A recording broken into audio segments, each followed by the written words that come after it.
let's give a huge round of applause to the performance team that opened the World Aviation Conference 2024 with that outstanding performance. It really felt as if we were taking off. Good morning to you all, and welcome to the World Aviation Conference 2024. Allow me to introduce myself. My name is Hwa Kwon, and it is my absolute honor to be your MC for today's meaningful occasion. Let me greet you.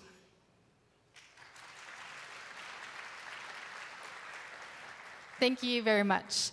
Now, first and foremost, on behalf of the organizers, I would like to extend my deepest gratitude to our distinguished guests for being here with us today, as well as all of our participants who are joining us here in person at this wonderful venue in Incheon, as well as those who are joining us online via the YouTube live stream. It's a pleasure to meet you all.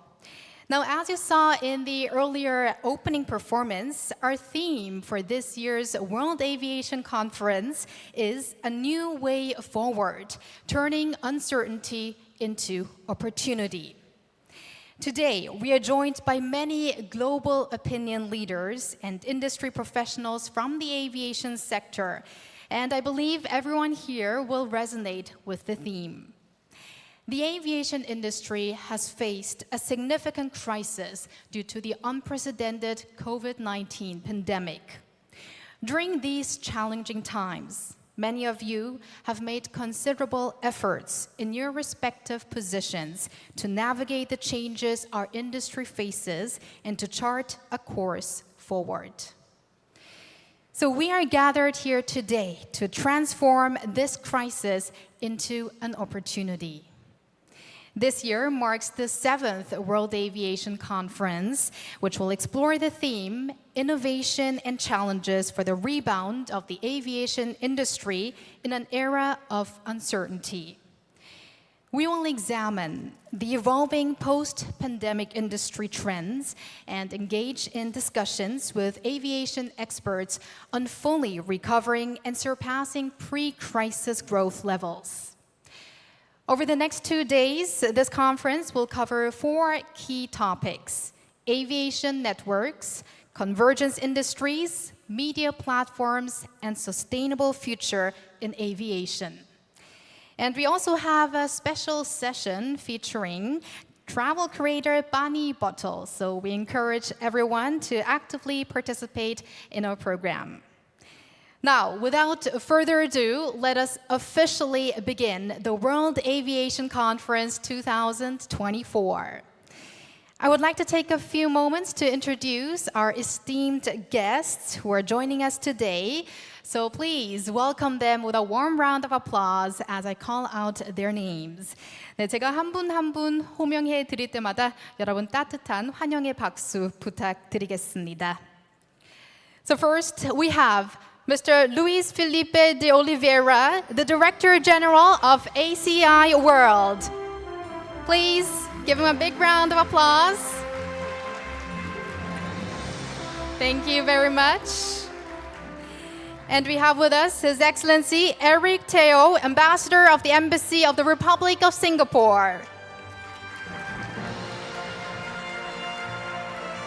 Welcome, Mr. Ambassador. And we are also joined by Orlin Manuel Madrid Cepeda, Chargé d'Affaires of the Embassy of the Republic of Ecuador.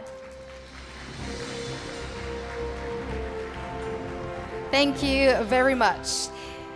네, 그리고 마지막으로 이번 행사를 마련해 주신 이학재 인천국제공항공사 사장님께도 큰 박수 부탁드립니다.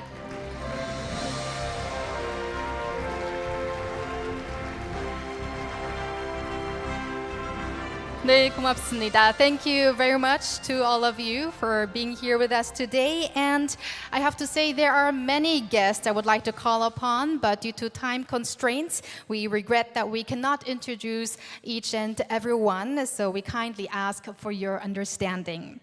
Once again, we extend our heartfelt thanks to all of you for taking the time to be with us. And now, let us officially kick off the conference. And we will do that with a person who made this event possible. It's my honor to introduce Mr. Hak-jae Lee, President and CEO of Incheon International Airport Corporation, who will deliver the opening remarks for the World Aviation Conference 2024. So please join me in welcoming him with a big round of applause. 네, 이학재 사장님을 연단으로 모시겠습니다.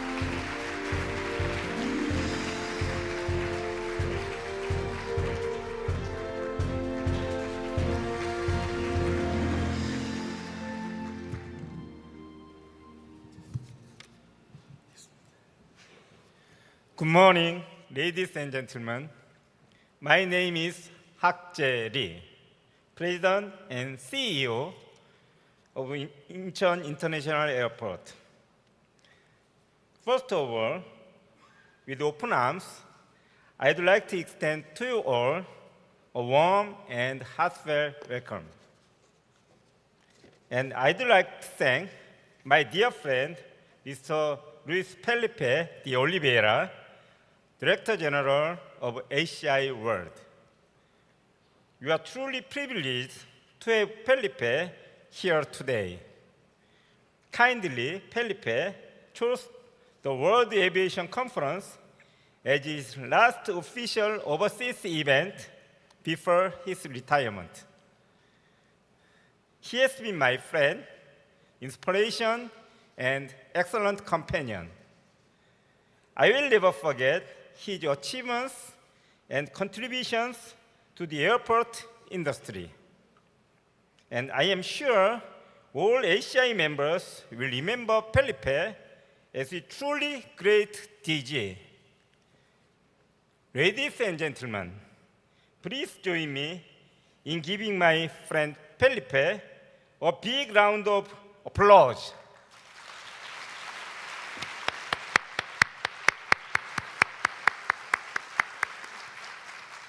Felipe, is my praise sufficient?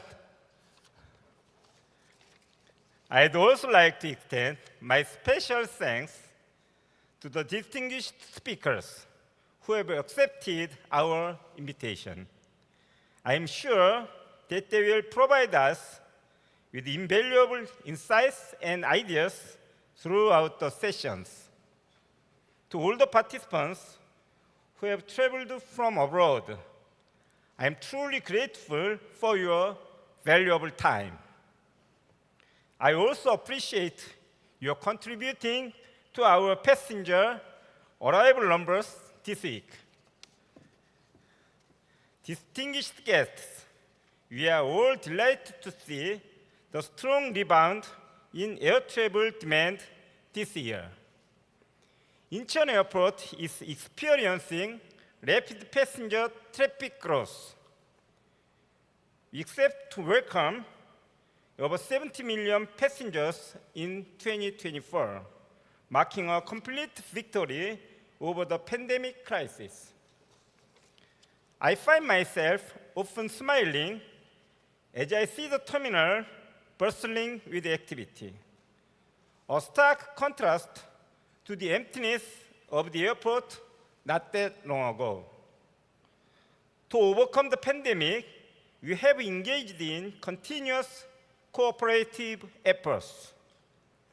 I believe that the resilience of our industry has been crucial in navigating us out of the crisis. Ladies and gentlemen, let's give ourselves a big applause for this glorious victory.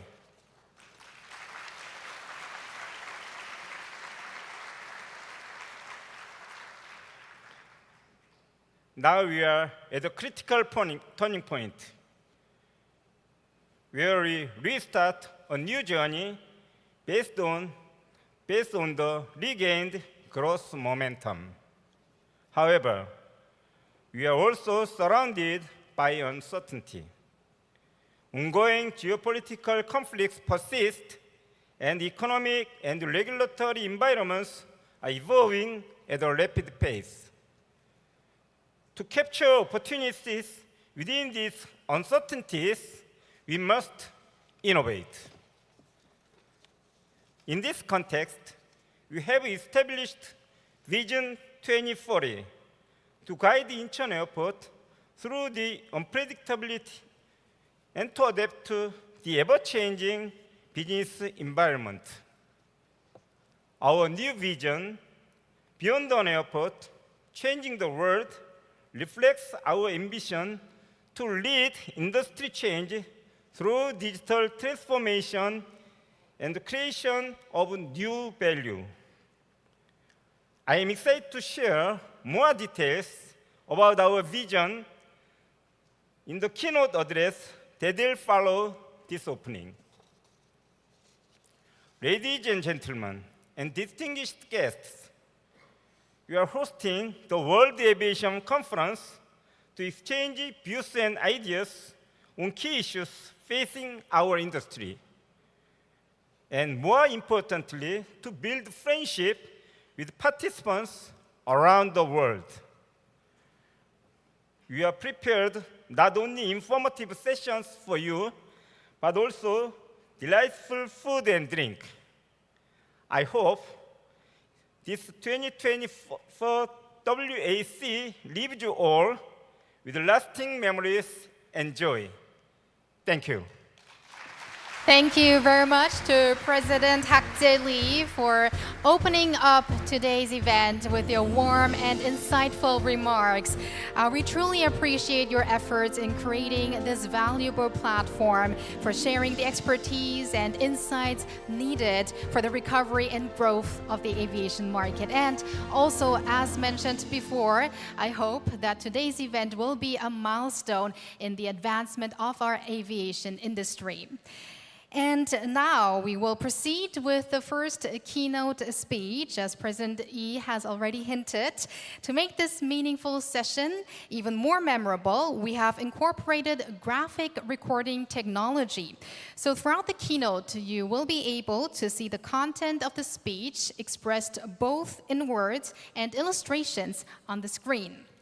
So it is my great pleasure to introduce our keynote speaker, Hak Jae-lee, once more, the President and CEO of Incheon International Airport Corporation. Now, under his dynamic leadership, Incheon Airport has not only maintained its reputation as a global hub, but has also pushed the boundaries of innovation and sustainability in the aviation industry.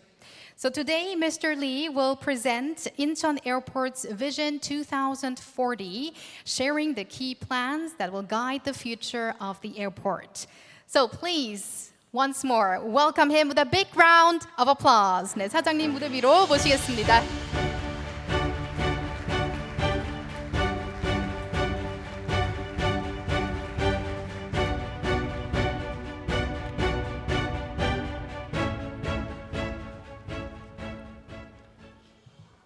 제가 이 개회사는 환영의 마음으로 발음도 안 좋은 영어로 했는데 우리 비전 2040은 좀 더 전문적인 내용들이 있고 또 좀 이해를 돕기 위해서 통역과 함께 진행을 하도록 하겠습니다.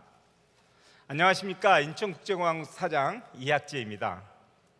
오늘 세계 항공 컨퍼런스에 참여해 주신 내빈 여러분께 깊은 감사의 말씀을 드립니다.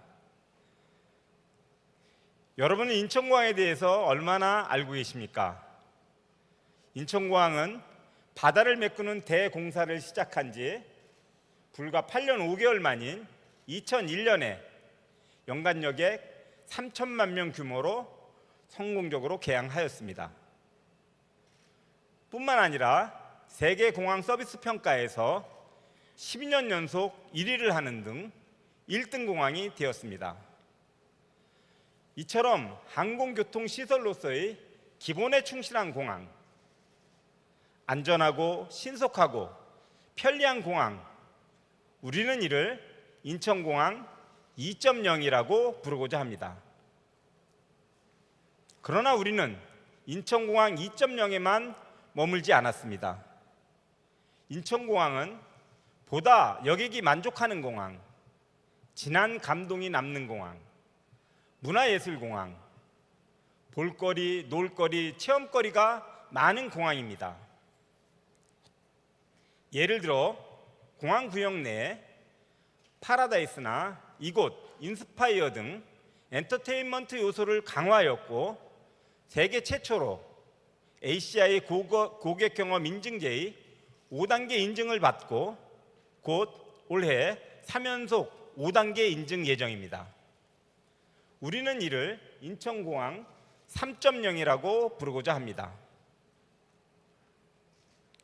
앞으로도 인천공항은 보다 편리한 공항, 가고 싶은 공항이라는 2.0과 3.0의 가치를 지속 추구해 나갈 것입니다. 특히 디지털 대전환과 친환경 공항 추구를 통해 2.0, 3.0을 발전시켜 나갈 것입니다. 그러나 이러한 인천공항 2.0, 3.0의 추구를 통해서 앞으로 상대적 최고 수준을 유지할 수 있을까요? 세계 많은 공항이 같은 아젠다로 경쟁하고 있으며 그 간극이 날로 좁아지고 있는 추세입니다. 또한 기존의 인천공항이 추구하던 기능이 앞으로도 그 노력에 비례하여 성과가 그대로 나타날 수 있을까요? 인천공항은, 아니 항공산업은 코로나, 경제 침체, 전쟁 등 외부적인 수요의 변화에 크게 영향을 받아왔습니다. 오늘날 가장 두드러진 세상의 변화 중 하나는 전 산업 분야에 걸친 AI 적용, 생산의 효율화입니다. 마침 인천공항은 세계적인 네트워크, 발달된 디지털 기반, 넓은 공항구역, 안정적인 전력 인프라라는 기회를 가지고 있습니다. 올해 말하는 4단계 확장 오픈으로 연간 여객 1억 600만 규모의 공항이 됩니다. 이를 계기로 인천공항은 공항을 매개로 인재와 기업이 모일 수 있도록 시설과 환경을 제공함으로써 혁신이 창출되고 확산되는 AI 혁신 허브 생태계를 조성해 나갈 것입니다. 인천공항은 발달된 AI 기술의 혁신 체험의 장이자 기술 발전의 경기장이 되어 새로운 가치를 창출하고 이를 인천공항의 항공 네트워크를 통해 전 세계로 확산시켜 나갈 것입니다. 우리는 이제 인천공항 4.0의 시대를 열고자 합니다. 인천공항의 새로운 비전 2040은 공항을 넘어 세상을 바꿉니다입니다. 인천공항은 디지털 혁신을 이루고 가고 싶은 공항을 만들며 인재와 산업이 모이도록 하여 새로운 가치를 만들고 세상에 퍼뜨림으로써 미래 변화를 주도해 나갈 것입니다. 비전 2040을 달성하기 위한 4대 전략은 공항 인프라, 공항 운영, 신사업, 경영 프로세스의 전 분야를 담고 있습니다. 특히 핵심적인 추진 과제는 3대 포커스인 디지털 전환, 친환경 넷제로, AI 혁신 허브입니다. 이를 통해 인천공항 2.0과 3.0의 성공적인 추진은 물론 공항을 넘어 세상을 바꾸는 인천공항 4.0의 시대를 열 것입니다. 잠시 비전 2040을 설명하는 동영상을 보시겠습니다.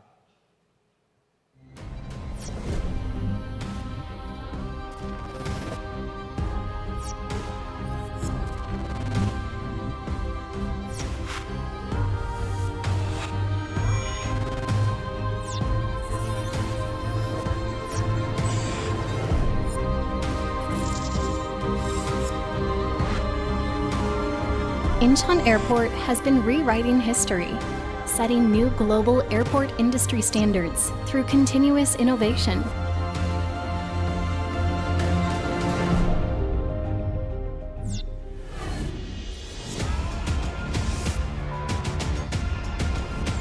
But our journey doesn't end here. We are shaping the future by looking beyond the industry today.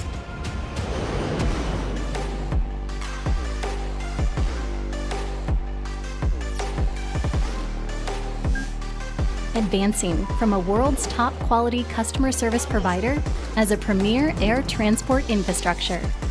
We are becoming a place where talents and wisdom converge. A place where new values are constantly being created.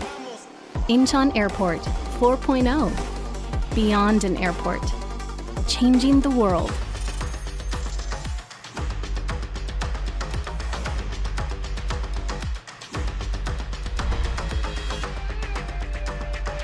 Our journey towards 2040 has already begun.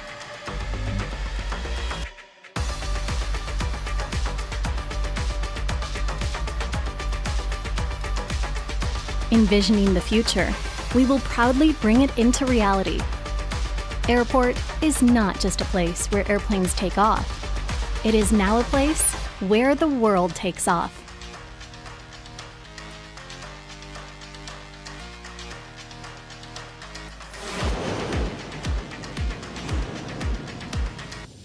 (2040). The future of the new Incheon Airport. The era of Incheon Airport 4.0 is unfolding widely. Beyond an airport, changing the world.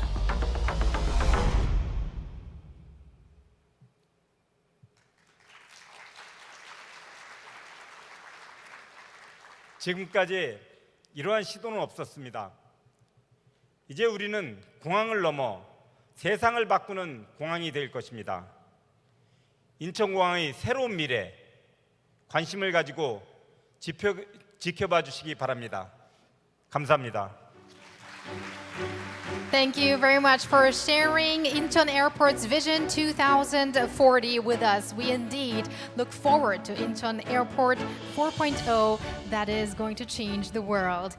And we have gained valuable insights into the future direction and plans that will continue to drive Incheon Airport's success. Thank you very much again. And next, we will hear from Mr. Luis Felipe de Oliveira, the Director General of ACI World, or Airports Council International World, who will deliver the second keynote speech. With extensive experience in the global vision or aviation industry, Mr. De Oliveira has been a leading voice in advocating for airports worldwide. So let's give him a big round of applause for the second keynote speech.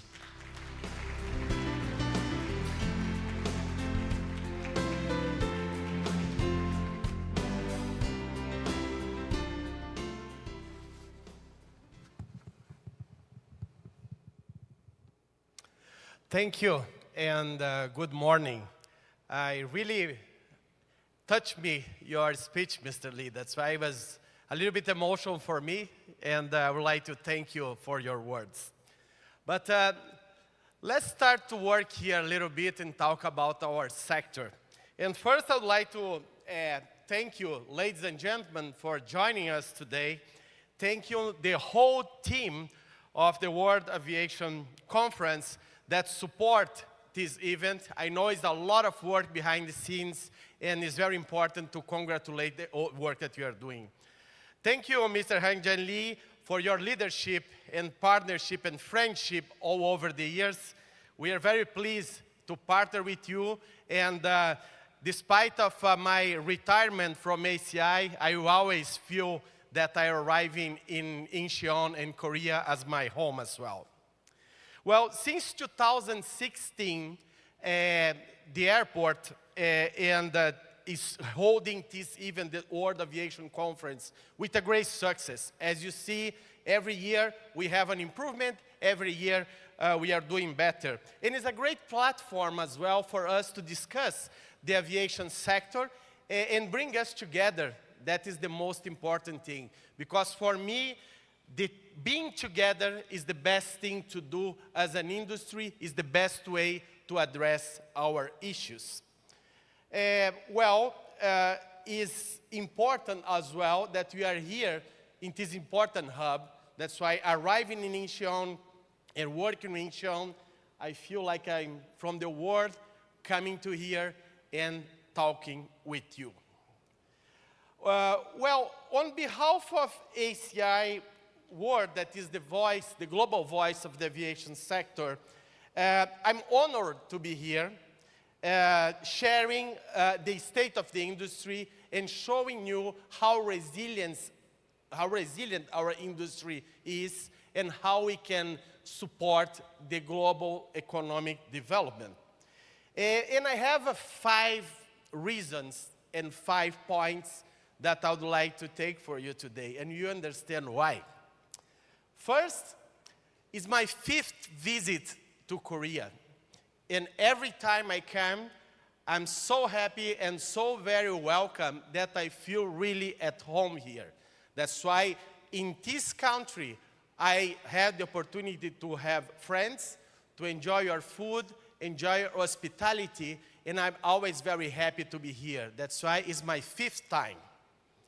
The second is this airport is the first 5 customer experience accreditation airport in the world. That's why the 5 also come to the second. The third is, of course, Korea was my first visit when I took over ACI World. The fourth is Korea is my last trip as ACI World DG and CEO. That means I started here and I finished here a great tenure as an ACI World.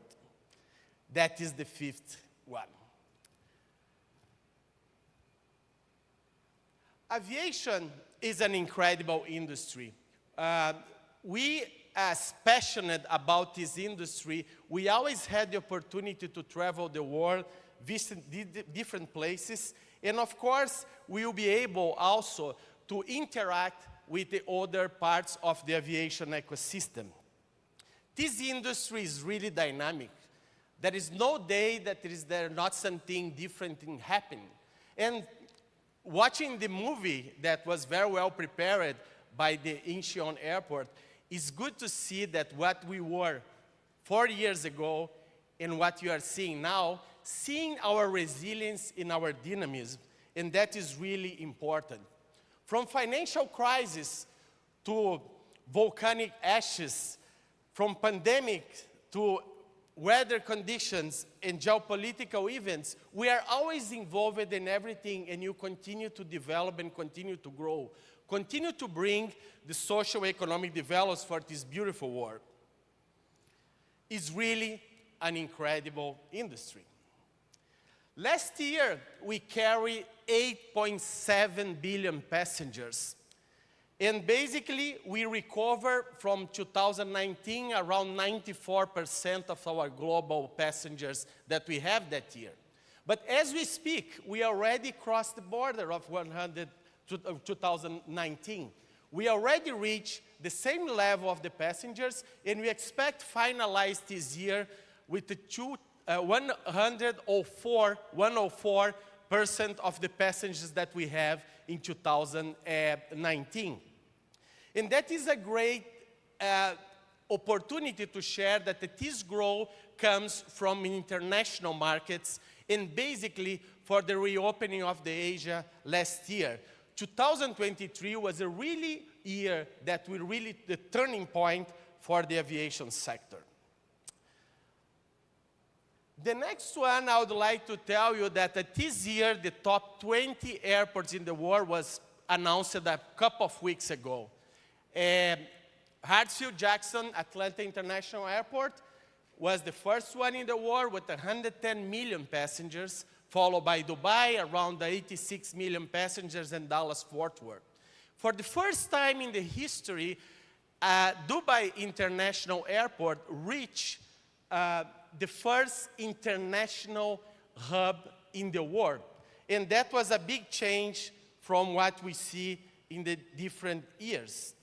However, I would like to mention that Incheon Airport had the biggest growth, number 99 in 2022 to number 20 in 2023. And that shows exactly that last year was the year of you are starting your recovery, showing your resilience and knowing that this year you already reached around 96% of the level of 2019, and also you are 39% higher numbers of passengers comparative with the first semester of 2022. Means I'm looking forward to see the position of Incheon this year, showing your resilience and showing your growth. And basically, this is not occasional. This comes because during the pandemic, when I have just after the starting to the end of the pandemic, I have the first opportunity to come here, and we never stop. You never stop to build up your third terminal. You never stop to continue to develop your customer experience for the customers.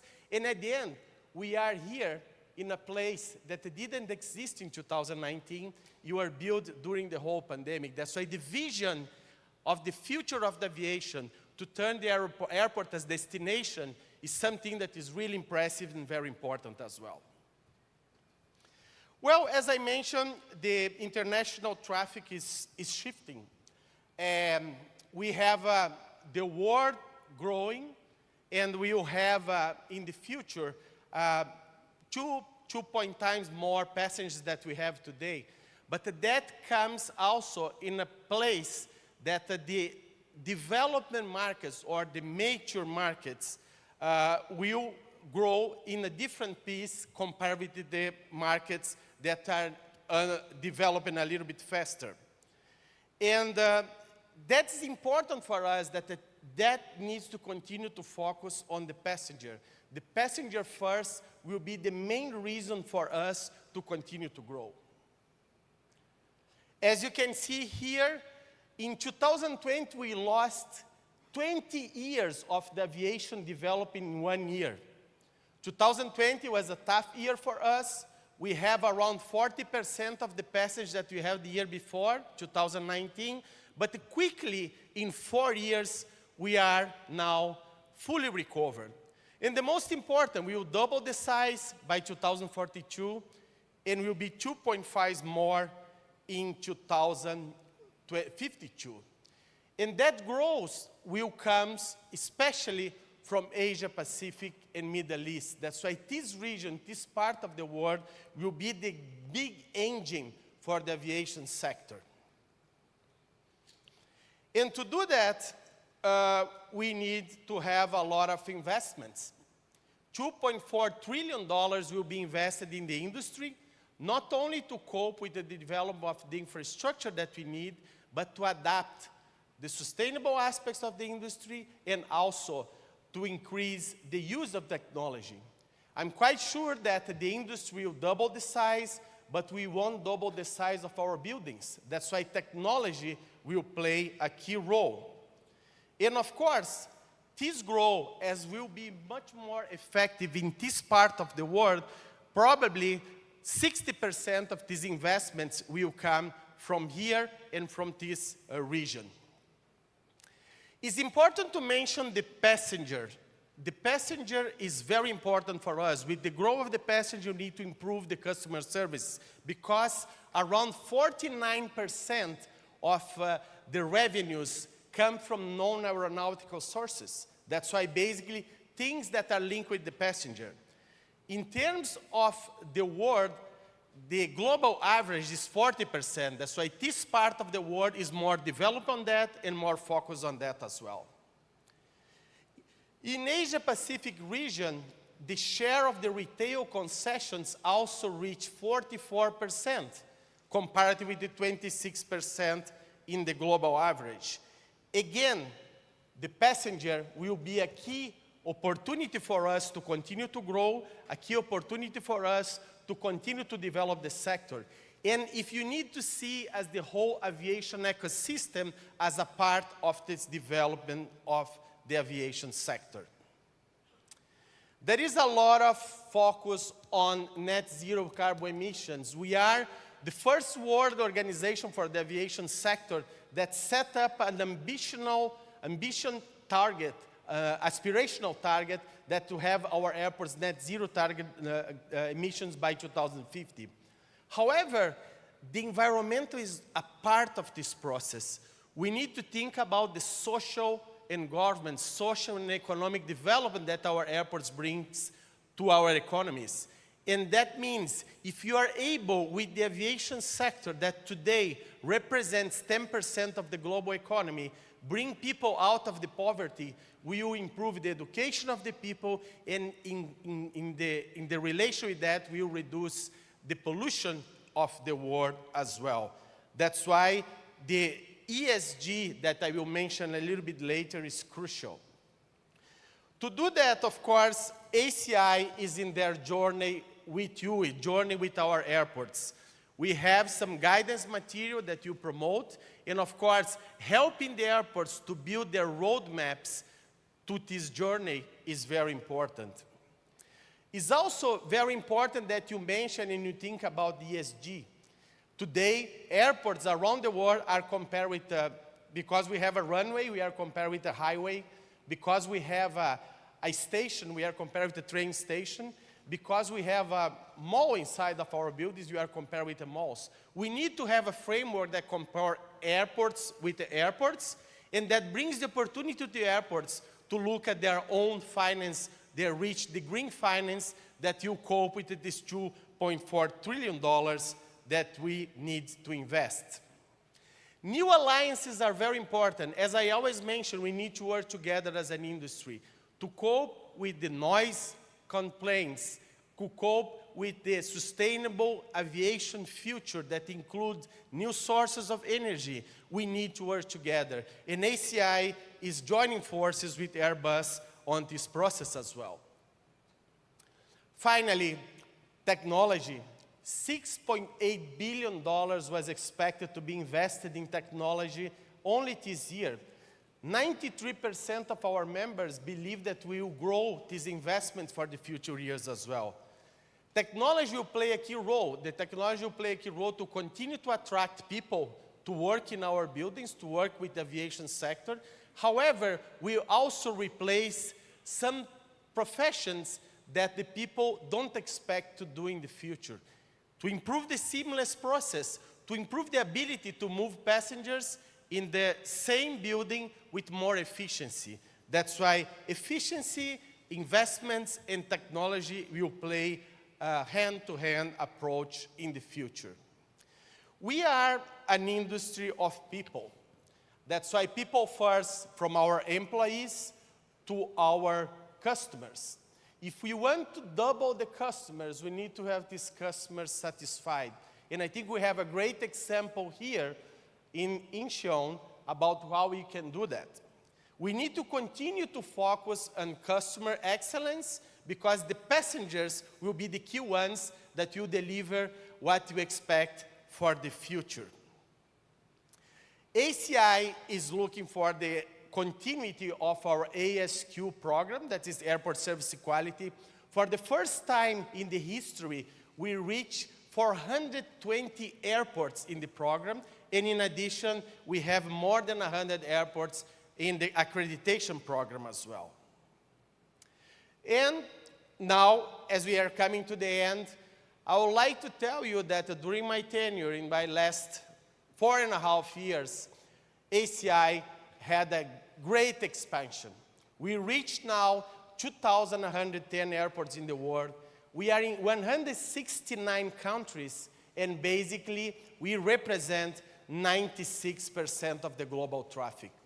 And this achievement is not by ACI, it's by our members that trust and believe in this organization that is here to support you, support the public, support the governments, and at the end, support the aviation ecosystem.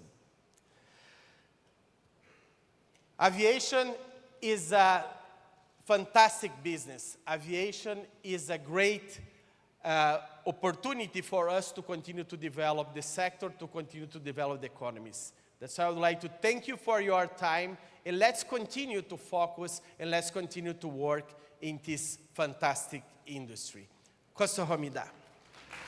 Thank you very much to Mr. Luis Felipe de Oliveira for your great presentation, which was on the very theme of today's conference.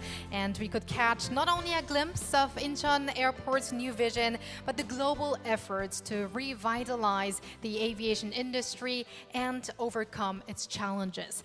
So with that, I would like to once more express my gratitude to President Hak Jae Lee and Director General Luis Felipe de Oliveira for your remarks. So why don't we give both of them another big round of applause.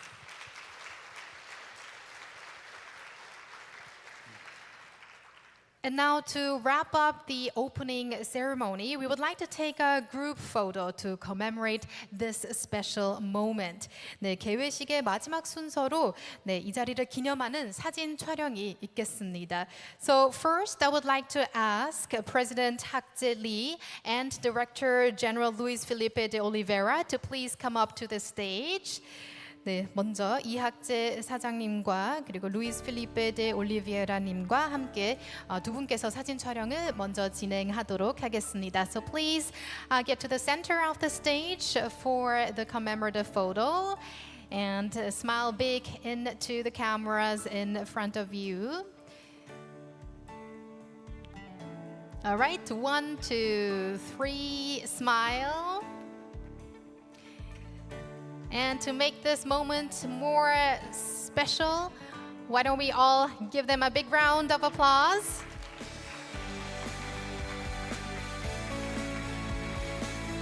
And how about we wave into the camera together? 네, 이번에는 손을 흔들면서 한 번 더 찍도록 하겠습니다. Let's wave into the camera. Okay.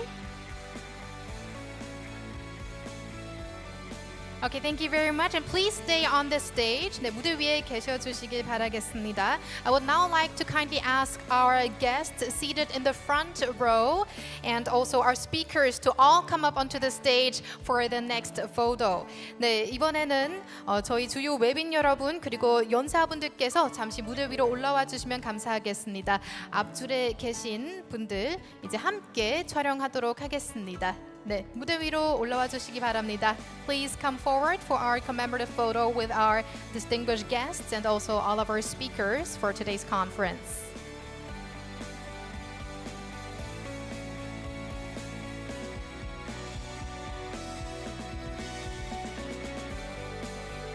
So we will probably have to have 2 rows.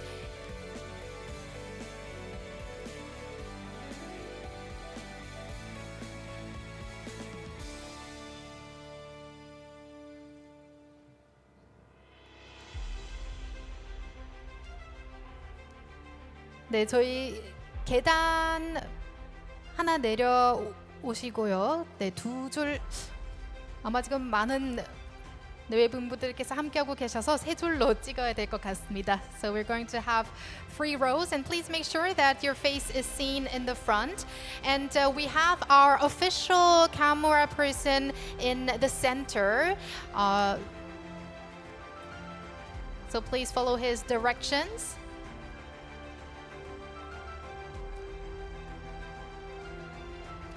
Okay, so as we're talking about opportunities today, if I say 1, 2, 3, let's say opportunity, okay?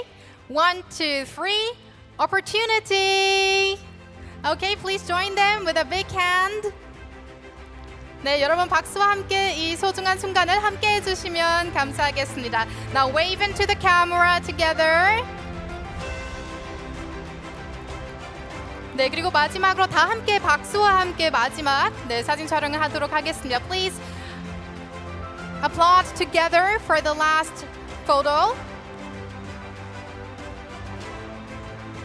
Thank you very much for making this moment special and commemorating the World Aviation Conference 2024 with this photo session. 네, 모두 수고 많으셨습니다. 자리로 다시 이동해 주시면 감사하겠습니다. So please take your seats and also we are going to see you back here at 11 for our first session. So we will take a 30-minute break now, and we look forward to seeing you here back at 11.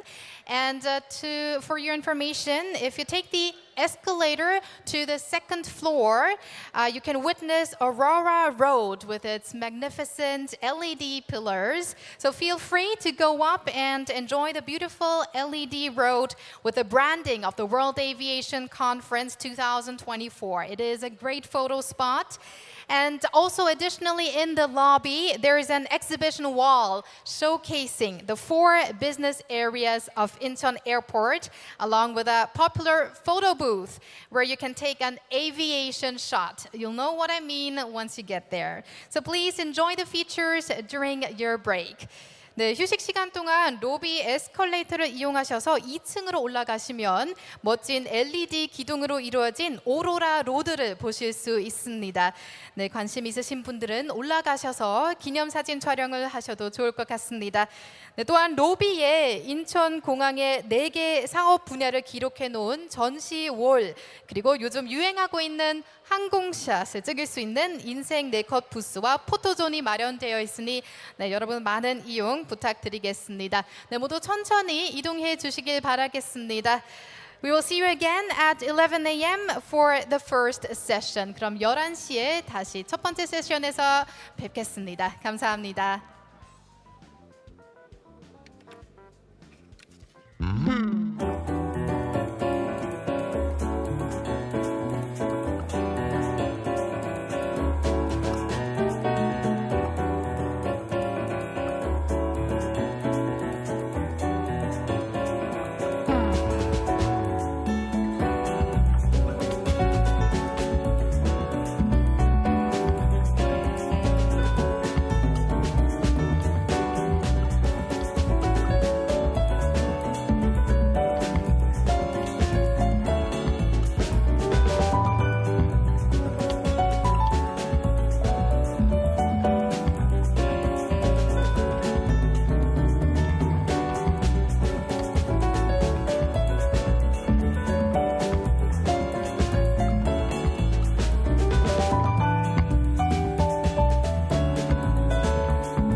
2024. So please take your seats and get ready for our first session. And also, you can scan the QR code that we're going to display you on the screen in a bit to access presentation materials and ask questions to the speakers using the SimFlow system. So here you can see the QR code for the presentation materials.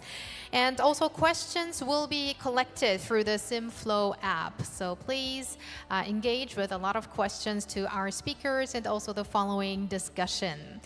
네, 참가자분들께서는 지금 앞에 화면에 보이시는 QR코드를 스캔하시면 발표 자료 확인과 또 발표자에게 질문을 하실 수 있는 심플로 시스템을 이용하실 수 있습니다. 네, 질문 사항은 심플로 앱을 통해 받도록 하겠습니다. 많은 참여 부탁드리겠습니다. So we will begin in a few moments, so please take your seats. 네, 이제 잠시 뒤 시작하도록 하겠습니다. 모두 자리에 착석 부탁드리겠습니다.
All right, ladies and gentlemen, we will now start with session 1 of the World Aviation Conference 2024. Everyone who is entering the venue right now, please take your seats. Now, session 1, titled Efforts to Maximize Air Connectivity, will explore how the global aviation network, disrupted by the pandemic, is being reconstructed. The session will focus on the speed and depth of efforts by industry players to rebuild routes through various collaborations. We have 4 speakers lined up for this session, and after their presentations, we will have a 30-minute Q&A and discussion. So first, let me introduce the first speaker and the moderator of this session, Martin Adler, Senior Researcher of Competition, Innovation, and Aviation at SEO. He will present on the topic, Air Connectivity, the Airport and the Socio-Economic Perspective. Please welcome him with a warm round of applause.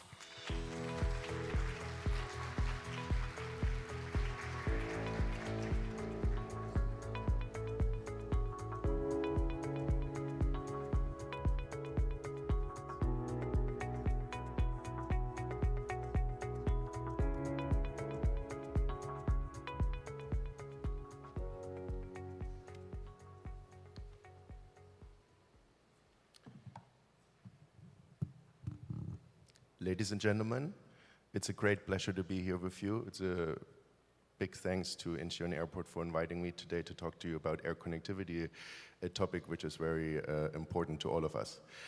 I'm also very glad about my co-speakers, which will be coming after me. That will be Firat Özçak from Istanbul Airport, the Aviation Development Director, Jeff Muma, the Vice President of Asia Pacific, and Chris Christ, the Chief Technology Officer of Atlanta Airport. As such, it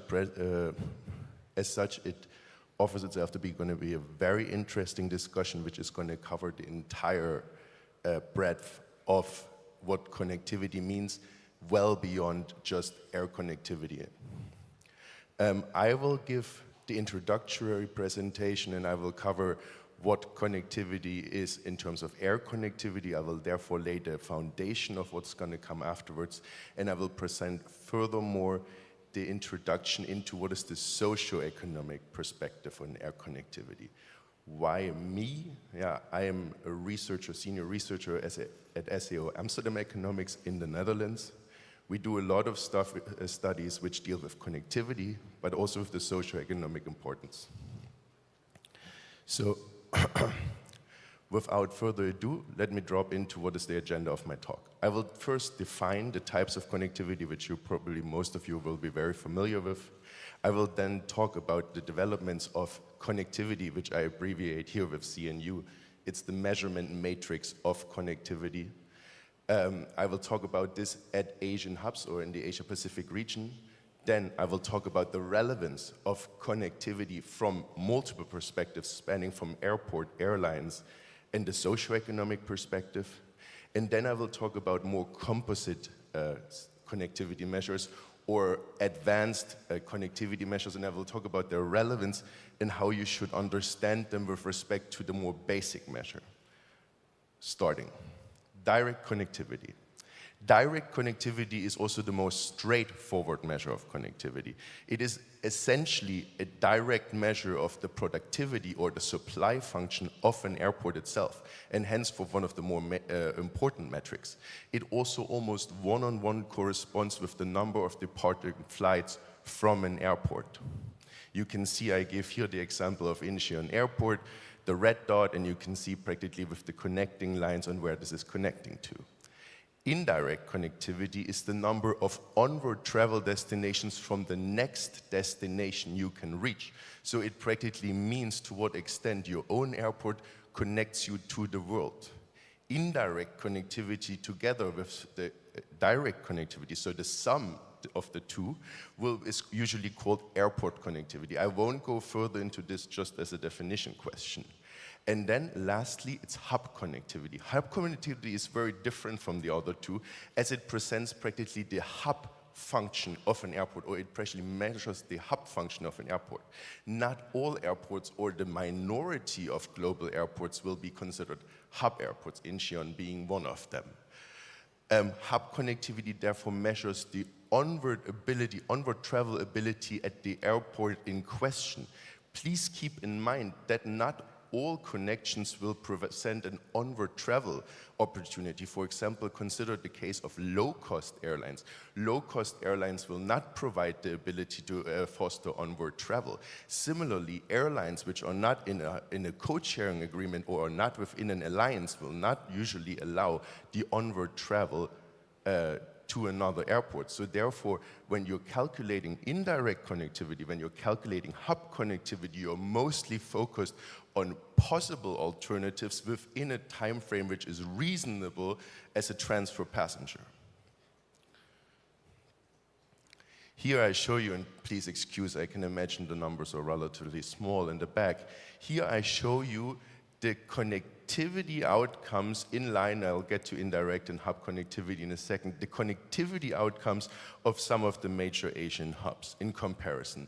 You see the numbers here from 2007 to 2019, and then in respect to 2020. COVID is a thing for itself, so I will not practically address this, and it's been already addressed in the previous two discussions. But you can see that there have been significant growth or substantial growth in all those 5 selected hub airports here in Asia. Incheon was growing in terms of direct connectivity in this time frame larger or like at a higher pace than the other airports, with about 6.2% leading annual growth rate. Annual growth, huh? So that means that practically connectivity more than doubled. Direct connectivity more than doubled in this time frame. You can also see that all other airports also grow at a slightly smaller pace, but also grow, right? So this presents the development connectivity, direct connectivity in Asia.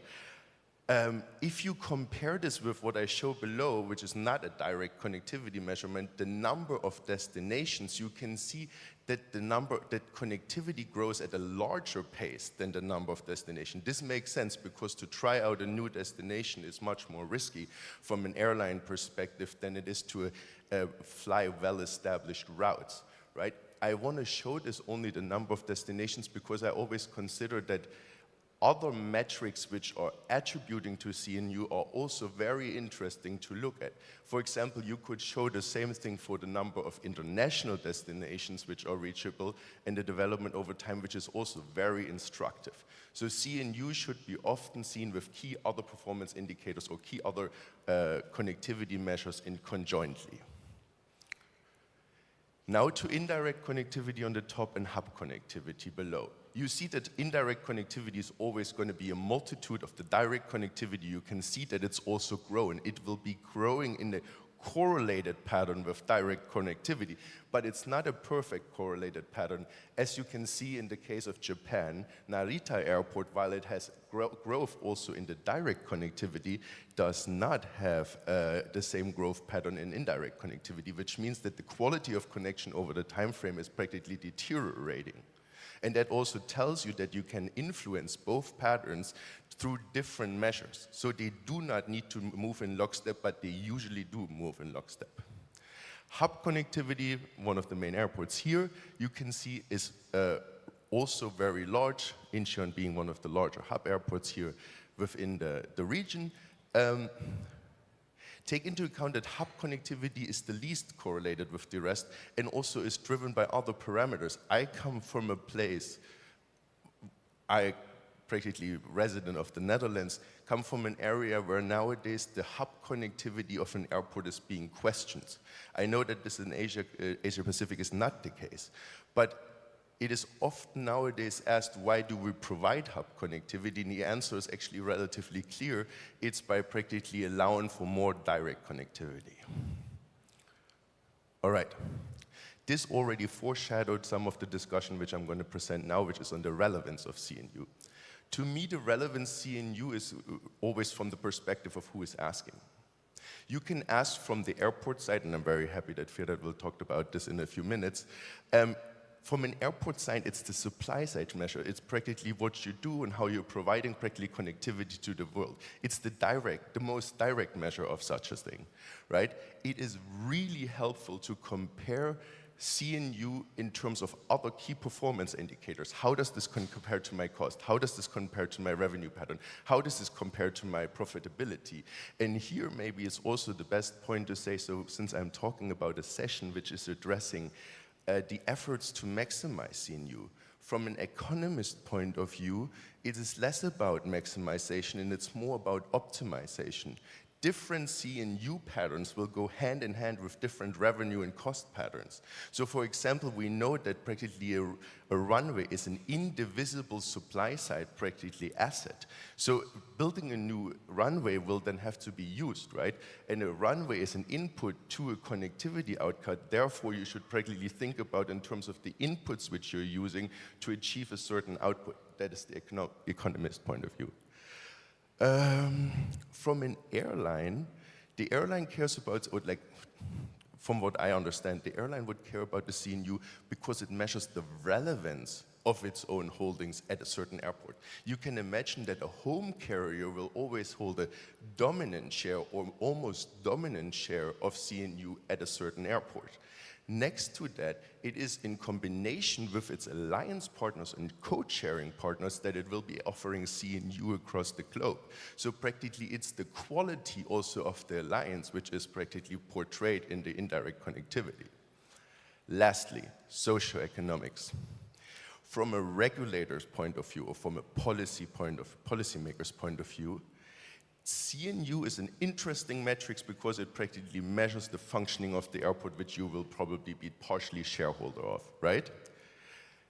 There, again, it comes more to optimization. So socioeconomic experience, it is practically either designed as an input to productivity measure, or it is an ability to have leisure travel. Again, optimality will be a prominent role.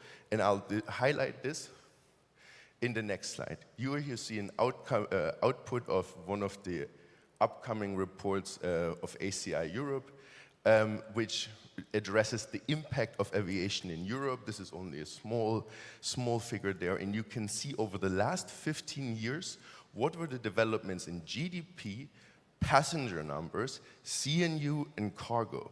And you can clearly see that GDP grows at this European countries, European economic area, together with a couple of other countries such as Turkey and Kazakhstan, which is the aggregate practically growth of GDP and all the other variables.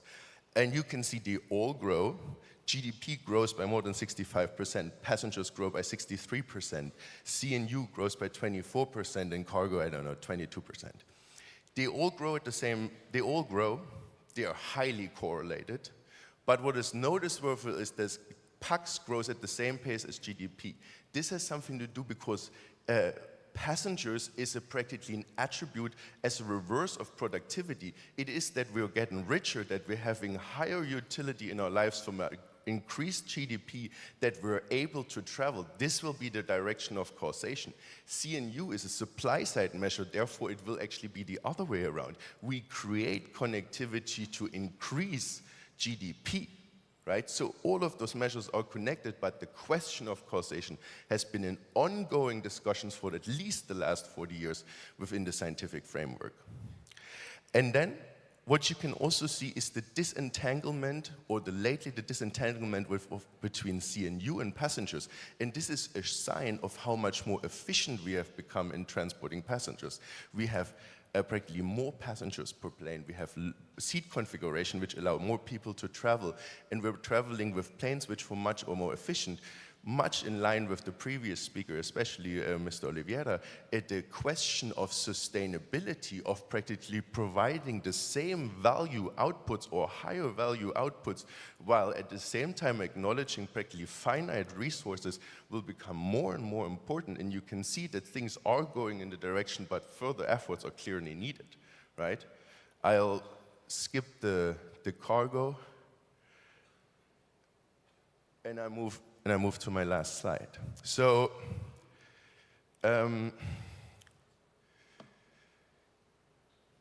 what is the relevance of CNU, and how does this connect to more composite measures? Connectivity is a basic measure, and you can enrich it with information which is either on the destination or on the origin-destination pair.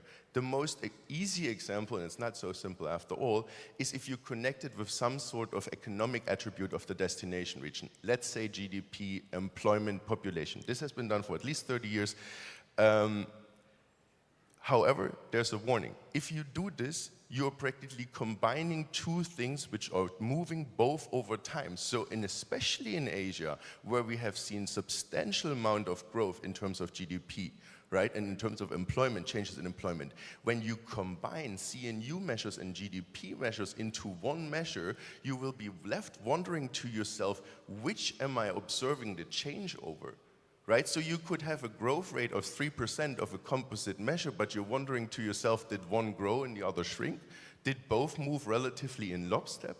This comes even confounded difficulty of saying what is an reachable GDP, because if you consider the GDP of a country, especially a larger country like China, you can clearly not claim that one flight to Beijing will connect you to the overall country of China.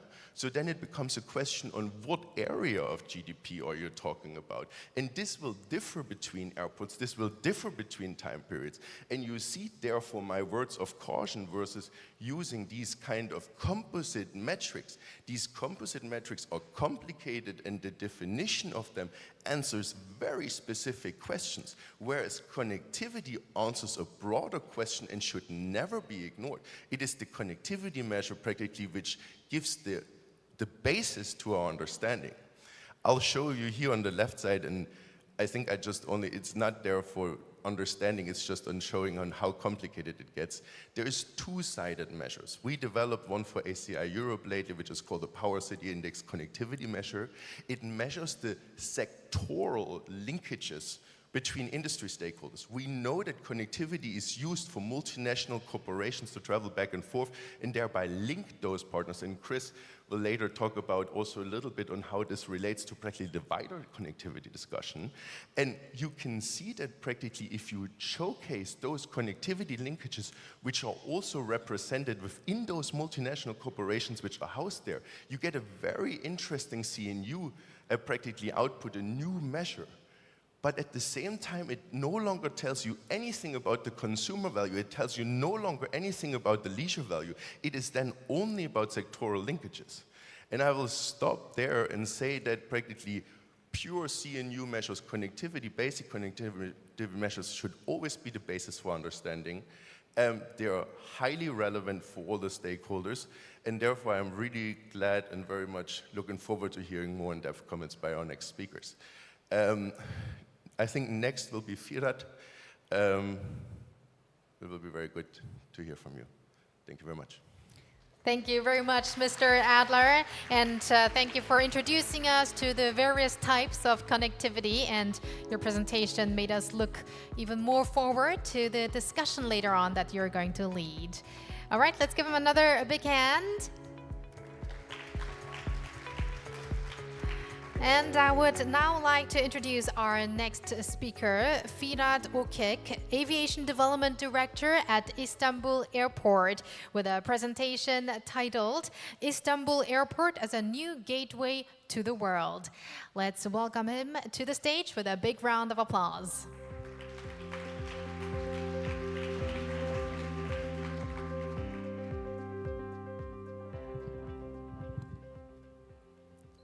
Hello, everyone. Thank you very much for this opportunity to having me. It looks very great, and with my presentation, I would like to first introduce Istanbul Airport with some basic numbers, and then I will jump into the route development part. I'm Firat. I've been with Istanbul Airport for 7 years. I've been looking after mainly concessions for a long time under commercial department, and at the beginning of this year I've moved to the aviation development team and running efforts to increase basically our passenger numbers and number of airlines, and also increasing our connectivity to the world. So this is our airport, and this is our location. We are at the north part of Istanbul. South part of Istanbul is quite dense, and I mean, we had to find a new place, that empty place to serve Istanbul basically, because all the airport was too congested and we couldn't grow. So we had many slot issues back then, and we couldn't serve new airlines. Even we couldn't serve Turkish Airlines new aircrafts. So back in 2013, we had tender, and our company won the tender, and in 2019, April of 2019, we were operational, and we are now operating this airport almost now 5 years within a concession terms of a total 25 years. In terms of aviation and Turkey, now we are number 7 in terms of passenger numbers throughout countries, and ACR forecasts us to be number 6 within 2040. So maybe most of you know that geographically we are very well positioned. Within 3 hours time we can reach more than 120 countries, more than 60 capital cities, and more than 250 destinations. This allows a very good operations, especially narrow body operations, which makes our airport usage a very cost efficient airport for our airlines.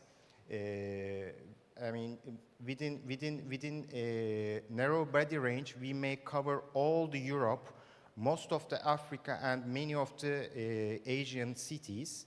That's why it allows us to operate in a very cost-efficient way. So last year, in 2023, Turkey has been the fourth largest tourism market. We expect this year we will be in the top 5, hopefully. We had 57 million tourists in 2023 in Turkey, and Istanbul and Antalya takes the lion's share. Istanbul had last year 76 million passengers. We are fully recovered. We have even surpassed by 12% our pre-pandemic levels. And this year, we expect to close around 82 million passengers. And also, I must say, last year, Istanbul had been the most visited international tourist visiting city in the world. So these are our dimensions. It's huge. I mean, 76.5 million square meters we have. And this is the total. I mean, we are showing these numbers because, I mean, one of our biggest advantages to be a newly built airport, and that's why we don't have any capacity constraints, and we have agreed with government to invest step by step, I mean, into 4 phases. We have now completed phase 1, and when we hit some passenger thresholds, we are going to start the next phases. So throughout our concession term, we won't have any capacity constraints.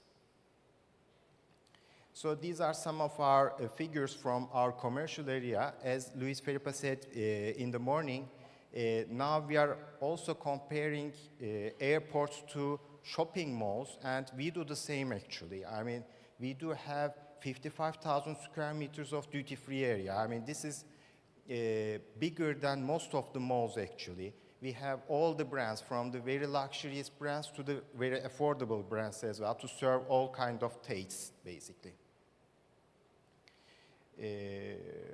These are some videos from our airport, duty-free areas, F&B areas. Currently, we have over 120 F&B units, over 140 retail units just in duty-free area. We have huge cargo area as well. We'd like to grow on top of passenger numbers. We also want to grow more on cargo side. That's why we build a huge cargo area to compete with the usual suspects, basically. And also we have a huge airport city area, because now the northern part of the Istanbul is very idle, so there's nothing there.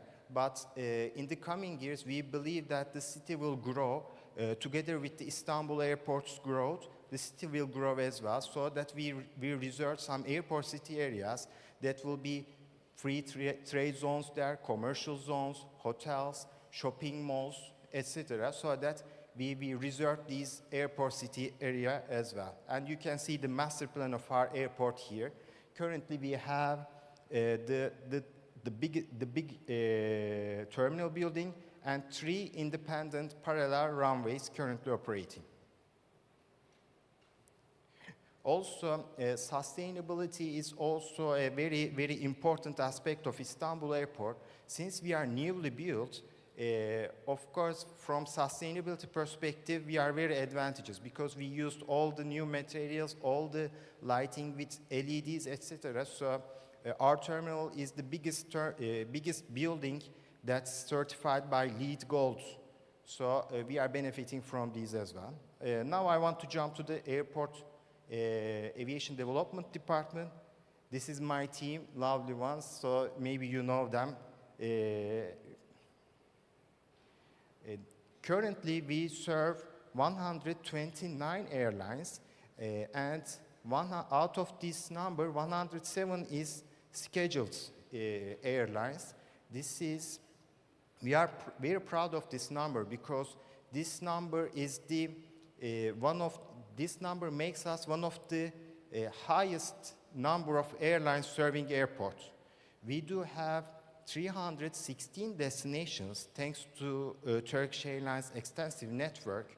So also this number puts us in the best position to serving the most destinations in the world. Out of this number, 271 is international. Our transfer PAX percentage is around 45%. And Turkish Airlines international share is 74%. Of course, we are very proud with Turkish Airlines, but this high 74% of passenger share, international passenger share, is not very sustainable, and we are trying to lower this number by attracting newcomers, new airlines, because they will also feed into the Turkish Airlines network. This is our basic goal, let's say. What we do is to attend all the conferences such as routes, IATA slots conferences, Connect conferences. We are trying to, of course, support Turkish Airlines with their new aircrafts coming. Also, we try to develop a strategy for sustainable traffic growth at Istanbul Airport. So the competition is quite tough. These are the ones that we compete in the region. So especially Middle East airports are our main competitors. Our advantage is to be geographically good location, a good destination. Istanbul itself is a self-marketing destination, very high tourism potential, and also the biggest one is to not have any capacity constraints. These are some of our target markets and airlines. Especially we are quite strong on Europe and Africa, but now we are lacking behind in US, Canada, and mainly Asia. So that is where we are focusing on mainly.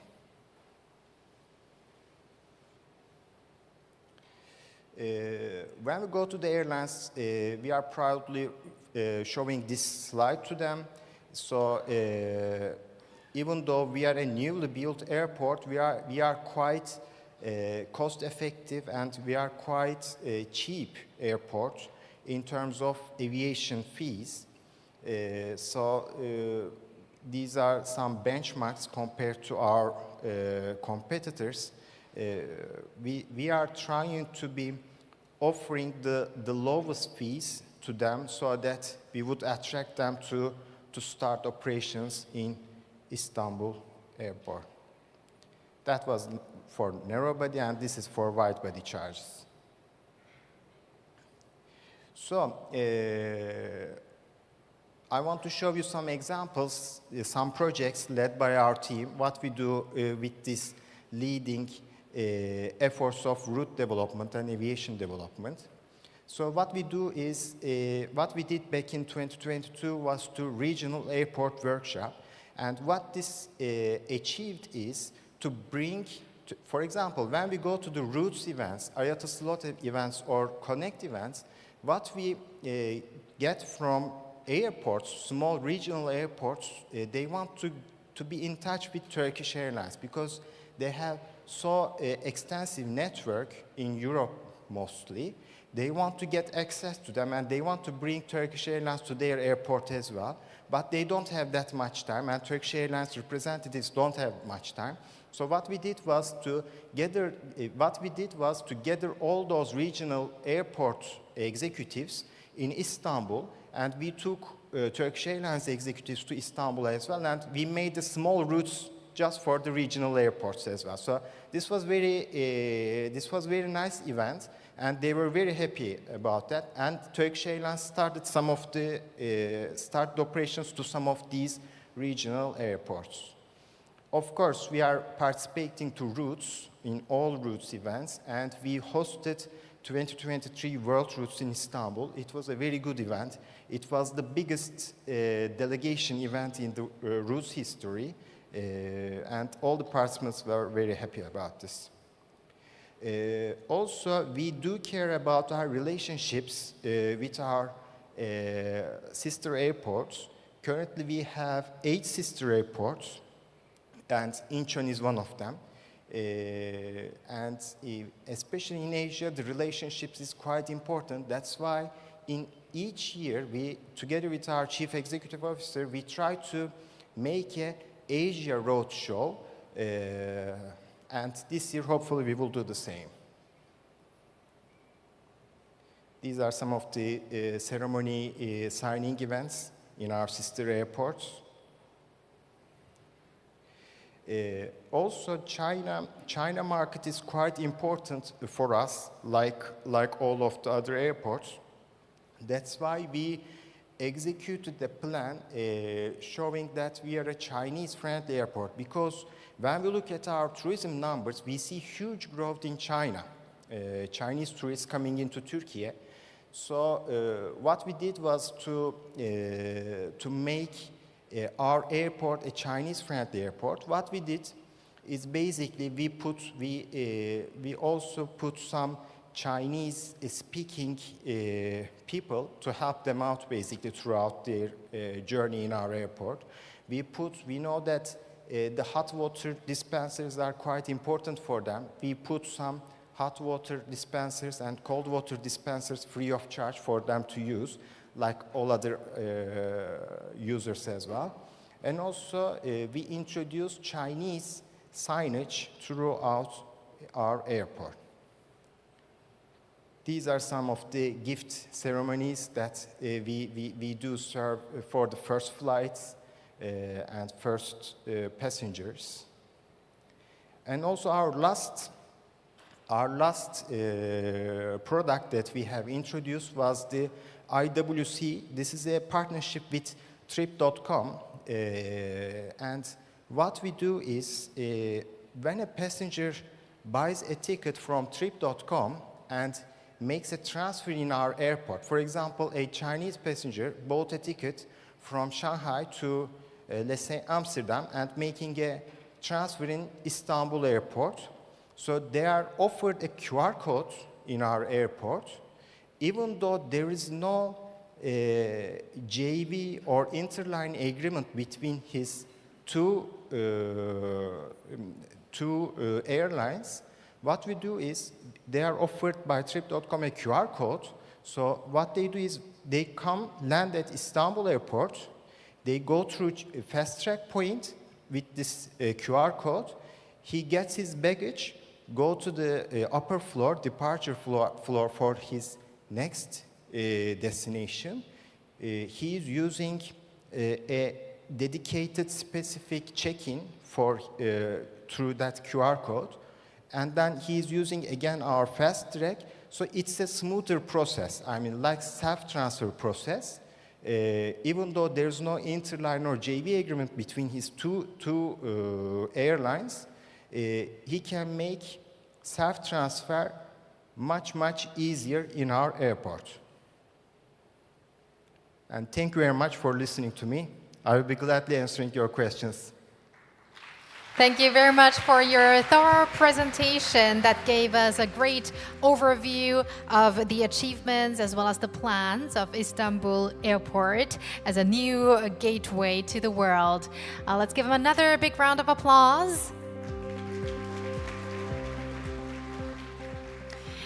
And now allow me to invite our next speaker of this session, who is Jeff Mumo, Vice President of Asia Pacific at Delta Airlines, who will speak on the topic, efforts to maximize air connectivity. Let's invite him with a big round of applause.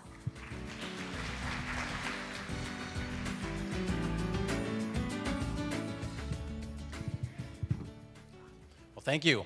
It's an honor to be here. I want to first start off by thanking ACI and Incheon Airport for having us here. It's a great honor. I'm Jeff Muma. I'm Vice President for Asia Pacific with Delta Airlines, and I'm based here in Seoul, South Korea, where I get the honor of working alongside our partner, Korean Air, which we'll talk about as we get along here. I'd like to start off by saying we're excited to be here, and the theme of today is equally exciting. We're talking about air connectivity and how to increase the customer experiences with that connectivity due to a spike in demand that we've all seen over the last several years. It's really hard and painful to think back just 4 years ago when we didn't know if there was going to be a future of aviation and bringing people together that we hold so near and dear. The same was true 3 years ago, right? And then we started to emerge, and we didn't know what was going to happen with demand. And of course, we learned quite a few things after the pandemic. One is there is no replacement for face-to-face connectivity and the experiences that you get by being in person with one another. And two, that there is even a heavier appetite to expand on those experiences. And I'll talk about how we can do that as aviation partners. At Delta, our mission statement is no one better connects the world. And that has a lot of connotations to it, and it gives us excitement to talk about it in this forum because we're so closely correlated. It means more than just putting one aircraft from one city to another, but it means bringing people together socioeconomically, people from different cultures, people with different governments, different languages, different thoughts, different expectations, and bringing them all together. And what we're going to talk about today is how the experience that you have during those trips all starts with aviation and how we can do that better together. So, a quick view of Delta. So for me, this is near and dear, and Chris will talk quite a bit more about the big blue dot in the southeast corner there. This is a view of Delta's domestic network. We're very proud of this network. We connect over 140,000 passengers every single day, each way, across our 8 hubs in the US. Our crown jewel is Atlanta, where alone we do 80,000. And the reason that I'm showing this map is not to show how big and proud we are as Delta Airlines, but the point here is that our future is global and it's not just in the domestic marketplaces. And despite the fact that we are as big and proud as we are serving the domestic customers throughout the United States, and we do it better than anyone else, and we're very proud of that because of our partnerships with airports, is that to truly serve a global passenger, you have to have partners, right? And those partners are airline partners, which we'll speak to in a second, but also airport partners. And how that ecosystem comes together is what we really think is the ticket to the future of travel. So we show this to show that Delta is one of the largest airlines in the world. But our future, as I said, is not domestic, it's global. We're very excited to see what the future outlook is for travel. You're gonna see a lot of numbers throughout the day today. A lot of them are different, but they're all directionally saying the same thing, that air travel is gonna continue to increase over time, and there's various regions who are gonna see even more of that than others, Asia Pacific being one. And a lot of these follow GDP growth, right? A lot of factors go into some of these results, and these were numbers that were published by IATA. But the point here is that you're seeing these emerging markets, and you're seeing the increase in appetite for demand, and the question is, how can airlines best support that demand? I come from one of the largest airlines in the world, if not the largest one, and I can tell you firsthand, it is impossible to serve every global customer on your own. No airline can do it, no airport can do it. You have to be able to do this together with partners. And so the question became, what kind of partners and how do you do this? Oh, we're upside down. That's okay, because I'm prepared for any circumstance here. Imagine this is flipped. I'll speak through this. Airlines started to connect to each other 20, 30 years ago through the concept of interline and codeshare. And this was wonderful commercially for airlines because it allowed you to connect two different airlines together and allow customers to connect beyond where they wanted to go. It worked in theory, and people eventually got to where they wanted to go, but the world has evolved, and customer expectations, particularly for international travel, have vastly grown. Customers expect an absolutely seamless experience going from one airline to the other, and to be able to accommodate something like that, we had to work together as airlines to facilitate this. And so over time, you saw airlines start to evolve past simple interline and codeshare to get into really deeply integrated partnerships with equity investments in each other and ultimately joint ventures. And the reason these joint ventures are so important is we all know it. Everyone in this room knows how complicated airlines are. They know how complicated airports are, how they all have different systems and tools and processes and technologies and experiences. And to change just one of those requires a Herculean effort. We all know this. To get two airlines to change the same things together to make something better for a customer requires a deep commitment. But we found this to be extremely successful. Now, for us to be able to do this, we have to have two things that are incredibly important. One, a partner that has all the same characteristics as us.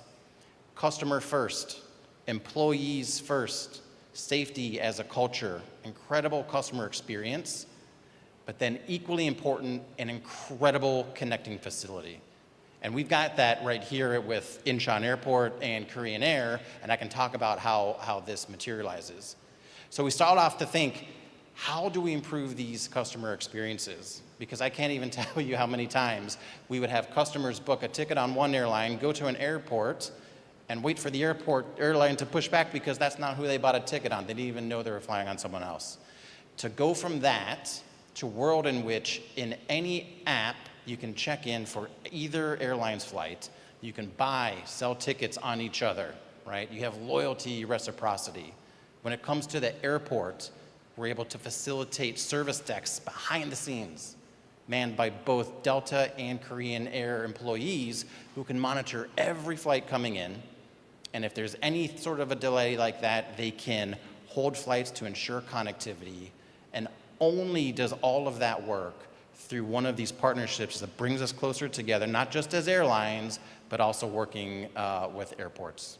Critical to those customer experiences. And so over time, we've been able to use this model. I want to show you an example. This is what Delta Airlines used to look like above. We tried to go at it alone. We used to operate a hub in Tokyo Narita Airport. Right? And we had a lot of presence there, and a lot of this history came from Northwest Airlines, huge amounts of investment, and you can see the connectivity that we were able to achieve on our own. And I can tell you, we made an incredible run at this. Over time, we eventually determined that this was a model that wasn't sustainable, right? It's not going to be able to expand to the amount of connectivity that you need to truly be able to serve a global customer, right? Even if we could, did we really have that deep-rooted knowledge and expertise in local customs, governments, airports, and all the things that customer expects? Probably not. So in order to sustain this, we had to find a partner, and that's what we did with Korean Air. Flash forward to what we have last year, and this is what our network footprint looks like. Just by being able to consolidate our networks together and work together to increase connectivity, we went from being able to solve roughly 75% of the demand between the US and Asia to now virtually all. Every single day, we're now able to connect over 2,000 passengers just in Incheon alone across our joint venture. And this is the type of infrastructure that's going to allow us to grow well into the future. But more important than any of this is the way that we create an experience for customers as they're making these connections, right? If we were simply connecting from one to the other, we would lose our customer base almost immediately because it wouldn't be seamless, it would be stressful and inconvenient. But by coming together, bringing our teams together, integrating them, integrating our technologies, we can create a truly seamless experience for the customers. And this, we believe, is the ticket to the future of connectivity in aviation. Flash forward to what we look like now, and Delta has joint venture partners across the world, right?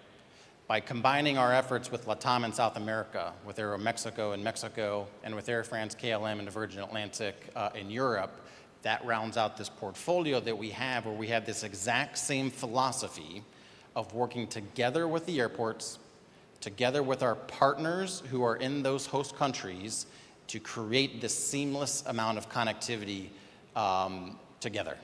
And this is, we think, is the future of aviation. Flash forward, and this is what we look like today, right? Everything outside of one of those dark blue lines is enabled by one of our partners. And these partnerships didn't come from nothing. They came from a deep-rooted commitment with each other to put our networks together, to make these experiences as strong as they can be. And now we're in a position where we can service 190 million customers per year, 100 million connecting passengers throughout the world there, and you can see the rest of the flights. But what's most important for us is that we measure the customer experience as they go from a Delta flight to one of our partners, and we have seen a marked improvement in those scores leading up to the pandemic and now post-pandemic. And it is our ultimate goal to make sure that those scores continue to go up. The experience, I'll leave you with this, the experience in our view is the most important aspect of all of this, right? I'll come back to where I started. Delta's mission statement is no one better connects the world, right? But to do that, you have to do that with intention and purpose, and we believe that the experience is the most important piece. And the only way to do this is with deep-rooted partnerships across airlines and airports together. That's how we enable the future of travel, and we do it in the right way. All right, I promised my colleagues I'd give them some time back, so Chris, I think it'll be over to you. Thank you all for your attention. It's been a privilege. Thank you. Thank you very much, Mr. Mumo. Your presentation gave us a glimpse into the experience of Delta and also gave us a better picture on how to maximize that air connectivity. Why don't we give him another big hand?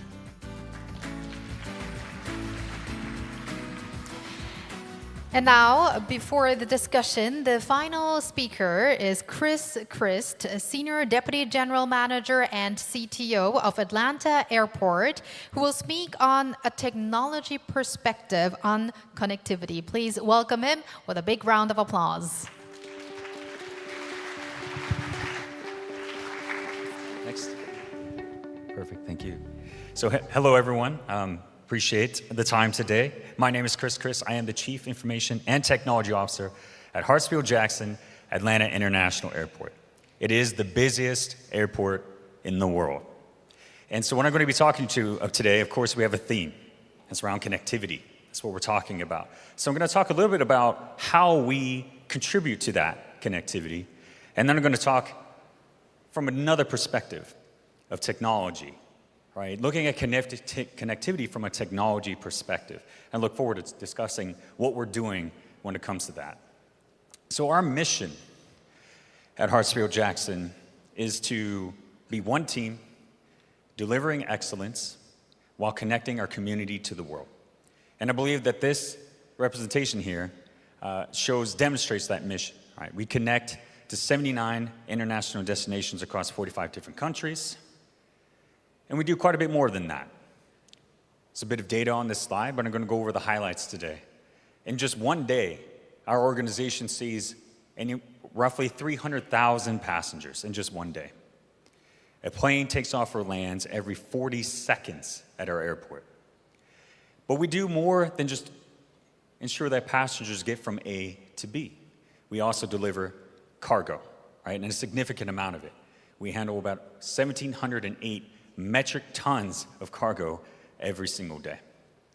There are quite a few more interesting things that you'll see here, but one of the things I want to point out is actually this here, that 80% of the US population is within 2 hours of Atlanta from a flight perspective. So that's a big deal, and it certainly allows us to be connected. If there's anything that we can share, anywhere in the world, right, we all went through the pandemic, and that impacted our numbers. We've heard quite a bit about that today. So I'd like to focus your attention to the top row, which shows our passenger count on an annual basis. Of course, in 2019, we saw 110 million passengers, and you can see we were, of course, impacted like everyone else when it came to 2019 and 2020. But the number has picked up again. And in 2023, we saw 105 million passengers in just 1 year. And this year, it looks to be that we're going to see about 111 million passengers this year. So this is that growth, right? This is how things have looked over the course of the years. As you can see here, you can see where the pandemic certainly impacted us. But by 2029, we're looking at 125 million passengers in just 1 year. So let me talk to you about something that I'm passionate about.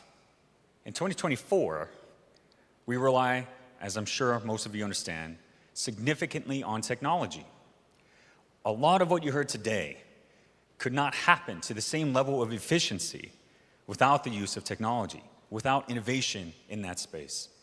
And so I'm going to talk about these 5 main things that you see here, beginning with things that are a little less complex, and then moving towards things that are a little more complex. The first thing you see there, the distributed antenna system. So, speaking of connectivity, our cellular devices, our cell phones, right? We remain personally connected to the world through our cell phones, no matter where we're at in the world. And so we're moving forward with a significant project which will improve our cellular reception for anyone who visits us anywhere you are in the airport. We've invested a lot into this project. We've installed the infrastructure, and now we're working with our cellular service providers to do their part. This will not only increase the coverage throughout the entire airport, but it will make that coverage stronger as well. So we shouldn't have any dead zones if you visit Atlanta. If you do, you can talk to me. The next piece here is the Internet of Things, or IoT. To simplify this, this relates to things that are connected to the network in some way or another that are like devices, right? Like watches that we use to monitor our health is an example. And there are plenty of other examples. Within our organization, what we want to do with this is we want to look at sensors. And when it comes to sensors, we want to look at all the things that we operate throughout the airport. You can think of elevators, escalators, heating and cooling, power, all of these things that make an airport function and run. And so we're looking at maturing what we can do with these sensors and the data that we get from these sensors. What we're looking at right now is working with an organization that can allow us to gather sound data, for example, on elevators. So when you know the sound that an elevator makes before it breaks down, you can be predictive, you can be preventative, you can be proactive. And so then you can schedule maintenance for the elevator during a time where it doesn't disrupt passenger flow as much, right? So that's what we intend to do. And you can apply that to many other things throughout the airport, for example. The next thing you see there is biometric screening. And so we're fortunate in working with Delta being with us at Atlanta, and that they pioneered the use of facial recognition capability when it comes to international travel. And so what we're doing is we're going to be taking that from Delta and working with the IT executives over there and making it to where it's agnostic to any airline. So with all 40 of our international gates, we're going to apply this biometric capability, this facial recognition capability, no matter what airline you fly, no matter who you fly with. And so that's what we've seen. It's significantly improved the passenger flow through international travel. You no longer have to bring out a passport or a ticket. You just go up to a camera, it scans your face, and that's it, and you're on. The goal with this in the future at our airport is to make it to where no matter who you are, no matter who you're flying with, you can walk through our airport and not stop once. That's the goal. And we believe we can get there through technology. And the next thing you see there is inclusivity. So we know that we have folks traveling to our airport from across the world. They have different preferences of the languages that they speak. And so we're looking at including chatbot capability, of course, kiosk, that you can go up to it, speak to it in any language you prefer. It will automatically speak back to you in that language to let you know where you need to go and how. And the last thing I'll talk about, artificial intelligence.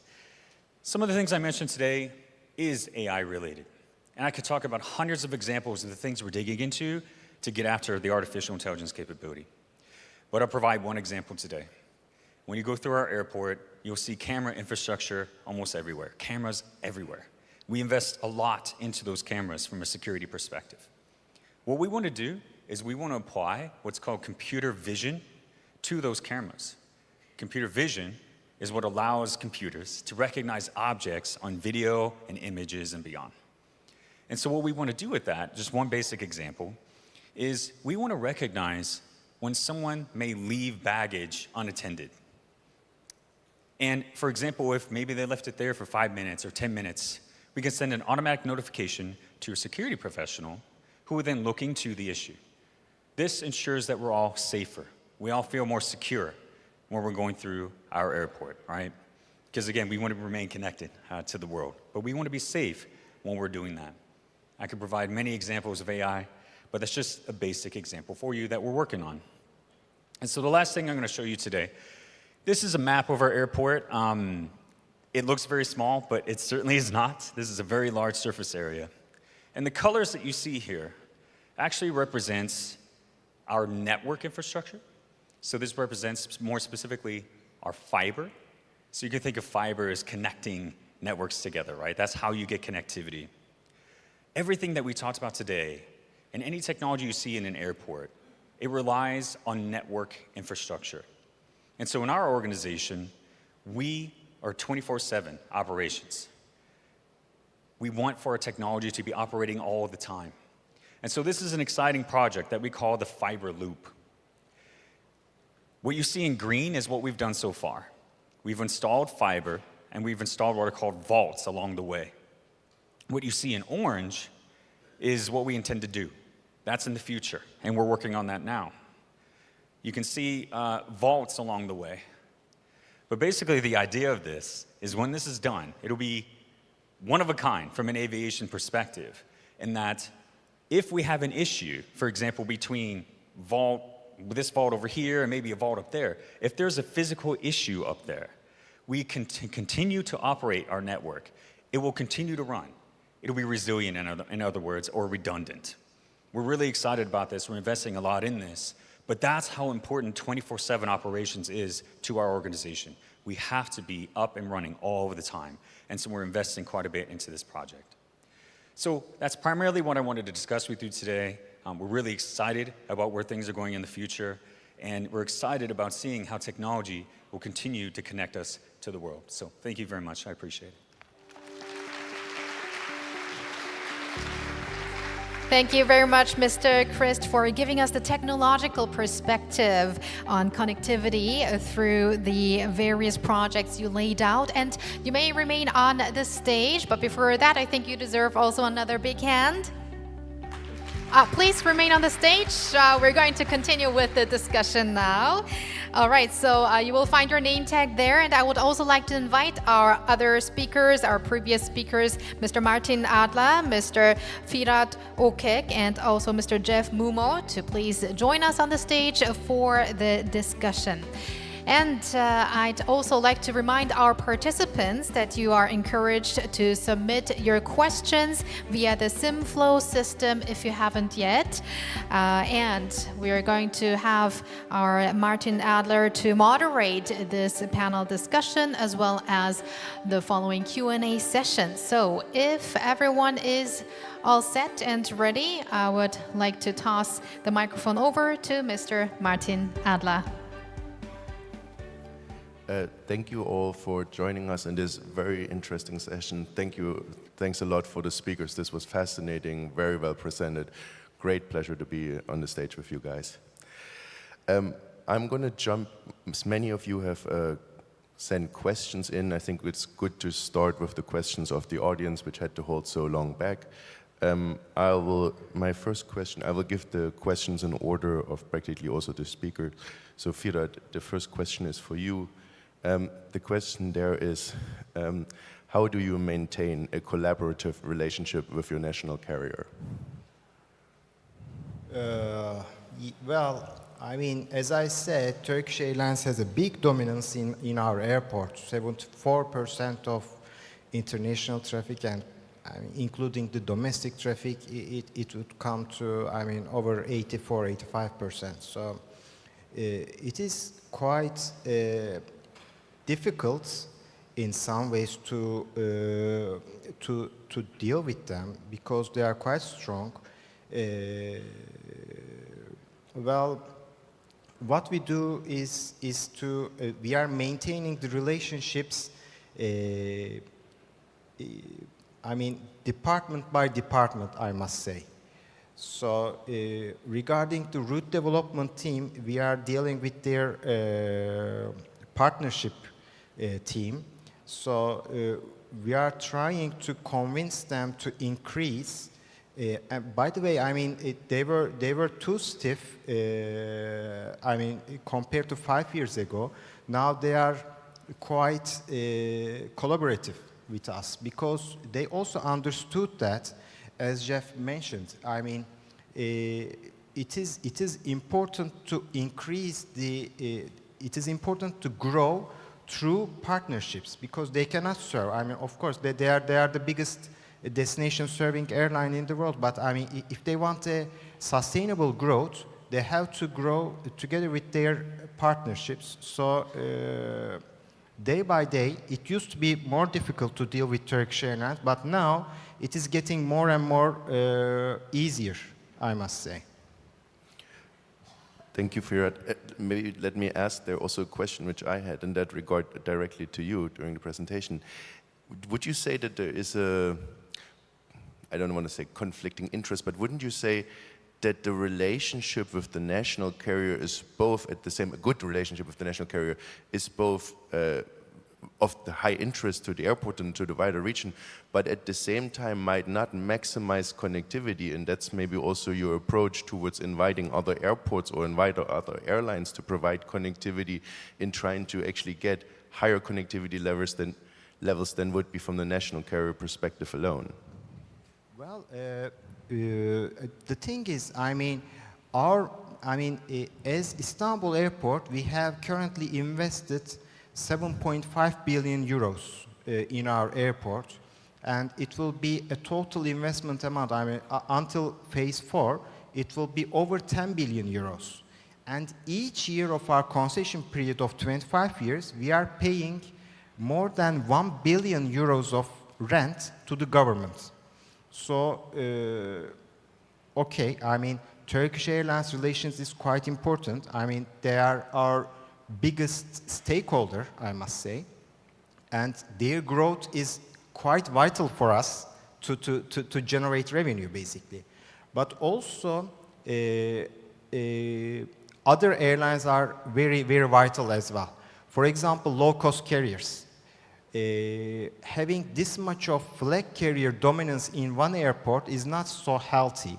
We have to attract more low-cost carriers because it targets entirely different people. No, thanks a lot. Yeah. I agree. Like partially a population dimension which is not traveling maybe at the moment or wasn't traveling before. Yes, I agree. Let me then turn over to Jeff. It says here, the question is, Delta is apparently increasing flights to Taipei, Taiwan for this year. What is your strategy in the Asia Pacific region overall? Yeah, it's a great question. When we think about Asia Pacific, the very first thing that comes to our mind is our partnership with Korean Air. This is really the heart of our network, and you can see from the presentation we had before, when we're able to connect customers to Incheon and then to the Beyond networks, that is incredibly valuable for us. And the same is reciprocal when it comes from customers originating in Korea or Southeast Asia and hitting the hubs in the US. So a lot of what we do is trying to feed into Incheon, and you've seen the number of that flight connectivity grow. In fact, this year we started our second Delta daily service between Atlanta and Incheon, the third daily service between Delta and Korean Air to help support that. In some cases, there's also a good argument to do an overflight, as we call, right? If we have a lot of connectivity to Seattle, which is what we currently serve to Taipei, we're able to also facilitate some of those flights as well, right? And sometimes we do those based on existing connectivity that's out there. So that's the way that we try to do it.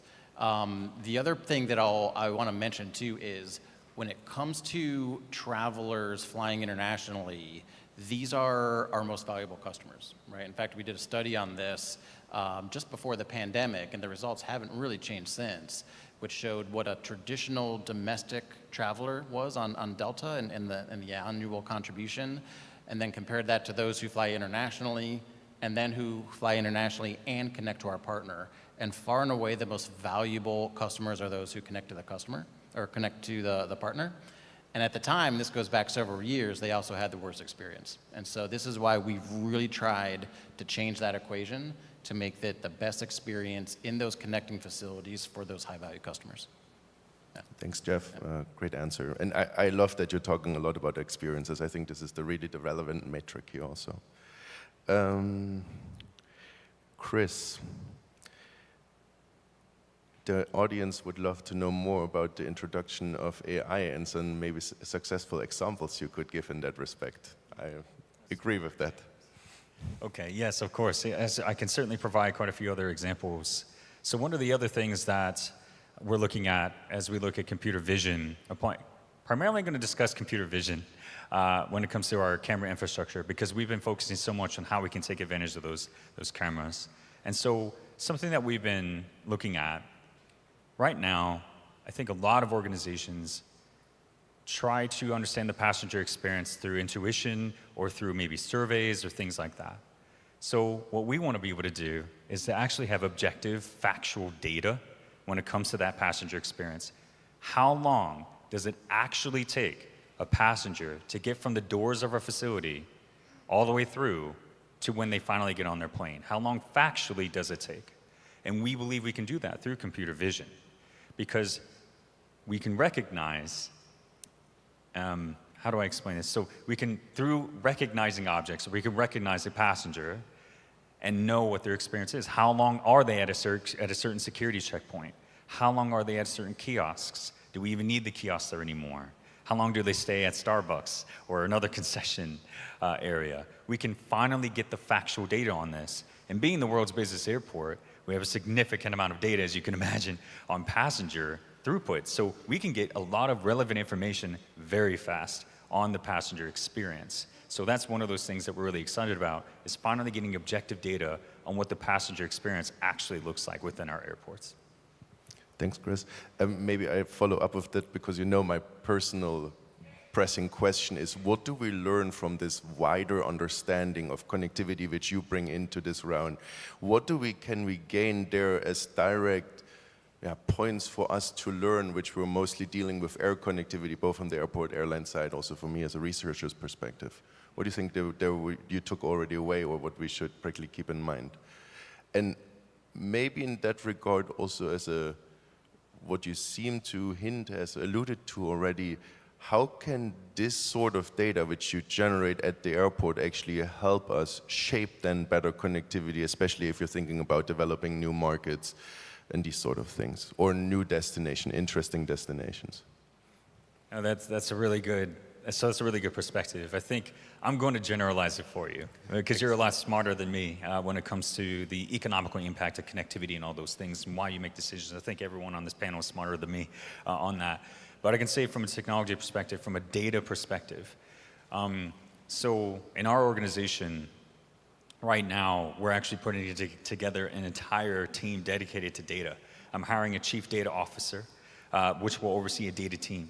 You're going to have data scientists, you're going to have data analytics folks, but their role is to primarily gather the data from all sorts of systems that we have, and then start to do what we call predictive analytics, start to actually use machine learning to better understand what the data is telling us. I believe that what you're talking about, the data is there, the data exists, but we need the data professionals to be able to help us understand the trends behind the data, and then to apply machine learning models to it. But that's just my general perspective from a technology standpoint. Thanks, Chris. We are very fortunate, because we have the opportunity for a second round of questions. So I think I'll keep the order in line. So fear it for you is the next question. Wait, let me find it. A private investor here among the audience is wondering, do you see any advantage or disadvantage of dealing with air connectivity increasing? Is there any disadvantage or advantage of air connectivity increasing, since you're like a privately held airport? Well, it's a very good question. We do have advantages and also disadvantages. In terms of advantages, as a private operator, we are more flexible and we are more eager to have easier decisions compared to a governmental institution. So it allows us to take quick actions and quick decisions to increase connectivity. I mean, it is very easy for us to set up a meeting with a potential airline and try to convince them to start operations in Istanbul. In terms of disadvantage, we rely mostly on government in terms of slots and also bilaterals, which are the limitations of countries between Turkey and the potential country. So we rely on our governments to talk to each other, both civil aviation authorities, so that the frequencies would be increased. For example, if I may give an example, I mean, between Turkey and India, there's a bilateral limit of 14 frequencies per week. And I mean, considering the two big markets between Turkey and India, the 14 weekly frequencies quite low, and we rely on our government and also Indian government to increase basically the bilaterals in order for us to develop routes. So. Thanks. Jeff, next question to you. Someone in the audience is curious about the operation procedure of a joint venture. Did Delta and Korean Airline have a consensus about interfering on each other's daily flight operation in any kind of that a delay would happen? For example, if a Korean Airlines flight is being delayed and needs to connect to a Delta flight, do you ask Korean Airlines for any alternative measures? No, it's a great question. And it's a fascinating one, and one that we can only answer because we have a partnership the way that we do. Just like any other airline in the world, the number one important thing we're trying to do is have on-time arrivals and avoiding as many misconnections as you can. The benefit of having a joint venture partner is we're able to strategize and plan together, right? And so in Incheon Airport, it's a great example of this. I mentioned before that we have a servicing desk that's behind the scenes, staffed with both Delta and Korean Air employees watching every flight that comes in. Those teams are able to make those decisions together, right, to best service the customer. And it's always a trade, right? You know, if you have a late inbound flight, the trade of holding a flight could mean a future misconnect down the stream, right? And so this is a constant equation that we have to juggle. In Atlanta, obviously we deal with this a lot, but we have 14 banks that go through Atlanta. In Incheon, it's a little more refined and has some nuance. So that gives us some flexibility to be able to hold some of these, but it also it limits some of the opportunities we have to rebook. So it's a consensus decision, but the beauty of it is we hold the exact same fundamentals and principles together with Korean Air, right? What's good for Korean Air is good for Delta and vice versa, and that allows us to take this completely neutral approach and treating every customer the same, regardless of which operation they're coming from or going to. Yeah. Thank you, Jeff.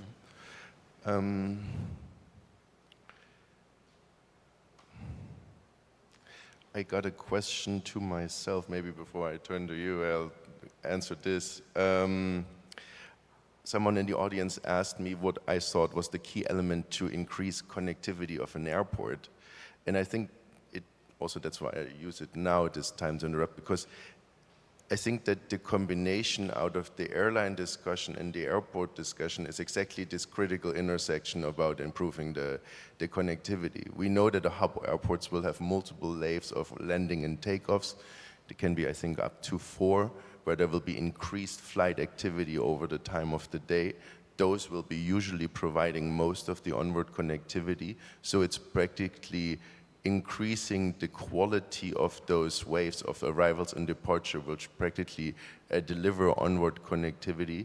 It is at the same time also in conjunction with the airport capacity. And as we heard, a lot of the hub airports are practically making themselves ready for increased airport numbers of passengers. And it is true that if you want to increase connectivity through practically higher intensity waves of passengers, you will need the airport infrastructure to accommodate this, both in the physical sense, but then also in the digital sense. Because if the passenger can no longer find where they're going, or they're practically losing their luggage all the time, then the quality of that connection, the experience, is practically lower. So I think those are the key metrics of like shaping this. And then from the airline side, maybe further, it is really this sort of thinking about who are good alliance partners, who are good carrier partners to cooperate with. But Jeff actually extensively talked about this, so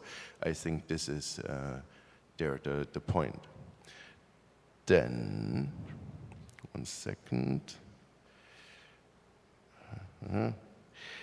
That's an excellent question actually for you, Chris. So what do you do with failures, and how do you design failures when you're testing your operations? Yeah, like failures. tech failures. What do I do with failures? Oh, I love it. No, that's fantastic. So the culture that I instill in our organization, so I'll start with this. In my opinion, if you want to innovate, if you want to push towards a new technology capability, then especially if it's uncharted and it hasn't been done before, you have to embrace failure. So from our perspective, I have this saying, start small, fail fast, learn fast. And so that is exactly what we do. I think that in our organization, we have a lot of opportunities to innovate, to be the world's first in a lot of ways, simply because of the, thank gosh, we have that passenger flow that comes through our organization. We have that revenue. So as a result, we have those opportunities to invest in innovation. But yes, the way we treat failures is, okay, we have to learn from this. As a matter of fact, Jeff, I don't know if this is still a sore spot for Delta, but the CrowdStrike incident. So if some of you recall, the CrowdStrike incident affected globally, right? Affected folks globally on a global scale. And that was a software product that was meant to scan your network infrastructure. And sadly, they released an update and it took things down, right? So our organization within our airport, the culture that I embraced there was, okay, this was a challenge, but we can learn from this as well. Even though we didn't cause it, we can learn. We can dig into this. We can learn what happened. We can then decide what we can do to be proactive in the future, right? What we can do about our network infrastructure to make sure that we're good to go. But anyways, we embrace it. That's the bottom line. We embrace failure, and I think that you need to in order to innovate. Yeah, I couldn't agree more, especially in a sector which is so innovative. If you can't embrace failure anymore, how can you continue being one of the leading sectors? Absolutely. We have time for another round of questions, so I think it's been going very well. Feared, let you ask me the next question then to you. Who do you think is the most important customer when it comes to retail? Yes. In terms of our retail performance, the Chinese per passenger, they are the number one. They are the number one.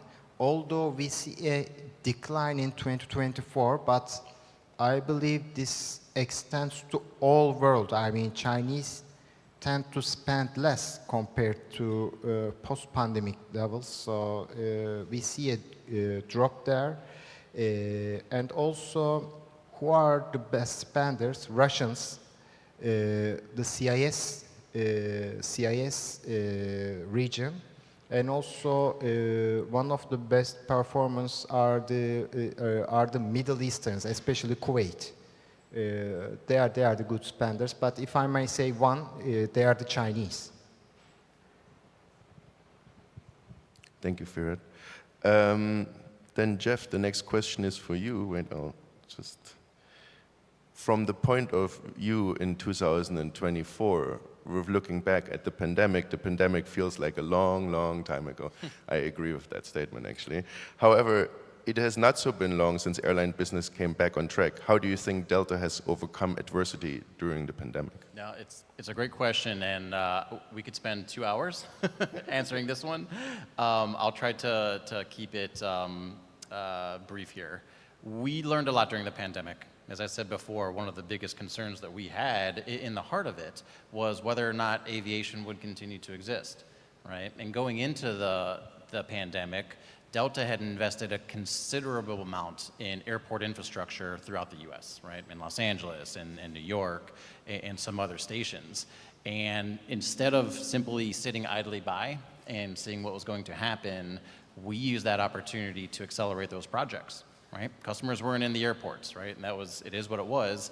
That allowed us to accelerate a lot of those construction projects by 18 months. And coming out of the pandemic, it allowed us to start to benefit from that early on. The other thing that we learned is that customer experiences and customer demand has changed, right? We have seen a market improvement in the amount of premium products that our customers want, right? And so we have taken an approach of trying to offer more of those premium types of products, whether it's premium economy or enhanced Delta One, or building out these new Delta One lounges that we have, so that we have a cabin that fits every single customer need there might be out there, right? That's another thing that's evolved. And the third one is that from a business travel standpoint, while overall business travel isn't quite where it was before, though it's very close, a lot of those business travelers are choosing to expand their experience, right? If I'm gonna make a business trip to Seoul, maybe this time I'll bring my family, right? And maybe I'll spend another 2 or 3 days on that trip, right? And that is why that experience of the travel itself is even more important. So a lot of learnings. I won't get into all the safety and cleanliness procedures because I think everyone can relate to those, but those are some of those outside the box items that we learned from the experience. Thank you, Jeff. The follow-up question to Chris, and then I would suppose, because due to time, I will give each of the speakers one more time to reflect for a minute and a half of what the main takeaways were, maybe also in combination with what they have heard from the others. But Chris, one last question before that to you. Someone in the audience asked, I believe that for technology to be effectively utilized, it requires efforts from employees to embrace it. What do you take at Atlanta airports to ensure that employees can effectively utilize the technology? I sincerely appreciate that question too. I've been in multiple industries. I've been in the healthcare sector. I've been in logistics. I've been in transportation. Now I'm in aviation. And I would say that the theme has been pretty much the same across any of the organizations, that from my perspective, what makes us successful, because it's not about us saying, hey, there's this great technology, let's go with it, and the users will just use it, right? That's not enough. So what I've seen to be successful is that us as technologists in my team, we need to understand the business very, very well, and the business that we're getting ready to impact. So I'll provide a basic example from a healthcare perspective. I know this is aviation, but it's just, I think this is something we can all relate to. We had, at one point, many years ago, we had a big push in the United States for healthcare professionals to use the electronic medical records more often. So it's where we store patient information and how we treat patients. And there were quite a few physicians who did not want to use that. They just didn't want to use the technology. They didn't want to use the electronic medical record. So for those that were left over, that were still struggling, I actually dug into their workflow. I actually started to use the electronic medical record as though I was taking care of patients to understand what it is that they were going through. And I remember calling a meeting with them, and instead of talking to them about why we need to use the technology, I actually started a conversation with, hey, when I used the system and I went to order a medication, I ran into this issue. Are you seeing this too? And they said, oh yes, and we bonded immediately. Yes, that's such a frustration, it's difficult to do that. And then you talk through those specific examples. So I think the same, and then we were successful, right? They incorporated it and we worked with them, we were like a team. So I think in the aviation space and airports, perhaps even airlines, I think it's smart for technologists to really understand the business they're impacting and then have a conversation about the opportunities from that perspective, if that makes sense. No, this is fantastic. I couldn't agree more. That's very good. Then we have 3 minutes left. Maybe start on the left and then work our way forward. Jeff, please, a couple more sentences on what you take away, what you want to have to keep the audience in mind. So I'll start the way I started. We're excited to be here because the fact that we're talking about connectivity means that demand is there and it's growing, which is very exciting.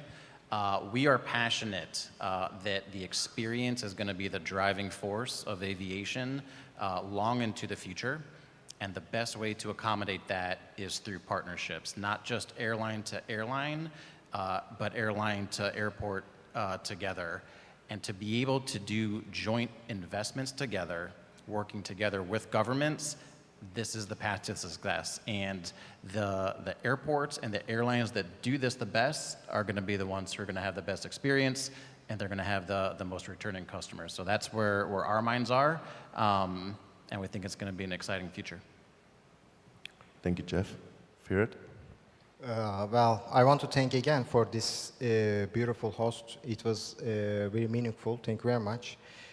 As airports, we are the infrastructure providers. So we believe in the future of aviation. I mean, ACI's forecast. I mean, all the major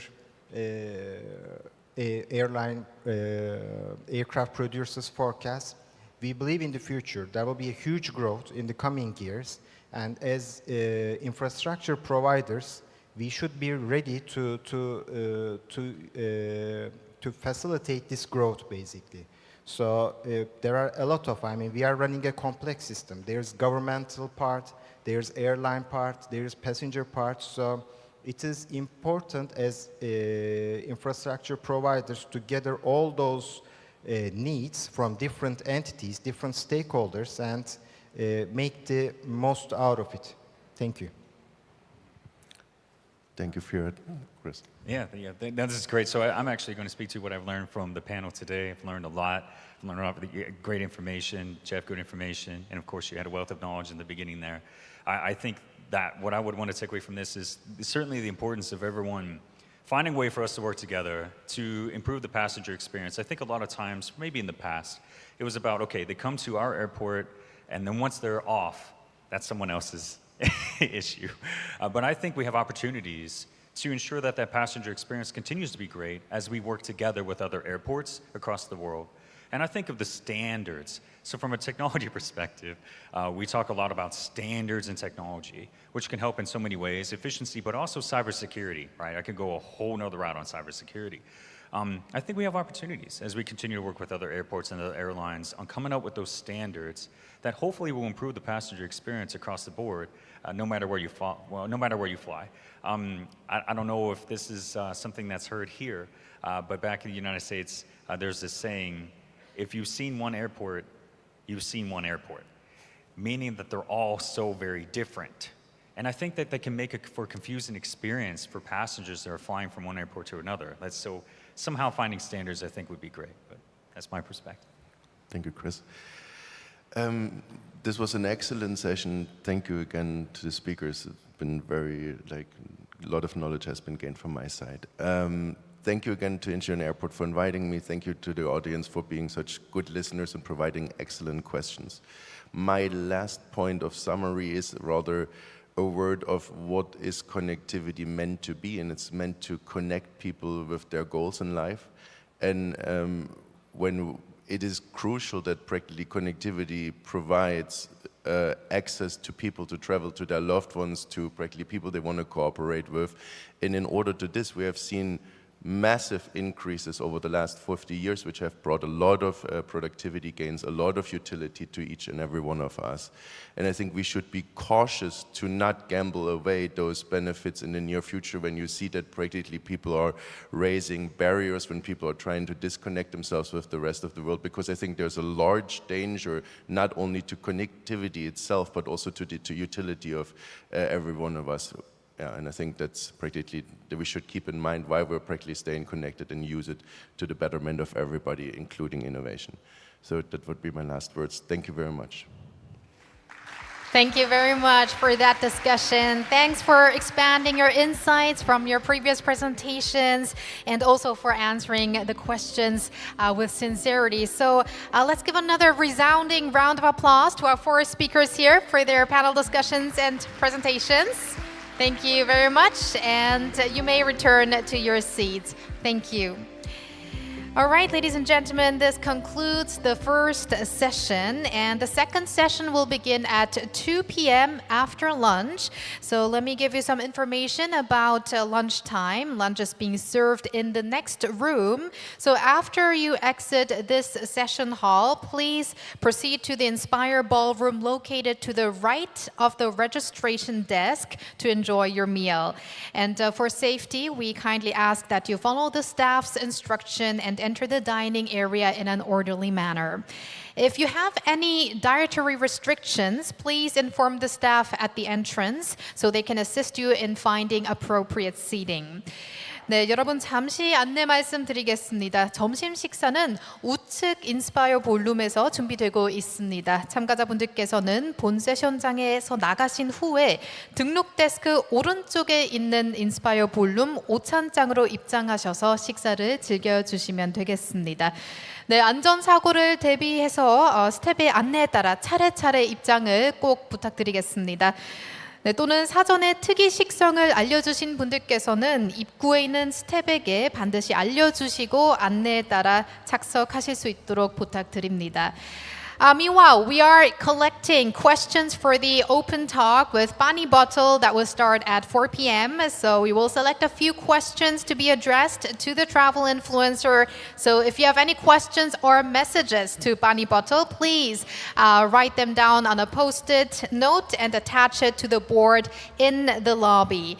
네, 현재 로비에서는 오픈 토크 세션을 위한 질문을 받고 있습니다. 오후 4시에 진행되는 오픈 토크 위드 빠니보틀 세션에서 저희가 몇 가지 질문을 뽑아서 답하는 시간을 가져볼 텐데요.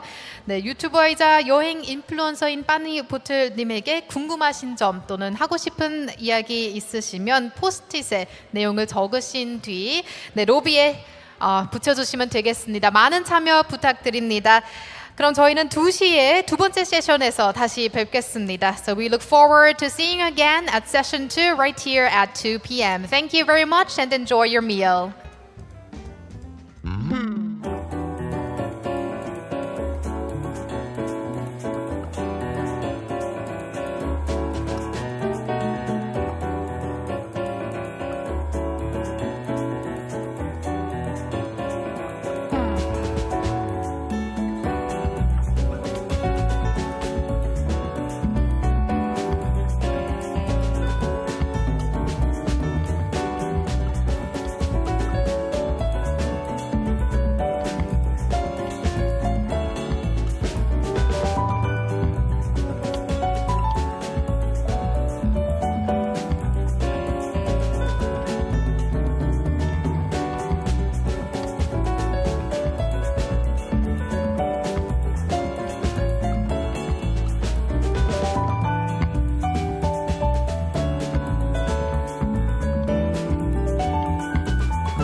Let us now begin with session 2 of the World Aviation Conference 2024. It's great to have you all back.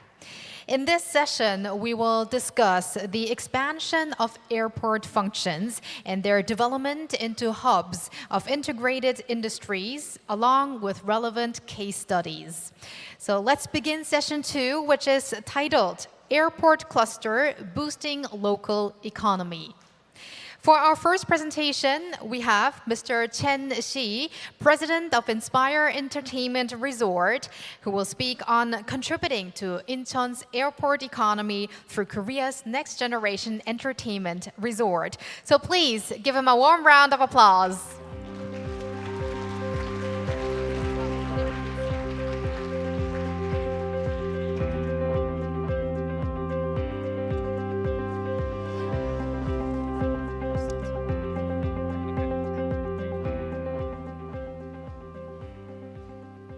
Good afternoon, everybody. Thanks for visiting Inspire. Hope you're enjoying your stay. If you have any complaints about food or room, see me afterwards. Today, it's a great pleasure to welcome you here, and I want to just introduce our resort a little bit in depth. You're all here, so you obviously can see it for yourself. I want to talk a little bit about the history of the development and the future as well.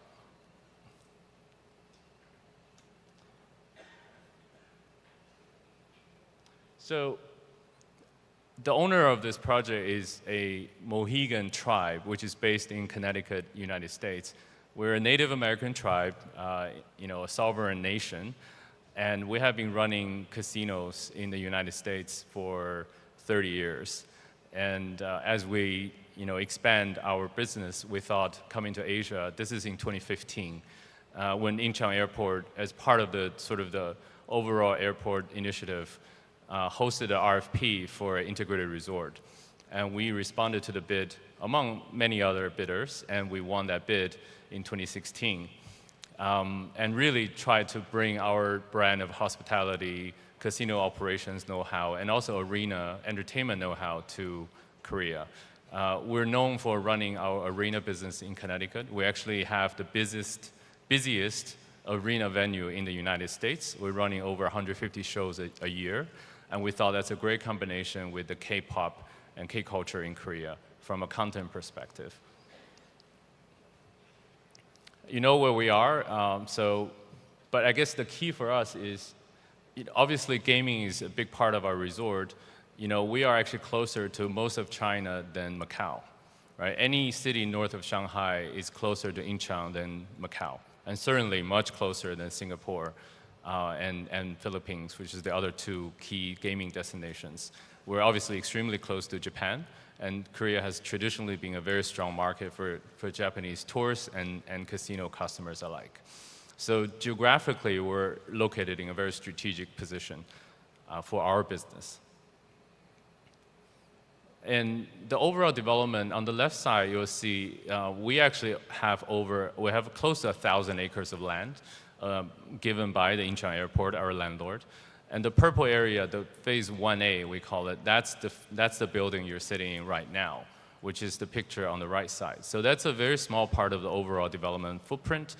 It's only about 120 acres being developed, and we have a remainder of the land that we plan to develop in 2 to 3 more phases in the next 5 to 10 years.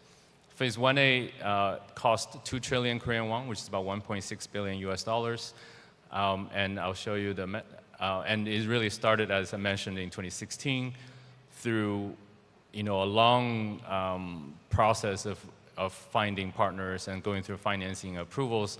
And we closed the financing in November 2021 through a project financing agreement with Korean banks, and we started construction in February 2023. And we finished construction last November, soft opened November 30th, and actually hosted our first event in this very ballroom on the same day for the US military, and off we go. On December 2nd, last year, we hosted our first arena event, which is the Melon Music Award, one of the largest music award in K-pop in Korea. We got our hotel 5-star rating January and casino license in February 2024 this year. and we grand opened on March 5th. So that's sort of our journey in development. And without the support of all the regulators, this wouldn't have been possible. So obviously, IIC, being our landlord and operating partners, we also work closely with other administration departments, such as Ministry of Culture, Sports, Tourism, which is really approves our casino license. Incheon City approved many of our operating businesses, and the Incheon Free Economic Zone, which really brought this deal together. KTA, the Korean Tourism Association, approved our hotel ratings, and SROA, which is Seoul Regional Office of Aviation, is sort of our land development approval authority. So, I sincerely thank them for their support during this process. And I think the beauty of working in Korea is, the government is very efficient, and the guidelines are very clear. The policies are very clear. It makes our job a lot easier there's not a lot of room for interpretation, right? They just follow the rules, and then I think we can, it's a great partnership to move forward. So, what are there in this resort, right? So I want to show you a little bit. So we're sitting here in this number 2, which is the ballroom, MICE facility.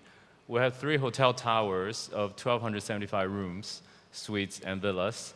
We have, obviously, a foreigner-only casino, which is number 3 here. It's the largest in Korea, 150 table games, 700 slots. We have an outdoor discovery park that we can host outdoor events for up to 30,000 people. We have a Rura Street, which I think some of you have experienced, with the longest indoor LED ceiling in the world, 150-meter long, with Samsung next-generation LED panels.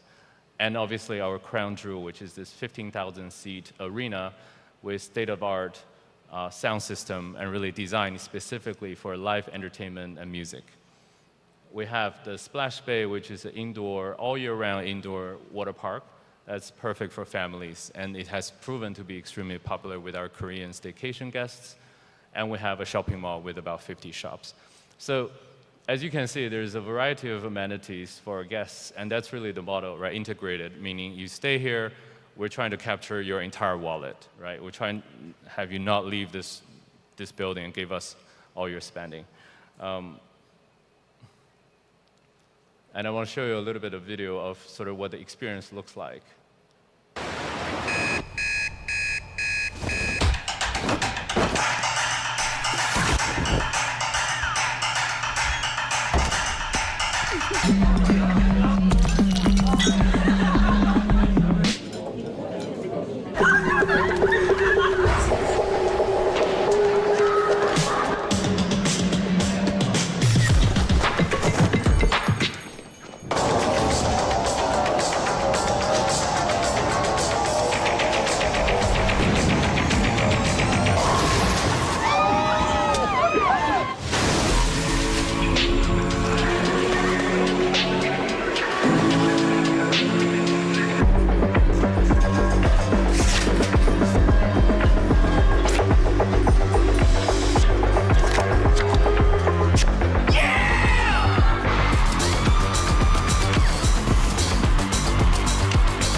So the model really isn't new, right? This has been played out in Singapore, in Macau, in Las Vegas. I think, but this is certainly the first for Korea, the true sort of integrated nature of different businesses under one roof. And we have ramped up pretty quickly since we opened. We have, daily visitors, 17,000. Peaks and valleys, when we have arena events, obviously a little bit higher. Close to 10,000 covers a day in our restaurants. Over 1,000 visitors in the casino. And we've been running, August 90% occupancy, and specifically within that, 26% is casino, 19% is groups, which a lot of those are foreign visitors. So one of the key strategies, obviously we have the base sort of local Korean staycation business, But 40% of our occupants are actually foreigners, which is extremely important for our business and also for the airport. I think as driving foreign tourism, that's sort of the mission we have, right? And I think we're achieving that pretty quickly. And speaking sort of our crown jewel of the arena, we have hosted close to 30 concerts since we opened, right? Including some of the really big award shows, Melon Music Award, SBS Gayo Daijang, which is the Christmas gathering of K-pop superstars. We've done many K-pop, Psy, Taeyang. We've done Western A-list, Maroon 5, and we're about to do Westlife. So the model here is a little bit different in the sense that we actually procure our own arena shows. The economics such that we are able to invest our dollars into these shows to bring the artists and sell tickets, and in turn drive overall resort visitation, which is quite different from most of the venues in the world where you're just taking rentals. Essentially, the artists want to play there, and they'll go find a venue and pay rent and to play. For us, we bring the artists to Incheon and to our venue, which drives, again, visitation and economic benefits. In fact, when we do these concerts, all the hotels on this island are full. So we're actually creating economic benefit throughout this island, including our competitor, Paradise City, and all the airport hotels as well. And also, we do more than just live entertainment events. We actually just finished a major esports championship, the Valorant World Finals last weekend here. It was, in collaboration with Riot Gaming, based in LA, second largest esports game in the world. We brought in the final 4 teams here playing out in the finals, and China team won. And that was a great event for us. We got tourists, we got fans from all over the world coming in. They also streamed online, but the whole building was programmed with esports last weekend. We're doing actually the World Knowledge Forum next week. It's essentially the Davos Forum of Asia, with many, many world leaders as well as business leaders coming here next week. So the journey really, to me, is a 3-pronged strategy, right? We're trying to capture this local leisure staycation with family-friendly attractions. I showed you the Splash Bay, the indoor water park, and many, many Instagrammable moments like the arena and the Aurora ceiling. That gave us the base business, and then really induced direct foreign visitation through our casino, MICE, and arena programs. When we do some of the K-pop shows, more than half the audience actually flew in from China, and many of them actually flew in and fly back the same day, right? So that obviously created a lot of business for the airport as well. And then lastly, what we're looking at, and we like to work with Incheon Airport closely on, and the airlines, is how do we create a transient economy? Now we have this facility so close to Terminal 2 and Terminal 1. How do we get half of that, 70 million throughput, which are transient passengers, to come out of the airport and spend half a day or 2 hours, 3 hours in the resort, and really capture that wallet for us and also for this area as well? That's sort of the next challenge we're discussing. And of course, for the area, I think our strategy and our mission is really revitalizing of the K-tourism, K-culture, right? Producing really high-quality entertainment content and the venue for K-pop, direct job creation as a given, and also commitment to CSR and ESG for local communities. We donate, obviously, directly, but really, as I mentioned, we create a lot of business and economic opportunities for local businesses. Our visitors go to the local communities to eat, to dine, to drink, to shop, and that has proven to be a very big driver of local economic development. And we also work with organizations like World Wildlife Foundation to drive awareness of, obviously environmental sustainability, etc. So, we see ourselves as a platform, a key ingredient of this local area's economy to provide visitation, to provide spending, and that impacts everybody in our community. That's it. So, again, for us, we have a pretty lofty goal, and the name of the resort suggests it's all about inspiration, right? So our logo is inspiring worlds, inspiring people. And I think we're on a very early part of our journey, but I look forward to everybody's support and feedback to make this even better for everybody. Thank you. Thank you very much to Mr. Xi for that inspiring presentation, and we look forward to more collaborations between Incheon's airport and this wonderful resort. And next, I'm going to introduce our next speaker. And for our next speaker, we are going to have, excuse me for that. We have Stefan Lam for the next presentation, and I just have found also the title of the next presentation, excuse me for that. He is going to talk about the development of Hong Kong International Airport from city airport to airport city. And Mr. Stephen Lam is the General Manager of Airport Authority Hong Kong. And let's welcome him with a big round of applause.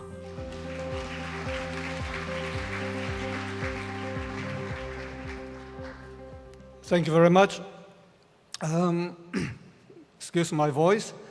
I'm very pleased to come here and have the opportunity to share with you the development of Hong Kong International Airport to turn it into from a city's airport to an airport city.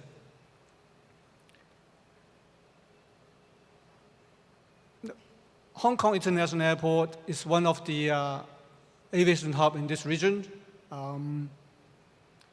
With this geographical location, it reaches half of the world's population within 5 hours flying time. We have some very great connections. We're also the world's busiest cargo hub in the world.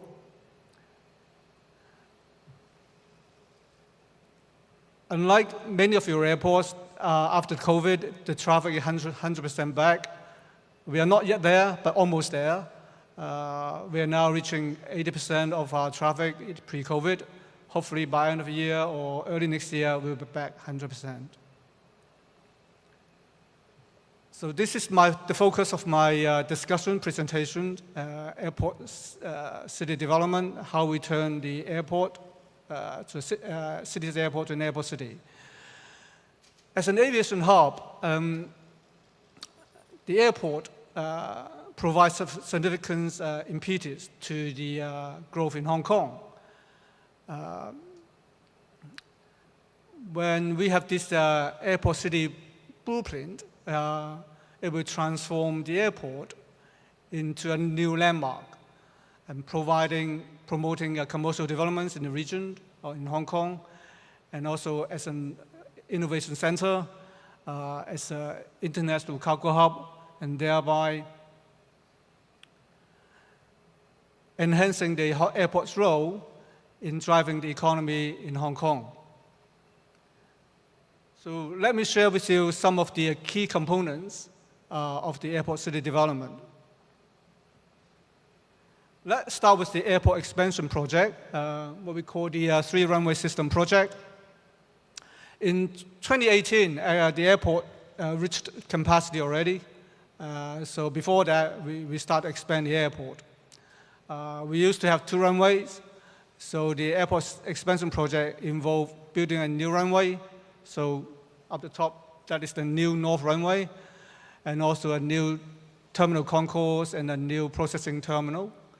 Of course, involving a reclamation of 650 hectares of land, as shown, in the area enclosed by the yellow lines. And this is the new Terminal 2 and the Terminal 2 concourse connected by automated APM system. So when that is completed in the coming years, that is going to be what we call a tale of 2 terminals. The new Terminal 2 will be young and energetic and full of high tech. And the existing Terminal 1 it will remain timeless and, of course, with renovations.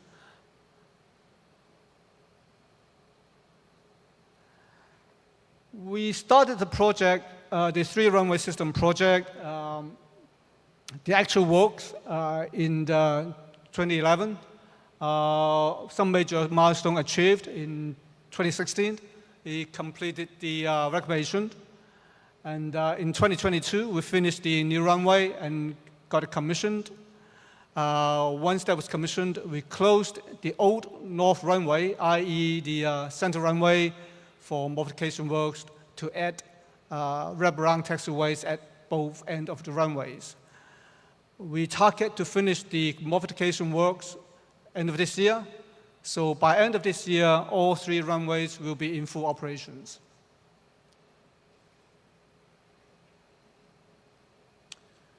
So when the three-runway system is fully completed, so we target to achieve the handling capacity of 120 million passengers per annum and 10 million tons of cargo.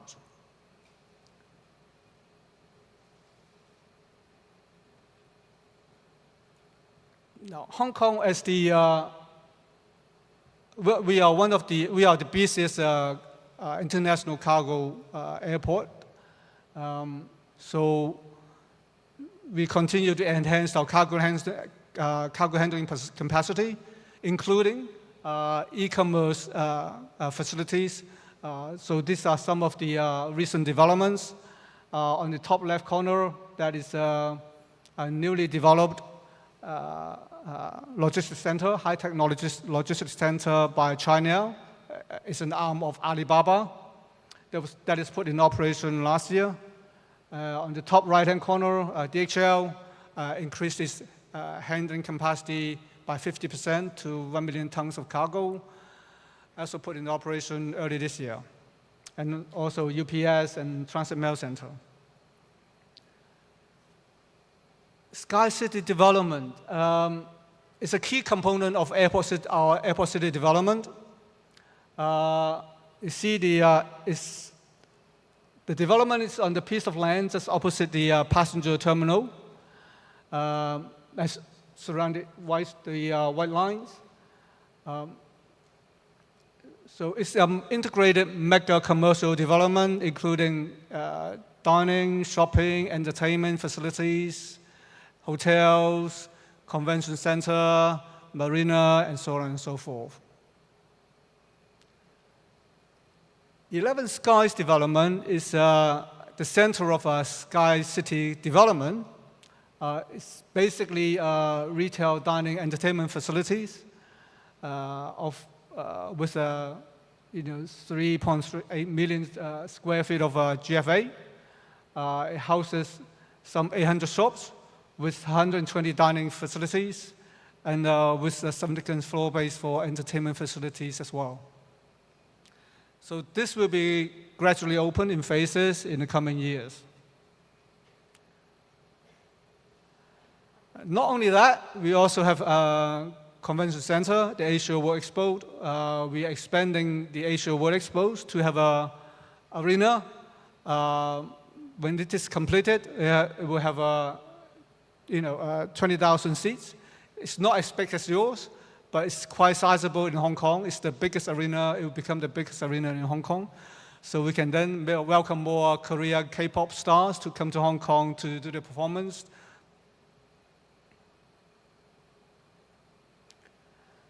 With all that developments and commercial and the airport expansions, we need very important infrastructure to support them. So we are building this autonomous transportation system. We are extending the autonomous system from the air side to land side. The first phase will be a link, as shown in red, the red line connecting the Sky City to port, Hong Kong port, that is a land control border connecting to southern part of China. So that will be put in operation in 2025. And the second phase is to connect the Sky City and to a town with the bottom, some 4 kilometers away. That in itself will connect to the local mass transit network. So that sort of connectivity is very important to bring visitors and passengers to and from the Sky City development.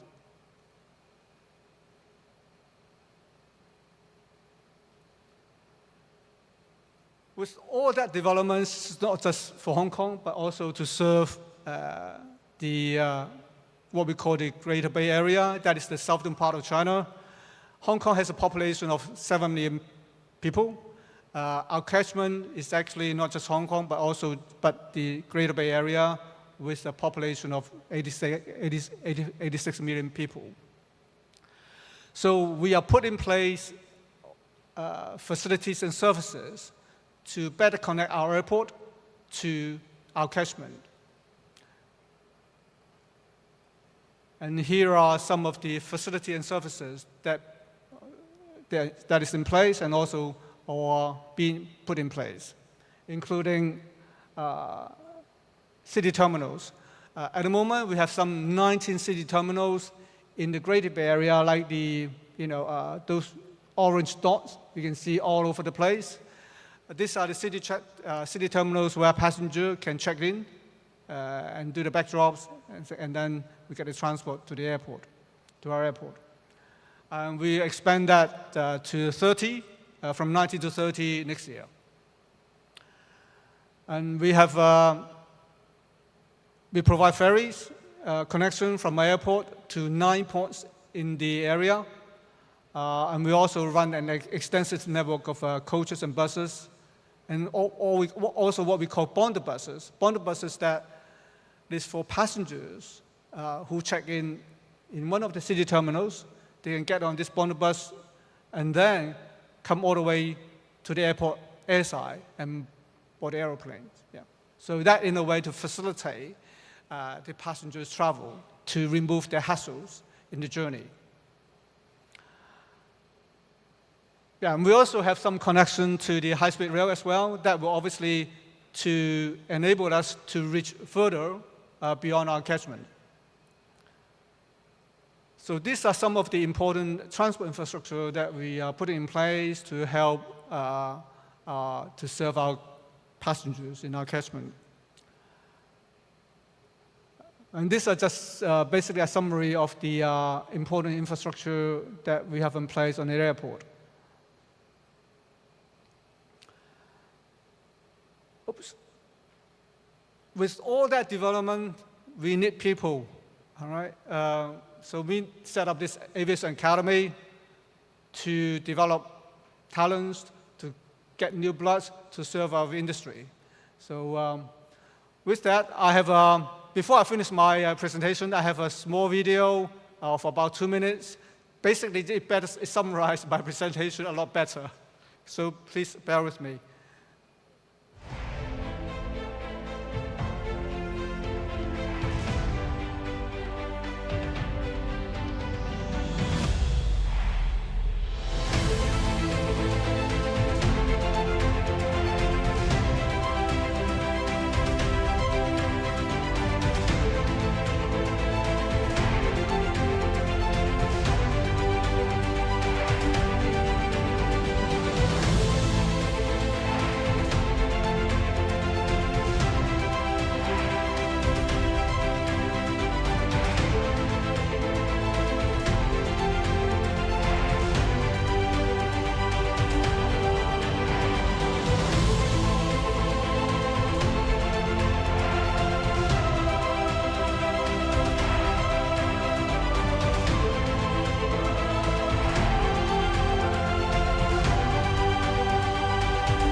Thank you for listening. Thank you. Thank you very much to Mr. Lam for your informative presentation, and we look forward to the results of the projects in development at the Hong Kong International Airport. And now we will invite our next speaker, which is Ms. Maruchi Kantu, Executive Vice President of Dallas-Fort Worth Airport. And she will speak on the topic, Dallas-Fort Worth International Airport Overview. So let's welcome her to the stage with a warm round of applause.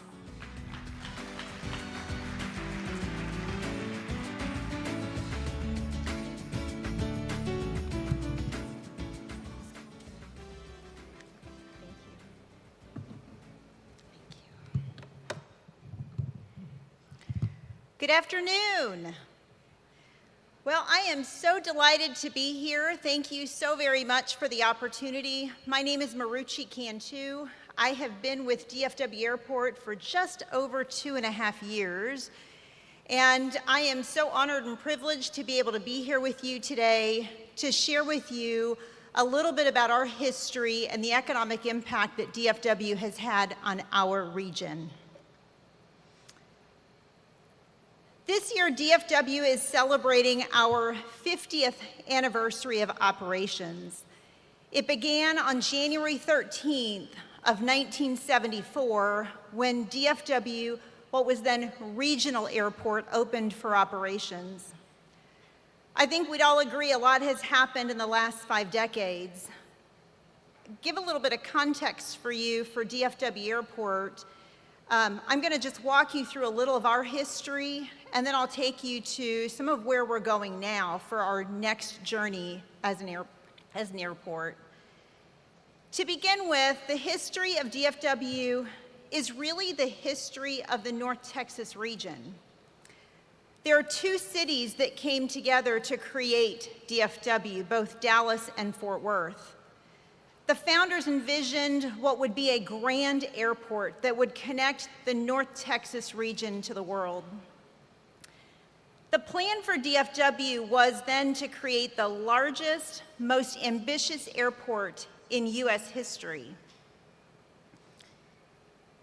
It all started in 1965 when these 2 cities came together and they formed an interim board that would create the plans that would then develop DFW Regional Airport.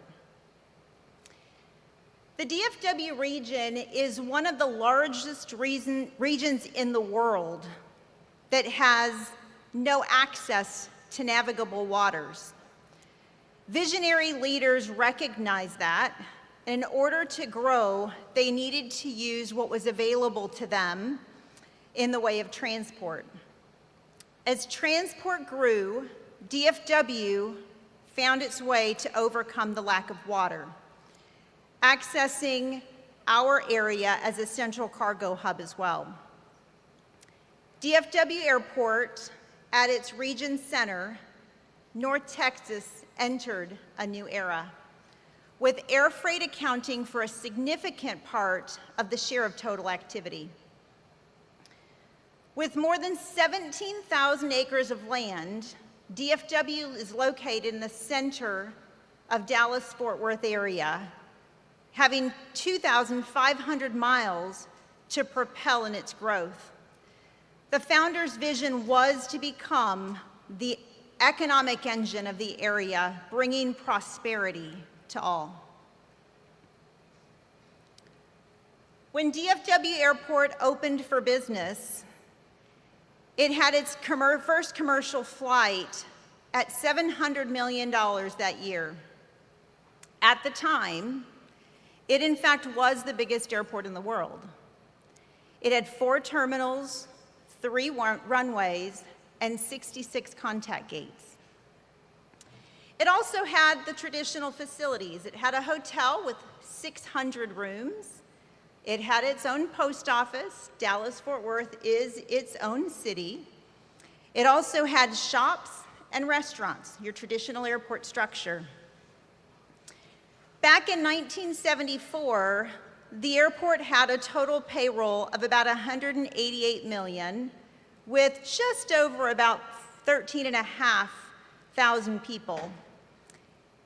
If we look back and we include the concessionaires revenue, we include the purchase of goods and services, and you take the economic multiplier, back in 1974, Dallas-Fort Worth Airport provided about $700 million in economic impact to that region. Population at the time for the region was at about 2.2 million people.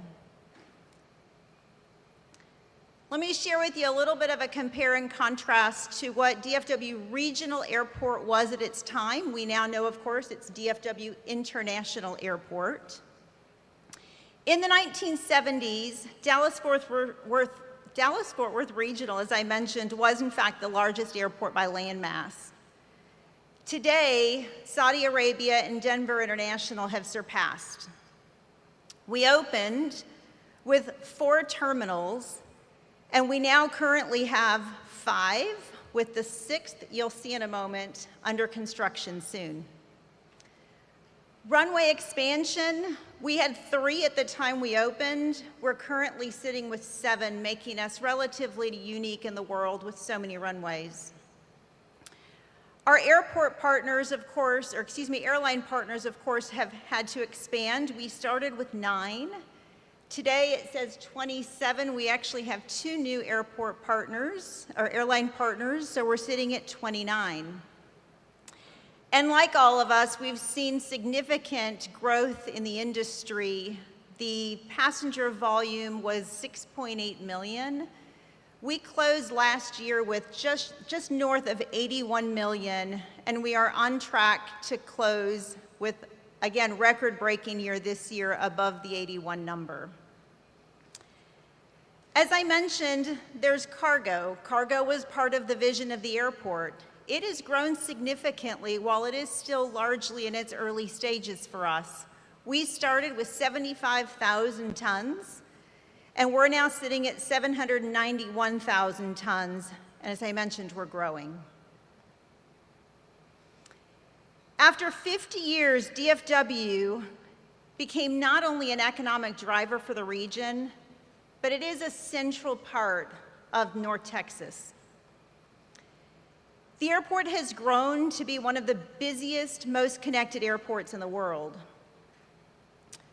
With our central location, DFW allows customers to reach all major metropolitan areas in the United States in 4 hours or less. With our 29 airline passengers, we're able to be one of the most connected airports in the world. And our massive size, really truly the greatest foresight of our airport founders, it makes us the 3rd largest airport today. As I previously mentioned, the landmass is big. We've got 26.9 square miles, 17,000 acres of property. We currently employ about 2,200 direct board employees with over 60,000 total employees on campus. In addition, our cargo operations, DFW has over 20 cargo airline carriers. DFW continues to expand its nonstop international service with 68 international destinations today, allowing you to get to almost every major metropolitan city in the world nonstop. As it relates to the economic impact, our economic impact has also grown considerably in 50 years. We are currently looking at $38 billion of US dollars in direct and indirect annual payroll supported, 634,000 jobs, both direct and indirect, $24 billion of visitor spending to the region, and $5 billion in tax revenue. But it wasn't easy. When you look back in our history, it took 40 years for this airport to become a reality. We have 2 owner cities, the cities of Dallas and the cities of Fort Worth. They finally agreed after 40 years to this joint venture. finally landing on a site that's located 17 miles from each of the city's business districts, the two very different cities came together and made an agreement. While it was not an easy journey, and it's one that had layers of challenges, both cities knew that Dallas-Fort Worth Airport would play a pivotal role in the success of our region. Today, the region represents 8.1 million people. We are currently the 4th largest metropolitan area in the United States. We are very excited because the region is growing. It is anticipated that by 2030, we will become the 3rd largest region in the US, surpassing Chicago. Dallas-Fort Worth is also home to 24 Fortune 500 companies. We also are home to 49 Fortune 1000 companies, and growing.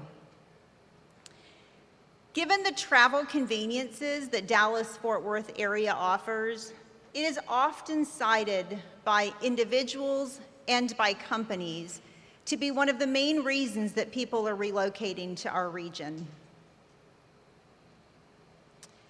Commercial development is key for us.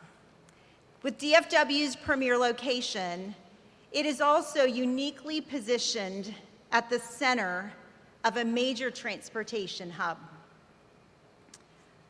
Within the US, there are 79 markets that can be reached overnight, either by truck or by train. Immediate access to miles and miles of road networks connecting the region and beyond. Commercial development is an essential part of a component to Dallas-Fort Worth International Airport. Our innovative business structure, and it truly represents the opportunity for our airport to continue to grow. Dallas-Fort Worth has an established land use plan, which provides a framework and development strategy for commercial use of our airport land. In our fast-paced and continuously growing area, we have this plan set for about 5 years, but as you can imagine, we are updating it as needed. Our plan provides diverse use of our land. We have designated areas for cargo, warehouse distribution, office, mixed use, hospitality, and industrial. To provide a little context of the diversification of our land, I mentioned we have 17,000 acres.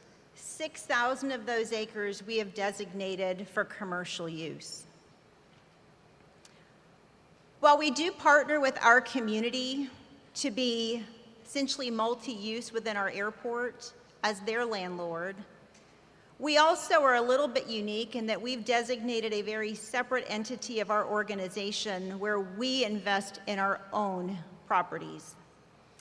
The properties we invest in typically tend to be services that support the traveling public. Largely they're hotels and our rental car facilities.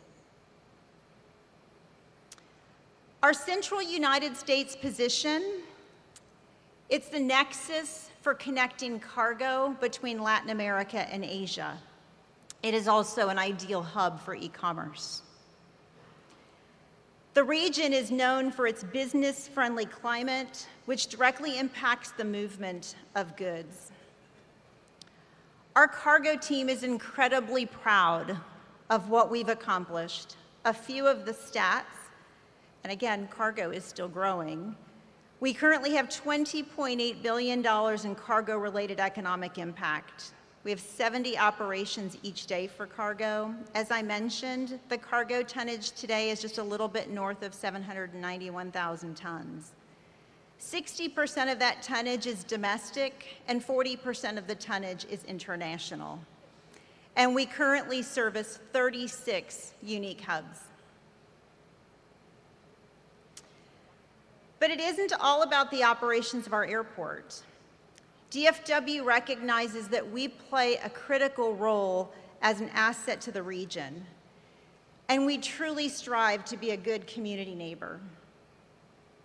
Our approach to community impacts is focused on a number of things, largely including our local small and diverse business enterprises, our employee involvement, and our community outreach.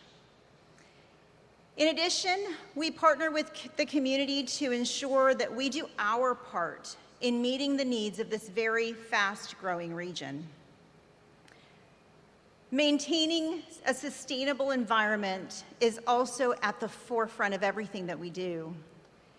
DFW is the world's largest and first in North America to achieve carbon neutrality. And as you know, that's clearly not by accident. It takes a lot of work. Our environmental airport development team also maintains incredibly close relationships with our surrounding cities, again, to ensure that we're delivering a healthy community. We take our role in the economic vitality of our region very, very seriously. This is manifested through our many partnerships and our commitment to delivering exceptionally every day while we're preparing for our future. Our partnerships are very, very important to us. We have over 50 unique organizations that we work with. It includes our local regional chambers, our industry trade organizations, our minority business groups, community nonprofits, and also our civic organizations. We also participate in programs that empower and develop our region's leaders for today and to help us as a community reach into the future. We recently re-engaged the Perryman Group. They're an economist organization, and wanted to really understand what is the impact that the airport has had.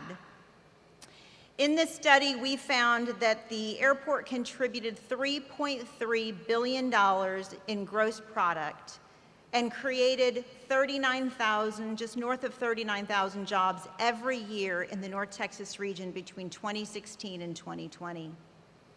We are truly humbled and honored to be part of our region and proud, so proud to be part of what makes it what it is today.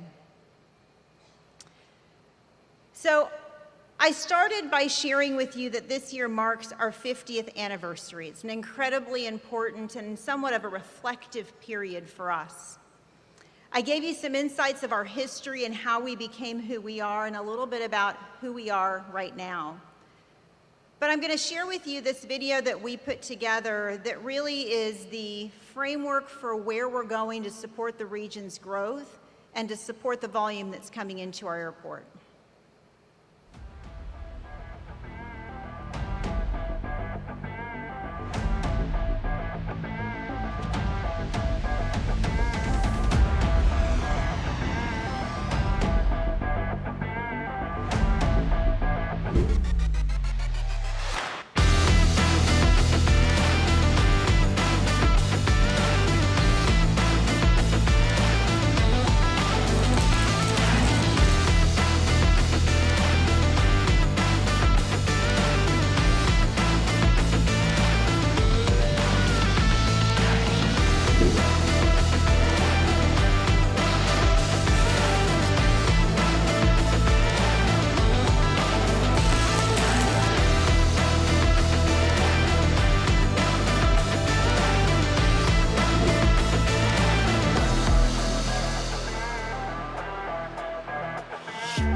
saw is a multi-year, multi-billion-dollar investment. It will open up our new Terminal F, redo a lot of road construction, provide additional contact gates for us, and really propel us into the future. Thank you so much. It was an honor to share our story with you. I appreciate your time. Thank you very much for that excellent presentation, Ms. Cantu, and also thank you for walking us through the history, the present, and the future of the Dallas-Fort Worth International Airport. And ladies and gentlemen, the final speaker of session 2 is Mr. Chang-gyu Kim, head of the Future Business Division at Incheon Airport, and he will present on airport cluster boosting national and local economy. Let's welcome him with a big hand.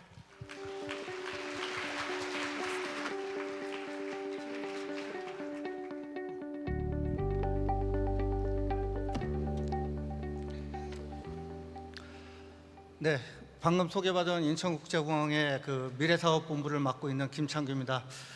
여러분 그 식사하시고 상당히 그 나른해질 시간인데 그 각 발표자들께서 상당히 중요한 얘기들을 하고 있어서 다들 긴장감이 그 굉장히 있는 것 같아요.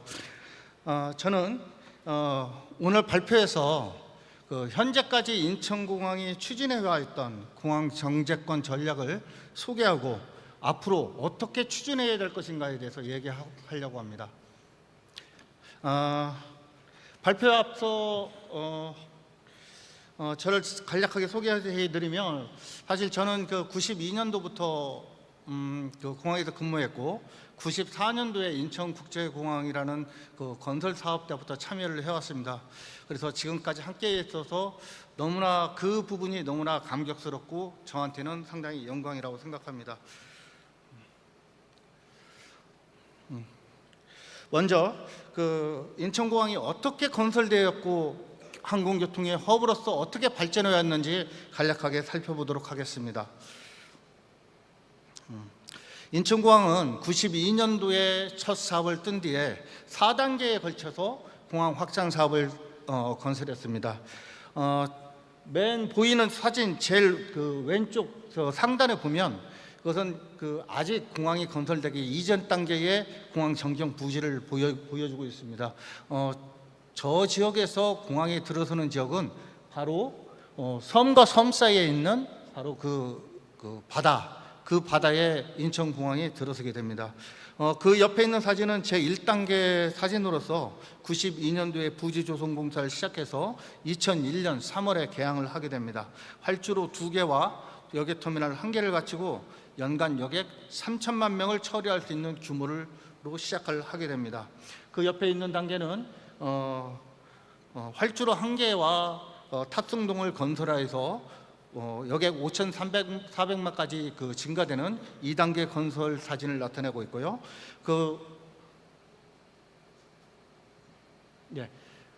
밑에 3단계 건설은 지금 현재의 모습입니다. 3단계 건설은 2009년부터 17년까지 건설했고요.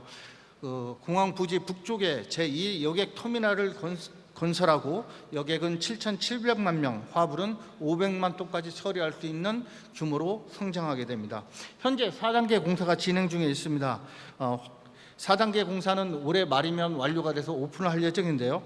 활주로 1개와 제2 여객 터미널을 확장합니다. 이렇게 되면 연간 여객이 1억 600만 명까지 수용할 수 있는 규모로 성장을 합니다. 이렇게 공항이 지속적으로 성장할 수 있었던 것은, 확장될 수 있었던 것은 당초 계획대로 공항 이용 수요가 지속적으로 증가했기 때문이라고 할 수 있습니다. 즉 공항의 수요와 공급이 계획대로 이루어졌다고 할 수 있습니다. 인천공항은 우리 대한민국 경제에 아주 중요한 역할을 하고 있습니다. 2023년도 기준으로 생산 유발 효과는 약 560억 달러, US 달러, 그리고 51만여 개의 일자리를 창출하였으며 대한민국 전체 GDP의 4.5%가 인천공항에서 직접 또는 간접적으로 창출되고 있다고 할 수 있습니다. 또한 수출 건수의 약 37%가 인천공항을 통해서 이루어지고 있는 한국 최대의 무역항으로서 역할을 하고 있습니다. 인천공항이 위치하고 있는 그 인천 지역에도 큰 역할을 담당하고 있는데 인천 지역의 GRDP의 약 19%가 인천공항에서 이루어지고 있습니다. 이런 성과는 기본적으로 공항의 핵심 역할인 항공기 운항을 비롯하여 여객 수송이나 화물 운송의 폭발적인 증가에 기인한다고 할 수 있습니다. 개항 당시와 비교해 보면 금년도 24년도의 경우 여객은 5배, 화물은 2.5배, 운항은 4배 이상 증가할 것으로 예상하고 있습니다. 이로부터 인천공항은 우수한 공항 인프라를 적기에 확보하고 수요 증대를 위한 전략을 성공적으로 수행하고 있다고 판단하고 있습니다. 그렇다면 인천공항은 이것으로서 인천공항의 역할을 다하고 있다고 자부해도 될까요? 인천공항이 더욱 발전하기 위해서는 과연 어떻게 해야 될까요? 교통 인프라로서 기본에 충실하되 항공교통 허브로서의 장점을 살려서 경제활동과 산업발전의 기폭제로서의 역할을 해야 한다고 생각합니다. 공항경제의 권위자 존 카사다 교수는 에어포트와 메트로폴리스의 합성으로서 에어트로폴리스라는 단어를 제시하였습니다. 이것은 국제공항을 중심으로 경제 단위가 이루어져야 하고 국제공항은 교통 기능이 목적이 아니라 그 기능을 살려서 경제 주체들을 위한 플랫폼으로서의 역할을 해야 한다는 것이죠. 현재 세계적인 경제와 추세를 볼 때 아주 깊이 있는 정의인 것 같습니다. 그럼 인천공항 경제권이 어떻게 변화되어 있는지 한번 살펴보겠습니다. 지금 화면에서 보시는 것은 인천공항의 초기 경제권의 구성 형태입니다. 제1 여객터미널 전면부에 업무단지를 조성해서 호텔, 오피스, 공항 종사자들이 거주할 수 있는 숙소를 만들었고 화물터미널 인근에는 물류단지를 만들어서 화물터미널을 지원하는 기능을 수행하였습니다.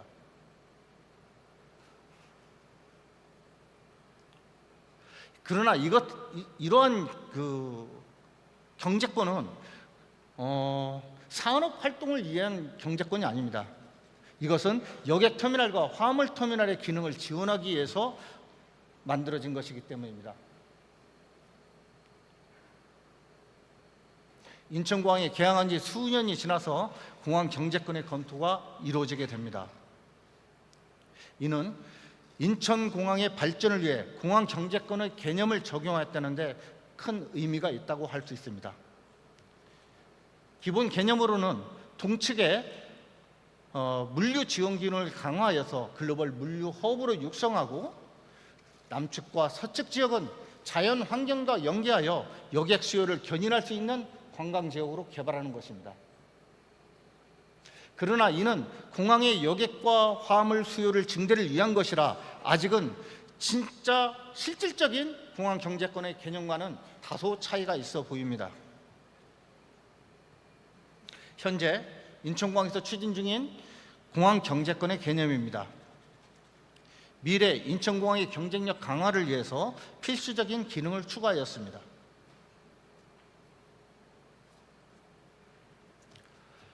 아시아 태평양 지역, 나아가 글로벌 시장을 겨냥하여서 공항 경쟁력과 함께 국가 경쟁력을 증대시킬 계획이 포함되어 있습니다. 하나는 MRO 산업의 육성을 위해서 공항 서북측에 대규모 MRO 클러스터를 조성하는 것입니다. 또 다른 하나는 MRO 지역 바로 밑에 있는데요. 아시아 태평양 지역에서 급격히 성장 중인 미술 산업을 유치하는 것입니다. 이는 인천공항에 성장하는 글로벌 네트워크와 더불어서 상당한 시너지를 낼 수 있다고 판단하고 있습니다. 그럼 각 권역의 전략적인 구현을 위해서 인천공항에서 추진 중인 사업들을 간략하게 소개해 드리겠습니다. 인천공항에서 관광 권역을 개발하는 목적은 인천공항이 바로 여행의 목적지가 되고 이곳에서의 경험으로 다시 오고 싶은 공항, 다시 찾고 싶은 공항을 만드는 것입니다. 이를 위해 제1, 제2 여객터미널 인근에 각각 레저, 엔터테인먼트, 카지노 시설을 갖춘 대규모 복합 리조트 파라다이스와 인스파이어를 유치하고 있습니다. 이들 시설은 앞으로 더욱 확대되고 그 기능이 더욱 강화될 예정입니다. 또한 공항 건설로 인하여서 절토된 저기 보이는 오성산이라고 보이는 지역에는 F1 경기를 유치할 수 있는 서킷과 함께 모터 산업을 위한 클러스터 개발을 추진하고 있습니다. 이와 함께 스마트 레이싱 파크 등이 기존의 골프장이라든지 드라이빙 센터와 연계하여서 인천공항을 아주 매력적인 관광 목적지로 만들어 나갈 것입니다. 다음은 인천공항의 문화예술공항이라는 목표입니다. 인천공항은 이를 위한 인프라로서 미술품 수장고를 유치하였습니다. 공항 서측에 44,000평방미터의 부지의 미술품 수장고가 한국의 미술 산업 육성을 위해서 현재 개발되고 있습니다. 미술품 수장고는 2026년부터 운영에 들어가는데 이를 앵커 시설로 하여 인천공항은 향후 미술 산업과 관련되는 경매장 그리고 미술관 등을 개발하고 이와 함께 국제적인 아트 페어도 유치할 계획입니다. 공사는 이를 통해서 한국의 미술 산업을 한 단계 더 도약시킬 수 있을 것으로 판단하고 있으며 한국을 그리고 인천공항을 방문하는 사람들이 이를 통해서 보다 감성적인 문화를 경험할 수 있도록 할 것입니다.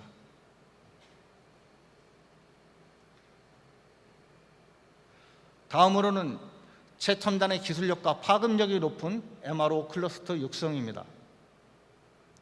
한국에는 현재 약 13개의 국적사가 있으며 인천공항에는 전 세계에서 96개의 항공사가 취항하고 있습니다. 그러나 국적사 대부분은 정비시설이 부족하거나 전혀 보유하고 있지 않아서 항공기의 정기 점검 등을 해외에 위탁하고 있는 실정입니다. 여러분도 잘 아시다시피 MRO 산업은 첨단 기술의 축적, 높은 부가가치 그리고 좋은 일자리를 창출할 수 있는 산업입니다. 하지만 한국은 이를 제대로 활용하고 있지 못하고 있는 실정입니다. 이에 인천공항은 약 230만 평방미터의 대규모 부지를 복합 MRO 정비단지로 지정하였고 글로벌 기업인 이스라엘의 IAI와 아틀라스 항공의 정비 수요를 유치하여 여객기를 화물기로 개조하거나 정비하는 경락구를 현재 건설 중에 있습니다. 이와 함께 공사는 항공기 부품 그리고 엔진 정비 등 전 분야를 아우르는 복합단지 육성을 지원하고 장기적으로는 더 많은 산업체들을 유치하여 MRO 산업 생태계를 구축하고자 하는 것입니다. 이를 통해서 인천공항의 항공사에 대해서 원활한 MRO 서비스를 제공함과 동시에 대한민국의 항공산업 발전에 기여할 수 있을 것이라고 생각합니다. 지금까지 인천공항에서 저희 공항에서 추진하는 경제권 개발에 대해서 설명하였습니다. 이전에 존 카사다 교수는 공항 경제권의 개념을 정의하는 데 있어 공항은 기업과 사람들을 연결하는 플랫폼의 역할을 해야 한다고 했습니다. 그렇다면 여기서 우리가 주의할 점이 한 가지가 있습니다. 그렇다면 미래 사회의 기업에서 필요한 것은 무엇일까요? 미래 기업을 육성하고 이를 통해서 공항 또한 경쟁력을 갖기 위해서는 과연 어떻게 해야 될까요? 이를 예측할 수 있다면 그리고 예측한 것에 대해서 대응할 수가 있다면 공항 경제권에서 추구하는 목표도 분명 변화가 있어야 한다고 생각합니다. 지금부터는 그 방향에 대해서 얘기해 보겠습니다. 인공지능, 로보틱스, 빅데이터, 클라우드 이러한 부분으로 대표되는 혁신 기술은 우선 이질적으로 여겨져 왔던 여러 영역의 통합을 가속화시키고 있습니다. 이러한 통합은 전 산업 체계에 걸쳐 이루어지고 있고 이러한 혁신 기술의 적용은 이제는 피할 수 없는 불가피한 선택이라는 것이죠. 이를 통해서 새로운 산업과 시장이 빠르게 형성되고 있습니다. 그 속도는 인류 역사에서 아직 경험하지 못하게 빠르게 다가오고 있기에 기업의 경쟁력은 물론 국가의 경쟁력까지 재편되고 있다고 보고 있습니다. 공항은 어떠합니까? 공항은 예로부터 다양한 분야의 첨단 기술이 집적되고 융합되고 적용되는 독특한 산업체입니다. 잘 아시다시피 공항은 첨단 전자, 통신 기술과 기계장치, ICT 등이 망라되어 있고 이를 응용한 서비스가 제공되는 곳이기 때문입니다. 각 분야에서 개발되는 혁신 기술들은 최첨단을 요구하는 공항 시스템을 위해 자연스럽게 융복합이 일어난다는 것입니다. 즉, 공항 체계는 이러한 산업의 조류를 최일선에서 받아들여야 한다는 것인데요. 다른 말로 한다면 공항 산업은 이러한 미래 산업의 흐름을 리딩하고 선도적으로 구현해야 한다는 것입니다. 이것이 바로 미래 경제권의 역할이자 플랫폼으로서 가지는 공항의 의무가 아닐까 생각합니다.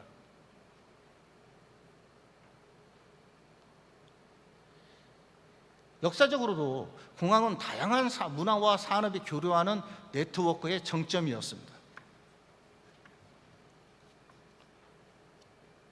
고대의 실크로드는 육상교통의 요지에 있는 도시들을 번성시켰고 대항해 시대 때는 해상교통의 중심지 항구를 중심으로 문화와 문명이 교류하였습니다. 항공교통이 발달한 그 지금의 현대사회는 전 세계가 하나의 생활권으로 들어오게 되고 네트워크의 거점인 국제공항과 이를 배후로 하는 도시를 중심으로 혁신과 발전이 이루어지고 있습니다. 미래 사회 또한 국제적인 네트워크를 통해서 발전해야 하는 미래 사회 또한 크게 변동되지 않을 것입니다.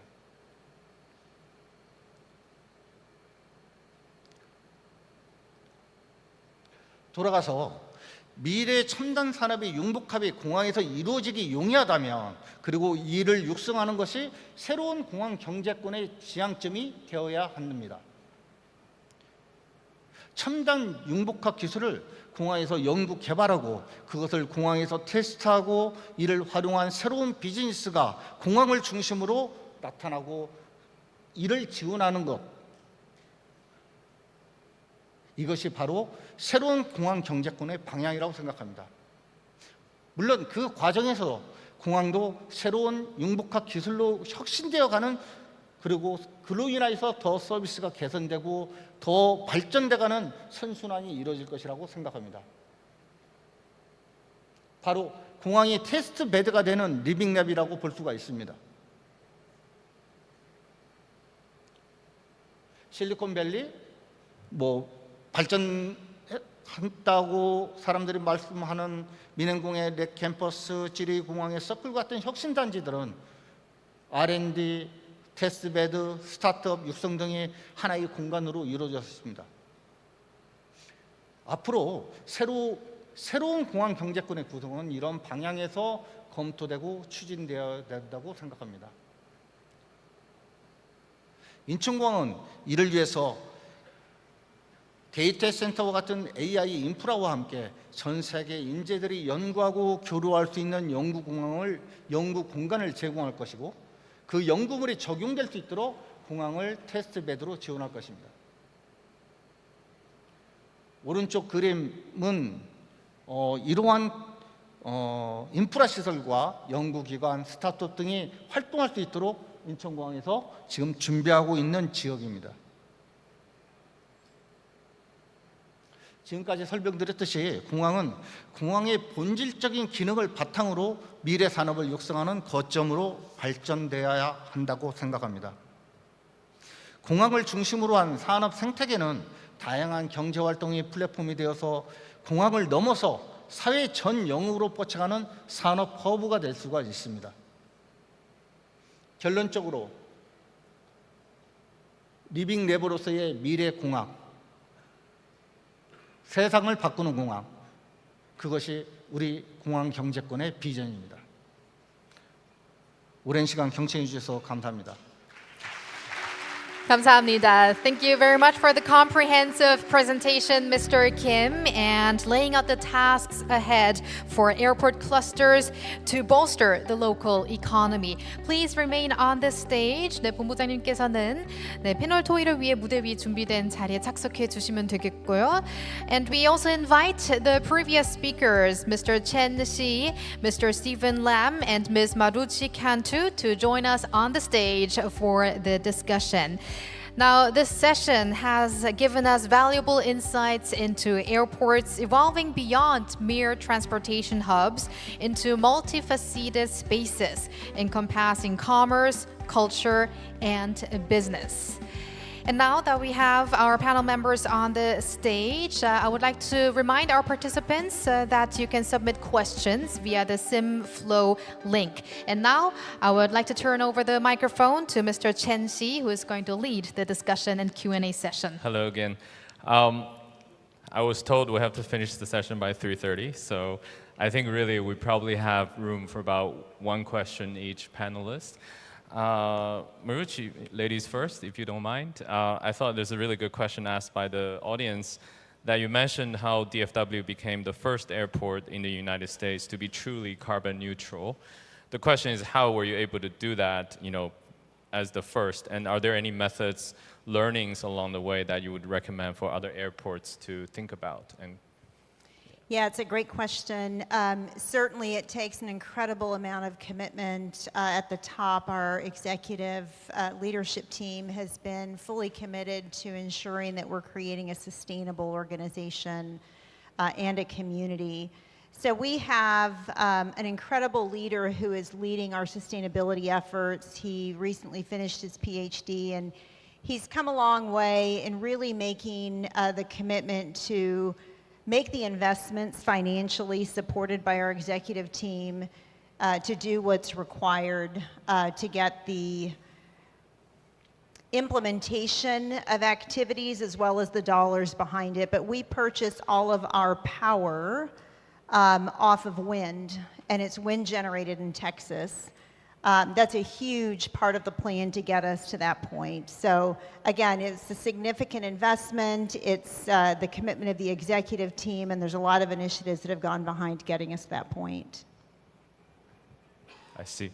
So the learning, I guess, is really just working closely with the local authorities and the leadership. That, understood. And finding sustainable resources that we've really had to go do, purchasing 100% off of wind. From a supply chain perspective, right.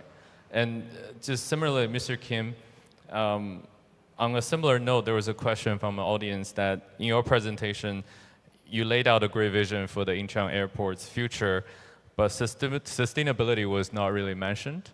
Can you elaborate more on Incheon Airport's vision for sustainability and carbon neutral? How does that play into, obviously, a very grand development strategy?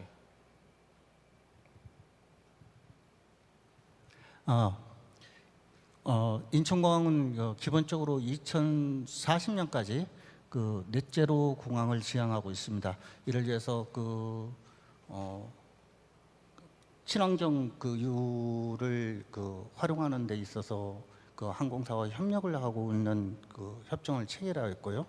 그리고 주변에 어떤 주로 인천공항은 한국은 자연적인 조건이 좀 약간 열악한 부분들이 있습니다. 그래서 그 중에서 가장 활동할 수 있는 부분들이 적용할 수 있는 부분이 바로 이제 태양광 발전을 이용하는 부분이고요. 그래서 공항 주변에 많은 부지들, 유휴부지들이 많기 때문에 그것을 태양광 발전을 통해서 조력한과 동시에 앞으로의 제 발표에서도 있었듯이 신기술이라는 것은 바로 이제 앞으로의 다가올 수소 경제를 위해서 수소 발전을 지금 현재 공항 주변의 어떤 발전 기능과 연계를 시켜서 인천공항에 공급하는 부분들도 아울러 검토를 하고 있습니다. 그런 통해서 2040년까지는 넷제로 공항 탄소 중립을 달성할 것을 비전을 가지고 있습니다. Oh, great. Thanks for that supplemental information. My second question is, can you reduce our rent a little bit? I'm just kidding. Stephen, so in your presentation, you talk about the catchment area of the Greater Bay Area. which has 87 million population. There's also 4 other airports in that area, right? From Guangzhou, Shenzhen, Zhuhai, and how do you? And obviously they're inside China, and easier for residents from those cities to access. How do you see Hong Kong International Airport compete with these airports right in your neighborhood? All within sort of an hour or so distance. Thank you. That's a very, very good question. Yes, you're right. In the presentation, the catchment, what we call the Greater Bay Area, that is the southern part of China. Including Hong Kong, we do have 5 airports. Hong Kong, Guangdong, Shenzhen, Macau, and also Zhuhai. Yes, we have competition, but also we have collaborations. And the competition, I think, is healthy competitions. But also don't forget, actually the market size is actually quite big. The cake is very big. Don't forget, we have 86 million people in the catchment. We do have overlapping catchment, but not 100%, but overlapping catchment. The market there is actually more than enough for the airports. But we all have our own role. For example, Hong Kong International Airport, we have a better international connections. We have connection to more international destinations, whereas our neighboring airports like Shenzhen, Guangzhou, Canton, they have much better domestic connections.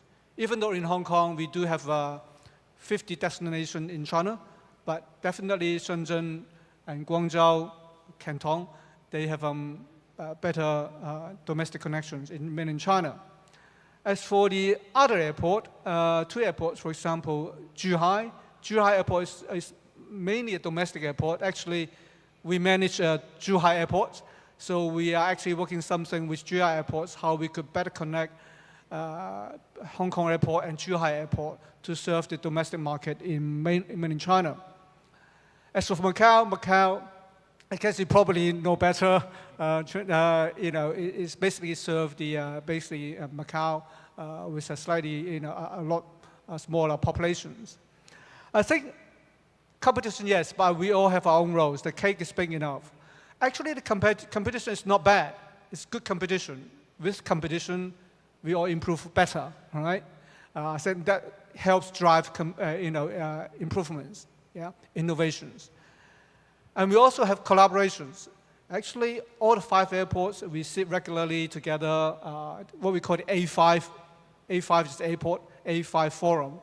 That the chief of the 5 airports meet regularly to see areas of collaboration, for example, air services, connections, for example, whether we could link the airports, Hong Kong Airport, Shenzhen Airport, and Guangdong Airport together with high-speed rail. I mean, these are the things that we can collaborate to serve the passenger better. Yeah. Thank you. I have another question for the panel, but just for myself, I'm going to pick a really difficult question that asking if Inspire has everything and visitors mostly stay in the resort complex, would that really revitalize the local economy? As a tourist, if you can eat, shop, and be entertained at the resort, would they find a reason to go into the city and spend their money at the local vendor? It's a great question. I think my answer is we don't have everything. We have a lot of things, right? But we also position ourselves at certain price point, right, in terms of hotel rooms, F&B, and entertainment. And given the number of visitors who come into the resort for various purposes, for some other accompanying purpose, they would actually choose to go out. For example, a lot of our hotel guests on the weekend actually go to the neighboring towns to eat, especially on the beach, seafood, the local delicacies, which we don't have. And also, when we do arena events, a lot of the foreign fans coming into Incheon, they actually, frankly, couldn't afford staying at Inspire. So a lot of the 3-star, 4-star hotels in the island actually get filled up pretty quickly. So that's sort of how we bring a much wider audience that actually would have the need to shop and eat and stay in the neighboring businesses rather than just in the hotel. So that's how we sort of bring that economic impact to the area. Another common question, actually, for all of us in the audience is, how do you bring that local culture and memory into your airports? It actually asked about Inspire as well. How do you make that airport feel like your city, right? Whether Hong Kong, Dallas, or Incheon. Would any of you care to comment on that? How do you incorporate that local flavor and make it sort of identity and memory for passengers? I could start. This is actually something that we're currently working on with the expansion of our airport. We take a very grassroots approach to what our airport looks like, to the experience that people have within our terminals, so that when they land, they get that Texas flavor, and more specifically, the feeling of our region. As I mentioned in my presentation in the airport's kind of overview, the cities of Dallas and Fort Worth are culturally very different.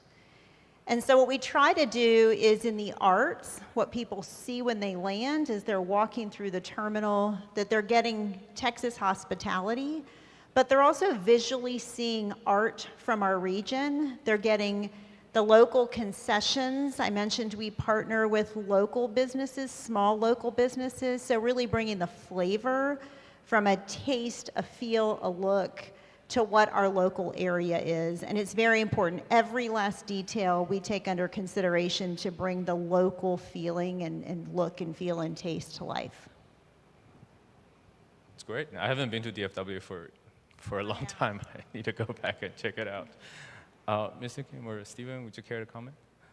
Right. I think it's a very good question. I think with our developments, commercial developments at the airport, yes, it may draw some visitors away from the city, but also with the developments that we have in plan, for example, like the arena and the dining facilities sitting so close to the airport, because we aim to develop the airport city as the destination itself, rather than a transit facility as a traditional airport. So that helps to bring people and visitors from other countries to our airport to stay there and visit the Sky City and then spend a few days and also they go to the city as well. For example, just to give an example, the events that you're familiar with, we do have K-pop stars coming to the airport's arena to perform, and that brings visitors from Southern China and from fans coming from other countries to see the K-pop star performance in the airport. And then, having they arrived, can spend a day, maybe half a day there, and then go to town as well. They have the opportunity to go to town as well. I think that will, in a way, help the economies of Hong Kong as a whole. As for bringing the local culture into the airport, we're probably doing something similar. We are providing space and also arranging performance for local artists to perform in the airport and also displaying the local arts. So that to give the passenger a feel when they arrive Hong Kong, they see Hong Kong, culture as well. So. Yeah, and I go to Hong Kong airport often, and I do feel like, you do feel like, but Hong Kong is also not just like traditional Chinese, it's also modern, right? So you have that contemporary feel in the airport as well, and technology. Mr. Kim, would you like to?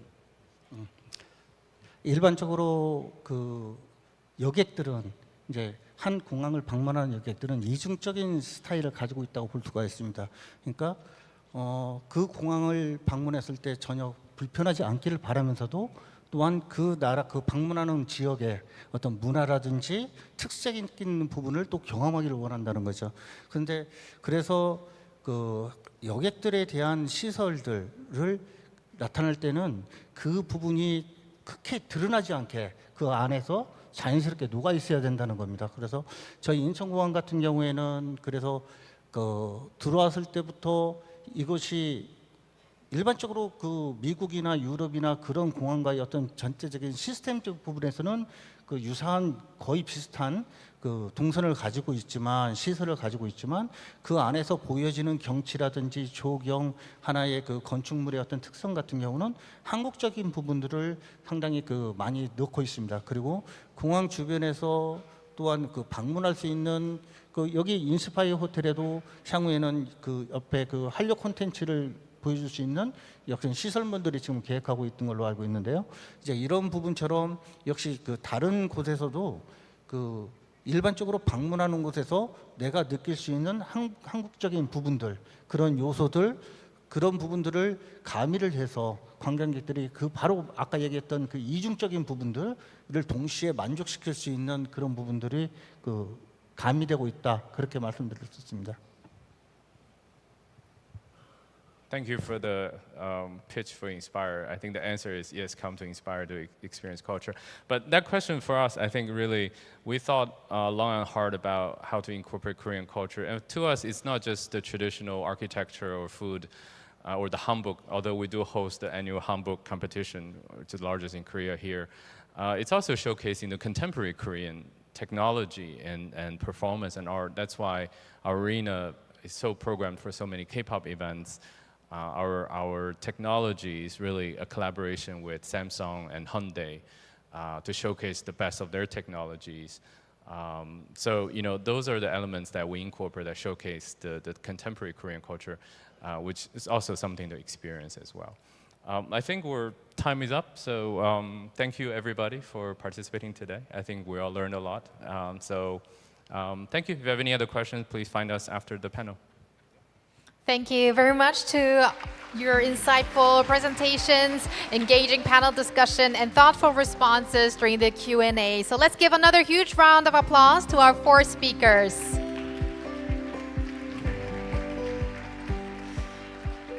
And also thank you to our moderator to keeping the time. Now, ladies and gentlemen, we have concluded the 2 sessions scheduled for today. It has been an enlightening experience, offering insights into the efforts and achievements of the aviation industry in recovering from the pandemic. Now we will take a 30-minute break before our final session today, an open talk with a travel influencer. Many of you already are probably familiar with him. And in the lobby, there is a space where you can write questions to our influencer, Bunny Bottle. I think some of you have already asked the questions and put them on the Post-its. So some of these questions will be answered during the session. So please enjoy your 30-minute break, and we will see you back here at 4 p.m. for the final session. Thank you very much. 네, 저희는 잠시 30분 휴식을 가진 후에 오늘의 마지막 세션, 여행 인플루언서와 함께하는 오픈 토크를 갖고자 합니다. 네, 현재 로비에서는 인플루언서에게 질문지를 작성하는 공간이 마련되어 있습니다. 궁금하신 점들을 작성해 주시면 감사하겠습니다. 네, 그럼 다음 세션 많이 기대해 주시길 바라며 4시에 다시 이 자리에서 뵙겠습니다. 감사합니다.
여러분 안녕하세요. 2024 세계항공컨퍼런스에 참석해 주신 여러분 진심으로 환영합니다. 네, 세션 1과 2에서 이미 많은 분들과 만나 뵈었는데요. 네, 이번에는 제가 또 오픈토크 세션 사회자로 다시 한번 새롭게 인사드리겠습니다. 아나운서 권소아입니다. 반갑습니다. 네, 여러분 이제 한여름의 무더위가 조금 지나고 아침 저녁으로 조금 선선한 바람을 느낄 수 있는 9월이 왔습니다. 가을의 정취가 짙어지는 여행하기 좋은 날, 이곳 인천 인스파이어 엔터테인먼트 리조트에 찾아주신 관객 여러분, 귀한 시간 내어주셔서 진심으로 감사합니다. 인천공항이 주최하는 세계항공컨퍼런스는 2016년 첫 번째 행사를 시작으로 올해 7번째 행사를 개최하게 되었는데요. 올해는 팬데믹 이후 불확실성의 시대에 항공산업의 재도약을 위한 혁신과 또 도전을 주제로 항공업계의 전문가분들을 모시고 이야기를 분야별로 나누고 있습니다. 전 세계의 우수한 공항, 항공사, 여행업계 전문가분들과 그리고 또 여행 이용객 여러분을 한자리에 이렇게 모시고 진행을 하는 만큼 굉장히 귀한 자리입니다. 그래서 또 이번 세션에 이에 딱 맞는 분을 저희가 또 모셔보도록 하겠습니다. 벌써 많은 분들이 기다리고 계신 걸로 알고 있습니다. 제가 바로 소개하기 전 이번 세션은 조금 분위기 전환을 하기 위해서 제가 여러분께 좀 부탁을 하려고 하는 부분이 있는데요. 저희 게스트분을 모실 때 아낌없는 박수와 그리고 환호성으로 좀 모셔보도록 하겠습니다. 여러분 준비되셨나요? 네, 이제 바로 소개하겠습니다. 여행 인플루언서 빠니보틀님을 모시겠습니다. 여러분 반가운 박수와 환호 부탁드립니다. 안녕하세요. 안녕하세요. 안녕하세요. 반갑습니다. 네, 빠니보틀님 반갑습니다. 네, 저희 편하게 앉아서 좀 진행을 해보도록 하겠습니다. 네, 바로 앉으면 되나요? 네, 네네네.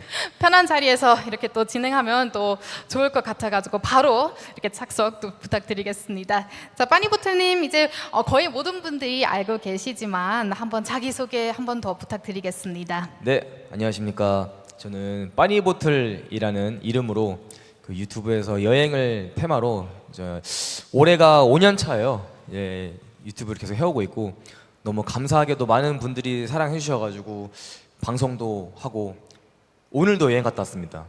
예, 지금 이제 얘기에 앞서서 먼저 좀 말씀을 드려야 될 것 같은 게 사실 제가 이렇게 이 정도로 공적인 자리라고는 예상을 못 해가지고 고민을 했어요. 어쨌든 세계 항공 컨퍼런스니까 뭐 사실 제가 매니저한테 부탁을 해서 집에서 뭐 좀 더 포멀한 정장이라든가 가지고 와서 갈아입을 수 있었는데 근데 여행을 하고 와서 바로 또 이렇게 그 복장 그대로 오는 것도 의미가 있을 것 같아서 맞습니다. 네. 여러분 굉장히 잘 어울리시잖아요. 그렇죠?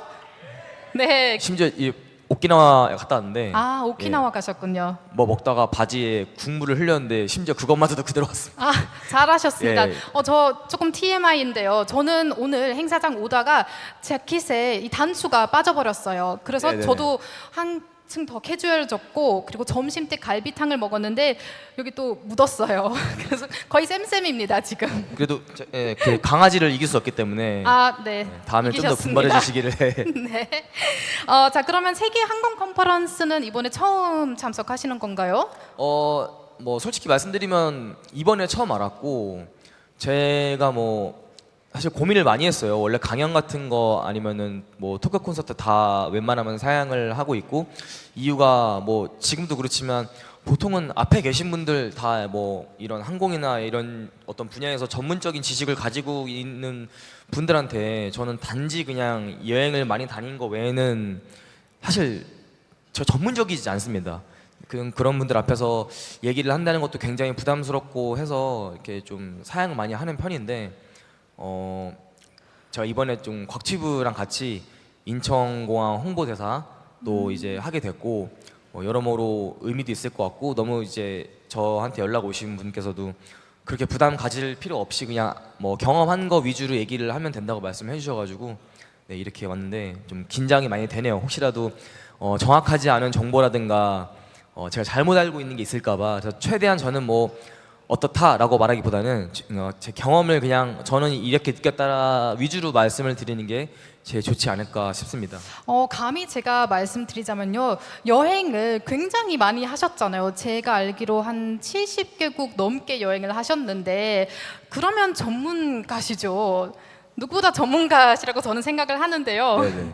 네, 그리고 제가 알기로 빠니보틀님은 이제 뭐 카메라 앞에서 굉장히 자유롭게 편안하게 말씀을 하시는데 이렇게 무대 위에서 조금 긴장하신다는 거를 알고 있는데 너무 편하게 말씀 잘하고 계세요. 그쵸 여러분? 이럴 때 박수가 필요합니다. 박수를 들으면 그때부터 긴장이 되긴 한데. 아 죄송합니다. 박수가 더 긴장이 되시는군요. 아무튼 뭐 최선을 다해서 한번 해보겠습니다. 네, 좋습니다. 저희가 조금 여행에 대해서 오늘 특히 이야기를 나눠볼 건데요. 빠니보틀님에게도 첫 여행이 있었을 텐데 첫 여행 경험은 어떠셨는지 좀 궁금합니다. 사실은 요즘 시대라고 하면 좀 말이 이상할 수도 있긴 한데 제가 한 고등학교 20살 때까지만 해도 해외 여행이 요즘같이 흔하진 않았던 걸 제가 기억을 하고 있어요.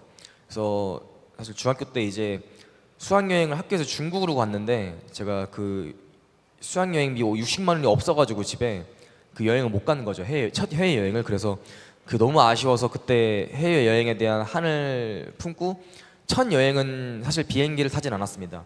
이제 배를 타고 일본을 갔다 왔고 그래서 첫 비행기는 그 다음에 두 번째 해외 여행 때 유럽을 갈 때 처음 탔는데 아직도 생생하게 기억이 나요. 지금이야 제가 뭐 워낙에 많이 왔다 갔다 하니까 비행기 타는 거에 대해서 사실 별 생각이 없지만 처음 타는데 정말 막 심장이 막 벌렁벌렁거리고 그 인천공항 그 인천 그 대교 건너는 그 거기서부터 너무 막 설레고 막 어쩔 줄 모르고 그랬던 기억이 나고 바로 옆에 계셨던 그 한국 남자분이 계셨는데 저보다 형님이었는데 유럽 가는 거에 대해서 뭐 너무 사실 요즘은 옆에 계신 분들이랑 얘기를 할 일이 별로 없더라고요. 근데 그때는 너무 신나니까 막 얘기도 하고 친해지고 막 그랬던 기억이 나네요. 그 정도로 굉장히 설렜고 네, 아주 진하게 남았습니다. 그러다가 이제 여행 유튜버까지 되셨는데 이제 팬분들은 많이 알고 계시겠지만 어떻게 또 이렇게 여행 인플루언서까지 되셨는지 그 과정에 대해서도 조금 말씀해 주시면 좋을 것 같습니다. 여행을 제가 뭐 처음에 배 타고 일본 갔을 때 그리고 맨 처음 여행은 자전거 국내 여행을 한번 돌았었어요. 그러면서 이제 여행이 이렇게 즐거운 것이구나라는 걸 깨닫고 이제 한창 그 직장 생활을 하다가 안 맞아서 뭐 퇴사는 아니고 제가 다른 미디어에서 많이 말씀을 드렸지만은 거의 잘렸는데 이참에 잘 됐다. 요즘에 유튜브도 많이 하고 근데 국내에서는 여행을 테마로 그렇게 막 물론 그 전에도 계시긴 했지만 본격적으로 유튜브를 하시는 분들이 그렇게 많진 않아서 제 판단에는 그쪽이 블루 오션이라고 생각을 해서 이제 세계 여행을 할 수 있는 기회다. 유튜브를 하면서 한 달에 뭐 한 40-50만 원씩 벌면은 그 숙소비, 호스텔비는 나오니까 그렇게 해서 시작을 했는데 뭐 정신 차려보니까 지금 여기까지 와 있네요. 막 방송에서도 연락이 오고 사실 저는 올 때마다 나는 그렇게 막 딱히 할 줄 아는 것도 없고 여행을 많이 한 것뿐이 없는데 왜 나를 찾지라고 의심은 가지만 사실 뭐 이게 너무 감사한 일이니까 요즘은 뭐 그냥 그렇게 즐기면서 살고 있습니다. 즐기면서 하는 게 가장 중요한 것 같습니다. 아마 즐기면서 정말 진정으로 즐기면서 여행을 하고 계시기 때문에 지금까지 쭉 이렇게 인기를 유지할 수 있었던 것 같고요. 앞서 이제 좀 70개국 넘게 다녀오셨다고 했는데 조금 더 깊게 여행에 대해서 이야기를 해보고 싶습니다. 빠니보틀님은 아마 이제 여행을 많이 하다 보니까 인천국제공항도 굉장히 많이 이제 드나드실 것 같은데 아마 여기 뭐 공항 쪽에서 일하시는 분들 외에 여행 크리에이터 분들이 가장 많이 이제 공항에 있지 않을까 생각을 해봅니다. 그래서 저희가 좀 공항에 대한 이야기를 조금 해보려고 하는데요. 네네. 우선 지금 또 인천국제공항 홍보대사 곽튜브님이랑 함께 네, 하고 계시는데 가장 좋아하는 공항이 있을까요? 저는 빠니보트님이 굉장히 솔직한 분이라는 네. 걸 알고 있습니다. 네, 당연히 네. 영순이는 인천공항이고, 근데 이제 제가 홍보대사를 하고 있으니까 인천공항 제외하면, 근데 뭐 가장 좋아하는 공항이라고 하면은 사실 좀 어려운 게 이게 좀 뭐랄까, 사실 유명한 공항들은 많잖아요. 뭐 싱가포르 창의 공항이라든가, 제가 알기로는 뭐 지금도 그런지 모르겠는데 거의 전 세계에서 가장 좋은 공항 순위에 싱가포르가 인천이 1, 2를 이렇게 왔다 갔다 엎치락 뒤치락 했던 적이 많았던 것 같은데, 저는 개인적으로 지금 떠오르는 거는 그 두바이 공항을 갈 때가 좀 마음이 편하더라고요. 그게 이유가 뭐냐면, 사실은 제가 뭐 어떤 특정 공항이라고 말씀을 드리긴 어렵지만 굉장히 그러니까 요즘에 공항에 좀 공을 많이 들여서 거대하고 화려하고 그런 공항들은 많아지긴 했어요. 근데 막상 가서 이용을 해보면 겉만 그렇고 이용자의 편의는 그렇게 신경을 많이 안 쓴 공항들이 있더라고요. 뭐 크기가 엄청 커서 게이트를 갈 때 정말 너무 오랜 시간이 걸리고, 그러니까 보면서 이렇게 굳이 쓸데없이 이용자의 편의랑 관계없이 크게 만들 필요가 있었을까라는 생각이 드는 공항도 몇 개 있었고, 그런데 두바이 같은 경우는 뭐 사실 큰 건 아닙니다.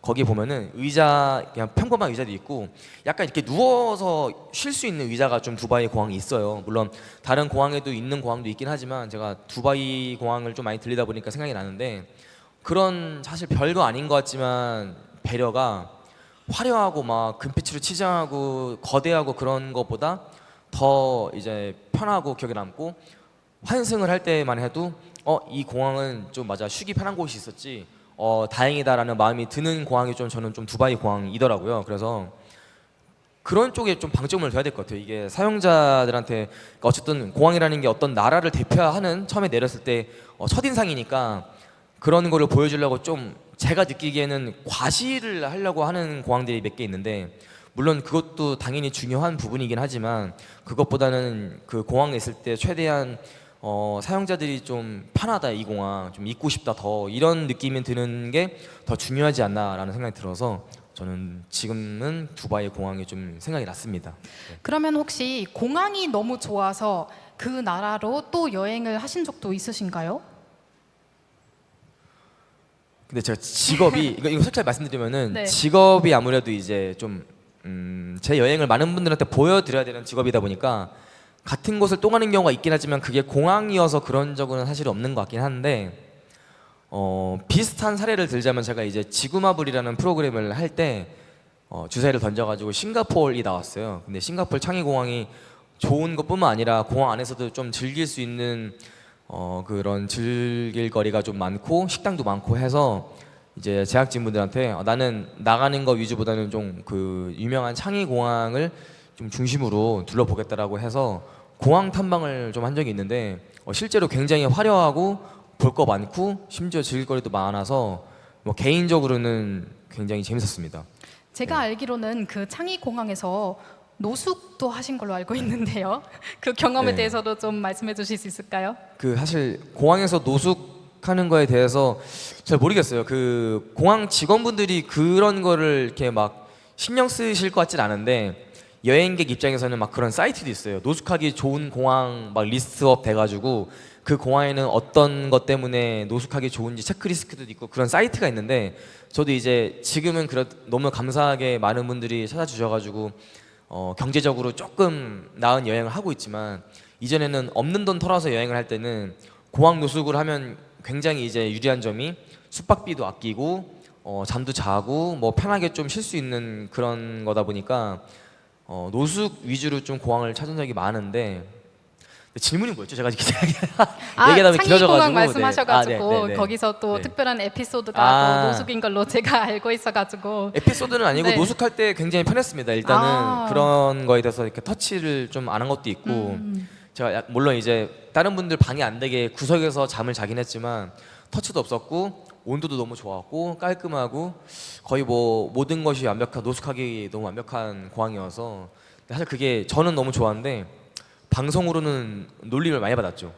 왜 그 컨텐츠가 어떻게 노숙이 컨텐츠냐 이러면서 네, 그런 기억이 있네요. 네, 좀 좋아하는 공항에 대해서 말씀해 주셨는데 또 이 세계 수많은 공항 중에서 조금 더 가장 기억에 남는 공항이 또 있으시다고요.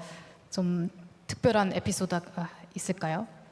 그 네팔이나 인도 북부 아니면은 뭐 부탄의 히말라야 쪽에 있는 공항들이 원래도 산이 워낙에 좀 험준하다 보니까 상당히 위험한 공항으로 알려진 곳들이 많은데 제가 알기로도 세상에서 제일 위험한 공항 중에 하나가 이제 네팔에 있는 공항이라고 하더라고요. 제가 정확히 어떤 공항인지는 기억이 안 나는데 비슷한 곳에 갔던 게 이제 그 부탄에 있는 파로 공항이라고 있습니다. 근데 네. 부탄도 그 완전 산맥에 위치해 있는 정말 산밖에 없는 그런 나라고 일단 비행기가 착륙 직전에는 거의 산보다 낮게 날더라고요. 그래서 상당히 그러니까 멋있지만 굉장히 무섭기도 했고 공항 자체도 제가 가보니까 부탄이라는 나라가 건물을 지을 때 전통 방식으로만 지어야 되는 그런 법이 있어서 공항도 부탄의 전통 방식으로 다 이렇게 데코레이션 돼 있고 그래서 굉장히 예뻤고 그 주변의 풍경도 굉장히 스릴 있으면서 멋있기도 하고 여러모로 참 기억에 남는 공항이었습니다. 네, 제가 부탄의 사실 파로 그 공항이. 활주로 영상을 한번 봤거든요. 굉장히 아찔했더라고요. 착륙하는 그 모습이요. 네. 그래서- 실제로 그리고 바람도 굉장히 이게 그 터뷸런스라고 하나 그런 것도 좀 많아가지고 굉장히 흔들려서 이제 무서운데 스릴도 넘치고 했습니다. 네. 하지만 빠니보트님이기 때문에 또 굉장히 아찔하고 스릴 넘치는 그런 여행을 또 많이 하는 걸로 잘 알려져 있다고 알고 있습니다. 자, 그러면요. 이제 공항은 또 전 세계 사람들이 모이는 곳이다 보니 다양한 즐길거리, 볼거리, 또 놀거리, 또 뭐가 있을까요? 다양한 이제 볼거리 있고 행사도 많이 이루어지고 있는데 인천국제공항에도 그런 부분들이 많은 걸로 알고 있습니다. 자, 그러면 이제 다른 공항과 비교했을 때 인천국제공항은 또 뭔가 또 특별한 게 있다고 생각하시는지요? 다른 외국에 있는 공항도 뭐 없진 않을 것 같은데 저도 이제 사실 저도 한국인이다 보니까 네. 객관적인 시각으로 바라보는 건 좀 어렵고 하지만 그래도 이제 제가 아까 말씀드린 것처럼 외국인이 딱 한국에 첫 발을 디뎠을 때 첫인상으로 남는 게 어쨌든 공항이잖아요. 그래서 그런 면으로 봤을 때 인천공항에서는 행사도 좀 많이 하고 그 분수 나오는 그 무대에도 있잖아요. 거기서부터 그 정자도 있고 가끔 제가 한복 입고 행차 같은 거 하는 그런 이벤트도 봤었고 그런 부분들이 외국인한테는 굉장히 신선하고 좀 내가 한국에 왔구나라는 그런 인상을 강하게 남길 수 있을 것 같아서 저는 개인적으로는 굉장히 그런 게 좋더라고요. 그리고 일단 사용할 때 불편함이 느낀 적이 거의 없었고 그래서 굉장히 무난무난의 끝판왕이다. 그렇다고 크기가 너무 불편할 정도로 큰 것도 아니고 그렇다고 작지도 않고 거의 완벽하다라고 할 수 있는 굳이 제가 지금 생각했을 때 아쉬운 점을 굳이 말하자면 네, 굳이 그 공항 내부에 제가 알기로는 호텔이 그 슈라고 하는 호텔인가 그 하나 있잖아요. 네네. 한두 개만 더 생기면 어떨까라는 개인적인 좀 바람은 있습니다. 그게 저도 이제 아침 일찍 출국을 해야 될 때 공항에서 좀 하루 자고 가고 싶은데 그 호텔 너무 인기가 많아서 그 외에는 이제 좀 공항 밖에 있는 숙소를 이용을 해야 되는데 그거보다는 공항에서 좀 머물면서 공항 안에 극장도 사실 있고 식당도 있고 이렇게 먹으면서 좀 한번 하룻밤을 지내보면 되게 재밌을 것 같은데 아직 그 경험을 못 해봤어요. 그래서 이거 될지는 모르겠지만 그냥 진행하는 생각에는 한두 개만 더 있고 예약할 때 조금 더 여유가 있으면은 한번 이용해 보면서 즐겨보고 싶다라는 개인적인 바람은 있습니다. 지금 혹시 연필 소리 들리시나요? 오늘 사실 공항 관계자분들이 많이 여기 오셨는데 이런 부분들을 또 이제 열심히 개선점을 듣고 배난 소리를 한 게 아닌가요? 들어주시면 감사하겠습니다. 네, 그렇다면 이제 개선점도 이렇게 말씀해 주셨는데 이런 좀 서비스가 있으면 좋겠다. 뭔가 그런 아이디어가 빠니보틀님한테는 있을 것 같은데 공항에 이런 거는 없는데 한번 만들어줬으면 좋겠다. 그런 게 있을까요? 인천공항에서요? 네, 인천공항이면 더 좋고요. 우리 모두가 사용할 수 있는 서비스일 테니까요. 정말 서비스 자체는 저는 부족한 게 없다라고 정말로 진심으로 생각이 들어서 이제 인천공항에 바란다 이런다기보다는 지금 사실 이게 순서에 맞는지는 모르겠는데 조금 이제 이어서 말씀을 드리면 제가 요즘에 여행을 다니면서 느낀 게 코로나 전보다 더 그 여행객이 훨씬 늘어난 느낌을 받았습니다. 그래서 이제 공항에서 병목 현상이 일어날 때가 굉장히 많더라고요. 뭐 어떤 나라든 간에 다 지금 그런 것 같은데, 근데 이제 공항에서 이게 저도 시스템이 정확히 어떻게 돌아가는지는 잘 모르지만 이용객 입장에서는 뭐 그거를 분석하기보다는 당장 내가 불편한 거에 대한 불만이 있을 수 있잖아요. 근데 거의 지금 모든 나라들이 그 몰려드는 여행객들을 다 받을 만한, 뭐 예를 들어서 그 입국 심사에도 뭐 10칸이 있으면 거기서 한 4칸만 열려 있고, 그게 조금 더 한 2~3칸만 더 열려 있으면은 이거보다는 조금 더 사람들이 빨리 빠져나갈 수 있을 텐데, 그런 거에서 좀 융통성이 거의 제가 볼 때는 거의 대부분 나라가 없더라고요. 그래서 그런 면에서 조금 더 탄력 있게 조절이 가능하면 어떨까라는 아쉬움이 있습니다. 그거는 뭐 한국뿐만 아니라 모든 나라가 좀 그렇고, 요즘에 여행객들이 워낙에 많다 보니까 그래서 특히 막 밤 늦은 시간에 도착했는데 나가는 게 거의 막 2시간씩 걸리는 적도 있었고, 그게 코로나 이후에 굉장히 많아졌어요. 뭐 그전에는 제가 잘 모르겠는데 아마 제가 느끼기에는 한 2~3년 동안 해외여행을 못 간 거에 대한 좀 보복 심리로 최근에 여행을 많이 가는 것 같은데, 그래서 그런 것들을 좀 그때그때 수요에 맞게 조금 더 탄력성 있게 움직여주면 어떨까라는 또 제 개인적인 또 소망이 있습니다. 팬데믹 이후에 관광객이 많아지는 거는 정말 너무나도 긍정적인 현상이지만 그렇기 때문에 이 수요에 맞게 조금 더 탄력 있게 개선점이 있으면 좋겠다 말씀하셨는데, 사실 올해 또 인천국제공항에서 새롭게 취항하는 신규 노선을 또 늘리며 글로벌 메가 허브로서 입지를 더욱더 굳건히 했는데요. 스위스의 츠리시, 그리고 멕시코의 멕시코시티, 포르투갈 리스본, 우즈베키스탄, 카자흐스탄, 그리고 키르기스탄까지 이렇게 다양한 국가의 신규 노선이 생겼습니다. 빠니보틀님, 혹시 이 중에서 이용해 보신 신규 노선이 있을까요? 저는 여기 있는 나라 중에는 이제 그 카자흐스탄 빼고는 다 가봤습니다. 가봤고 노선 같은 경우는 직항으로 갔던 나라는 놀랍게도 없네요. 한국에서 직항으로 갔던 나라는 없고, 왜냐면 제가 그 전부 다 이제 옛날에는 좀 육로 이동을 많이 해서 멕시코 시티 같은 경우에도 그 미국에서 건너갔고, 근데 코로나 거의가 시작하고 얼마 안 됐을 때 멕시코 시티 그 직항이 있을 때가 좀 편했어요. 제가 아는 지인도 이제 한국에서 멕시코 시티를 왔다 갔다 하면서 직항으로 와서 편했는데, 그 이후에 그 항로가 끊겨가지고 멕시코로 올라면은 좀 환승을 했어야 되는데 지금 다시 생겼다고 하니까 또 요즘에 또 그 오버 투어리즘의 이슈가 있잖아요. 너무 사람들이 좀 가는 곳만 가는, 예를 들어서 뭐 대표적인 도시가 뭐 베니스라든가 도쿄 이런 것들, 근데 조금 더 다양한 곳으로 취향을 해서 여행객도 분산이 되면 오버 투어리즘에 좀 소가리를 하는 도시들도 좀 해소가 될 거고, 반대로 관광객이 그렇게 많지 않은 도시는 또 관광 자원으로 또 쓸 수 있으니까 여러모로 좋은 것 같아서, 저는 조금 더 이렇게 좀 생소한 나라들이나 도시들이 취향이 많이 되면 좋을 것 같고, 저도 계속 어디 나가면은 그 말씀을 계속 드려요. 물론 유명한 도시를 안 가는 건 절대 아니지만, 우리가 맨날 갔던 도시 이제 혹은 누구나 아는 도시만 가는 것보다는 들어보지 못했던, 하지만 남들이 잘 안 가는 도시에 갔을 때 또 발견할 수 있는 새로운 또 즐거움이 있기 때문에 그런 쪽으로 조금 시선을 돌려보는 건 어떨까요 하면서 말씀을 드려가지고, 이렇게 새로운 항로가 생기는 거는 저는 너무 좋은 것 같습니다. 네. 그렇다면 여기 계신 분들이 굉장히 또 궁금해하실 것 같은 질문이 있습니다. 빠니보틀님이 여행지를 선택하는 기준은 뭔가요? 최근에 지구마블 세계 여행에서 브라질 보니또를 찾아간다거나 이렇게 좀 알려지지 않은 여행지를 찾는 노하우가 좀 있을까요?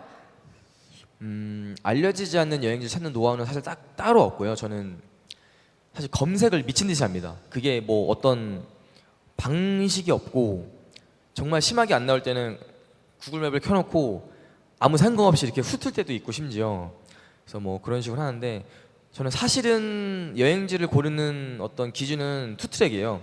어쨌든 여행이 일이 돼버렸으니까 영상을 찍을 때는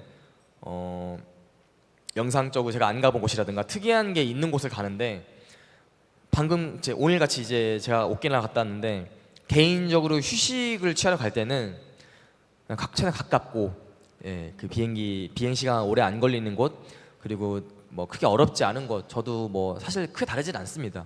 그래서 영상과 일로 갈 때와 정말 휴식으로 갈 때가 좀 다르고 휴식으로 갈 때는 뭐 특이한 거는 다 필요 없고 그냥 맛있는 거 많고 그냥 조용한 곳 그런 데를 가고 있죠. 저는 개인적으로 그거 한번 해보고 싶어요. 지구본을 그냥 돌리고 눈 감고 그냥 딱 짚어서 이렇게 가보는 거 추천하시나요? 해본 적 있으실까요? 저는 아직까지는 안 해봤지만 그 비슷하게 주사위를 굴려서 해봤잖아요. 네. 뭐 굳이 이게 왜냐면 생각지도 않은 나라가 분명 나올 거고 당황스러울 수가 있습니다. 네, 바다 한가운데 나올 수도 있고요. 뭐 바다에 안 가면 그만이지만 그 한국 여권으로 갈 수 없는 나라가 나온다든가 예를 들어 뭐 소말리아나 이라크 이런 데는 저도 너무 가보고 싶은 나라 중에 하나지만 현재는 한국 여권으로 갈 수가 없잖아요. 그런 나라가 나왔을 때 좀 당황스러울 수 있기 때문에 그냥 편한 곳으로 가시는 게 어떨까 편한 생각이, 곳으로 또 이렇게 좋은 힌트까지 주셨는데요. 저희 또 여기 뒤에 보시면요. 포스트잇에 빠니보틀님한테 질문을 또 이렇게 남겨주신 분들이 많은데 이 타임에서 한번 하나 뽑아주실까요? 네, 저기 재밌는 그 항공 컨퍼런스와 관계 없는 질문도 있네요. 여기 저기 네, 편하게. 뭐 눈에 보이는, 이거 빠니보틀 아니에요? 머리 크기가 어떻게 되냐고 물어보시는 분도 계신데 군대 모자 기준으로 60이 됩니다. 제가 머리 커가지고 좀 그래도 여행과 관련된 질문을 받는 게 낫겠죠? 아무래도 그렇지 않을까요? 이것도 여행이랑 관련이 없네. 여행과 관련 없는데 잠시만요. 조금 흥미롭거든요. 빠니보틀님 여동생이 있다면 소개시켜주고 싶은 사람 혹시 여기에 이제 보기가 3개 있어요. 혹시 부끄러우시지 않으면 이 질문하신 분 여기 계실까요?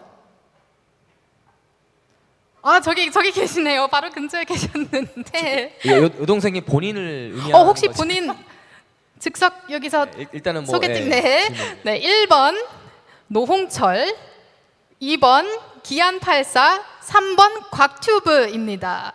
너무 쉬운 질문과 보기네요. 너무 쉽다고 하시면 이 중 다른 분들이 조금 서운하실 수 있지 않나요? 뭐 어쩔 수가 없습니다. 네. 저 같은 경우 이제 노홍철 형님이 정말 이제 제가 처음 만난 연예인이신데 형님이 정말 이게 방송 컨셉이 아니라 정말 너무 긍정적이시고 항상 밝게 웃으시고 그러니까 짜증이나 화를 뭐 내시긴 하는데 그 정도가 그냥 쉽지 않네, 뭐 아쉽네, 요 정도예요. 그래서 너무 그러니까 그 인격 자체가 좀 너무 훌륭한 사람이다라는 걸 많이 느껴서 노홍철 형님이고 그 다음에는 되게 굉장히 순수하신 기안팔사님이고 곽튜브는 탈락, 안 됩니다. 네, 곽튜브님 오늘 안 보고 계시길 바라겠습니다. 그 다음 여기 또 별표가 있는 건 네, 직접 한번 읽어주세요. 중요한 건가 봐요.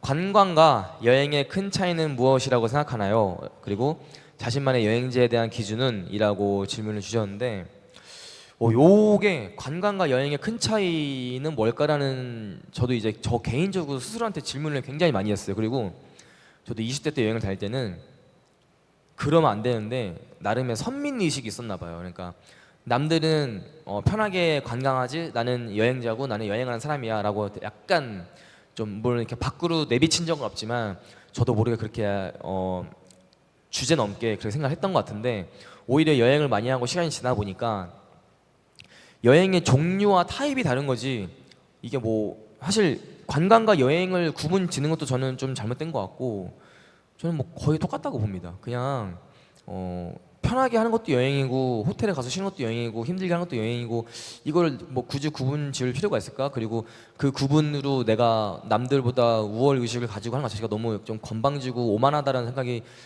제가 여행 유튜브 하면서 좀 들더라고요. 그래서 요즘에는 이런 질문을 받으면 저는 차이가 없다고 그냥 전 개인적으로 그렇게 말씀을 드리고 지금도 그렇게 생각하고 있습니다. 차이가 없다 그냥. 차이가 없다. 그리고 앞서 다른 답변에서도 느꼈는데 여행은 그냥 무조건 편한 게 좋은 것 같다는 생각이 들어요. 저희가 이제 빠니보트님의 유튜브 영상을 봤을 때 가끔은 좀 굉장히 극한 여행으로 보일 수도 있지만, 근데 지금 또 여행 유튜버로서 또 직업이기 때문에 또 다양한 곳을 보여주기 위해서 다양한 곳을 다니고 계시는데, 사실 여행은 정말 편하고 관광과 여행 차별 지을 필요도 없고 그렇게 생각하시는 거죠? 조금 달라요? 다릅니다. 이게 어떤 거냐면 여행은 편한 걸 하는 게 좋다가 아니라 그냥 내가 좋아하는 걸 하면 된다가 저는 맞다고 봅니다. 그러니까 편한 게 여행이고 불편한 건 여행이 아니고 이런 구분이 아니라 그냥 뭐가 됐든 간에 내가 좋아하는 걸 하는 게 여행이고, 예를 들어 제 친구 중에서는 여행 가면은 리조트에서 아예 안 나오고 그냥 거기서 잠만 자는 친구가 있는데, 그럼 그 여행은 나쁜 여행인가라고 했을 때 그 친구가 만족하면 사실 그 여행에 대해서 그 누구도 그게 좋다 나쁘다 평가할 수 없는 거잖아요. 저는 그리고 제가 여행을 많이 다니긴 했지만 여행 전문가라는 말이 굉장히 좀 우습고, 그러니까 어떻게 보면 슬픈 거죠. 저는 그래서 항상 말하는 게 여행을 가장 100% 순수하게 퓨어하게 즐길 수 있는 사람은 제가 아니라 오히려 여행을 처음 하는 사람이다라고 말씀을 드리거든요. 왜냐하면 정말 여행 처음 할 때 저도 기억을 떠올려 보면은 별거 아닌 거 하나하나에 다 또렷하게 제가 반응을 하고, 처음 일본 갔을 때 그 일본 신호등 우리나라랑 다른 거에 신기하고,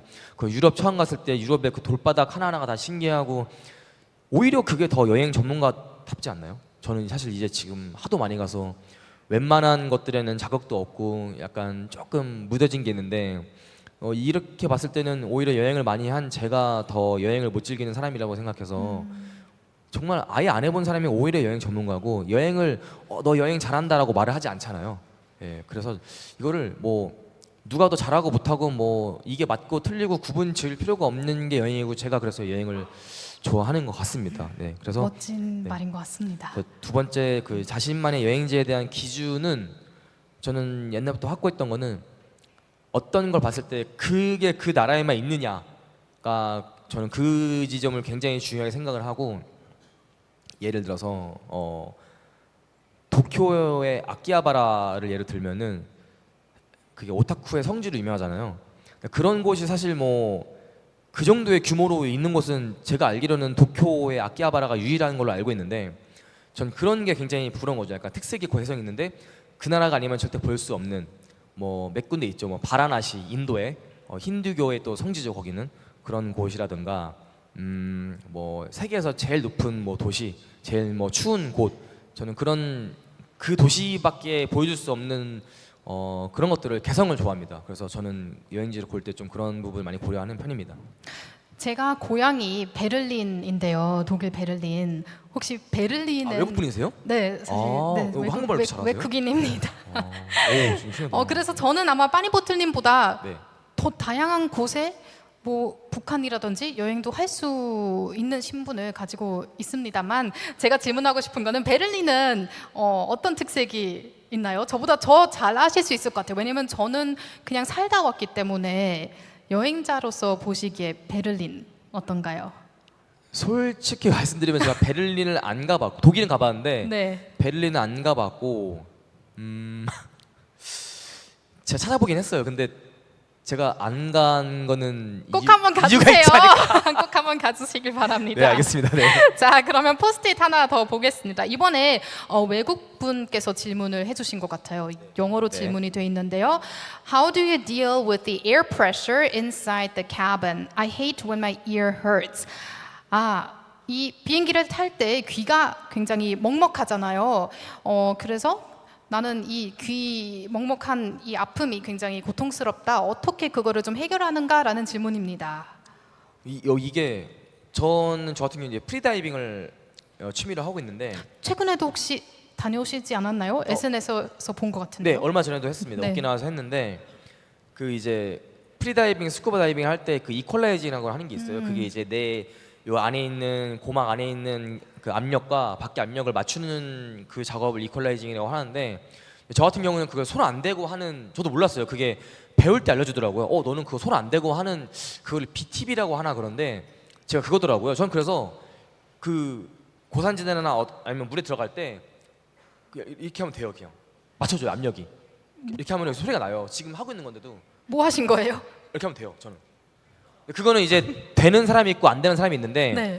안 되시는 분들은 코를 막고 이렇게 힘을 빡 주면 여기서 빡 터지는 소리 나는 걸로 맞춘다든가 아니면 하품이나 침을 삼키면 되는데 그런 방식으로 하죠. 이퀄라이징을 하죠, 저는. I hope that answers your question if you are listening to the interpretation. Alright. 자, 그러면 혹시 하나 더 혹시 하나 뽑고 싶으신 질문 있을까요? 저희가 시간이 많이 벌써 됐나 봐요. 저 얼마 안 한 것 같은데 벌써. 예. 이런 게 있네요. 여행 중에 화장실 문제 등을 어떻게 해결하시는지 궁금합니다.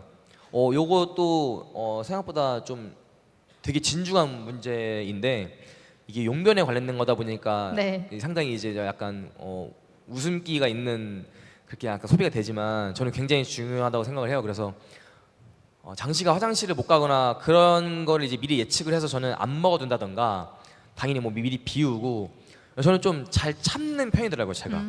예, 그래서 이제 그렇게 하긴 하는데 제일 좋은 거는 뭐 비행기를 사실 화장실이 있으니까 큰 문제 없지만 차를 오래 타거나 그럴 때는 저는 진짜 한 반나절부터 굶고 아예 아무것도 안 나오게 물도 목마른 상태 계속 유지하고 있고 그런 식으로 조절을 할 수밖에 다른 방법이 있을까요? 저는 대단하십니다. 모르겠네요. 네. 자, 이제 시간이 얼마 안 남았는데요. 저희가 또 굉장히 궁금한 게 빠니보트님의 앞으로 다음 여행 계획이 어떻게 되시는지 조금 살짝 공개해 주실 수 있을까요? 전 사실 굉장히 좀 부러웠어요. 그러니까 어쨌든 독일 국적이어서요? 예, 빌려드릴까요? 북한을 갈 수 있다고 제가 들어가죠. 그러니까 지금 안 가본 데를 좀 많이 찾고 있는데 네. 여태까지 71개국을 갔어요. 근데 그게 25%밖에 안 돼서 생각보다 안 돼 보이지만 제가 계속 특이한 걸 찾고 있는데 요즘에 느낀 건 전 세계가 약간 모든 나라가 조금씩 상향 평준화되고 있다고 생각을 해요. 모든 조건들이 옛날에는 이제 뭐 경제적인 조건이나 이런 것들이 많이 다르고 대신에 거기에서 나오는 좀 개성이 있었는데 요즘은 다들 어떤 삶의 질이나 생활 패턴 같은 것들이 많이 좀 그래도 뭐 똑같진 않겠지만 아직도 발달을 하면서 이게 당연히 뭐 그게 옳은 거지만 개성은 조금씩 없어지는 뭐 예를 들어 막 이제 스타벅스를 어딜 가도 볼 수 있다든가 근데 저는 제가 이제 외국 나갔을 때는 스타벅스가 가고 싶은 게 아니라 그 나라에만 있는 걸 가고 싶은데 그렇죠. 이제 약간 떠밀려 가는 거죠. 그런 것들이 좀 아쉬워가지고 지금도 계속 그런 좀 특이한 나라 그 나라만의 어떤 것들을 보존하고 있는 장소를 찾고 있는데 쉽지 않아서 예, 열심히 지금 뒤져보고 있습니다. 그래서 지금 그리고 제가 아직 안 간 나라 중에 좀 주요 안 간 국가가 캐나다랑 중국이에요. 그래서 요 나라를 내년에 한번 좀 노려볼까 하고 있어요. 제가 갔던 나라를 다 안 가시는군요. 제가 또 저도 여행 프로그램 출연 경험이 있는데 캐나다를 세계 테마 기행에서 다녀왔거든요. 꼭 캐나다랑 베를린 한번 가보시면 너무 좋을 것 같습니다. 그럼 중국은 갈 필요 없는? 중국도 제가 경유를 했습니다. 제가 왜냐면 중국을 무조건 가야 되는 게 네. 제가 아까 말씀드린 제가 해외 여행을 뭐 너무 좋아하게 된 계기 중에 하나가 그 고등학교 때 수학 여행을 60만 원 없어가지고 못 간 계기잖아요. 네, 그때 못 간 맞네요. 중국을 지금도 못 가고 있는 거예요. 그래서 저한테는 굉장히 좀 대형 프로젝트 네. 중에 하나예요. 네. 기대하겠습니다. 앞으로 감사합니다. 다 네. 가게 되실 거라고 생각을 합니다. 자, 정말 마지막 질문입니다. 빠니보틀에게 공항이란 한마디로? 설레는 곳이었는데 이제 약간 제2의 집이 돼버린 곳. 네, 그런 제2의 느낌이네요. 집. 네. 그리고 자주 또 옵니다. 아마 일터 같은 곳이기도 할 것 같은데요. 네. 하지만 그런 곳이 이제 빠니보틀에게 그리고 여행객 모두에게 공항이 쾌적하고 또 다양한 뭐 볼거리 먹을거리가 있을수록 이제 모두가 즐길 수 있는 그런 곳이라고 생각을 합니다. 자, 그리고 오늘 우리 빠니보틀님과 즐거운 이야기를 나눠봤는데요. 오늘 찾아주신 모든 분들에게 또 다른 여행을 꿈꿀 수 있는 그런 시간이 되지 않았나 생각을 합니다. 자, 국제공항은 한 나라의 얼굴과 다름없다고 해요. 전 세계인들이 국경을 넘어 거치는 첫 관문인 만큼 그 나라의 첫인상을 결정짓는 곳이기도 하죠. 앞서 빠니보트님도 말씀하셨는데 각 나라의 얼굴이자 국경을 드높이기 위해 오늘도 공항에 수많은 관계자들이 온 힘을 다하고 있습니다. 자, 여러분 빠니보틀님과 함께한 오픈 토크 콘서트는 여기서 마치겠지만요. 저희 내일도 다양한 이벤트와 그리고 세션들이 있기 때문에 많은 참여 부탁드리겠습니다. 네, 저는 지금까지 아나운서 권소아였고요. 빠니보틀님 감사합니다. 감사합니다. 네.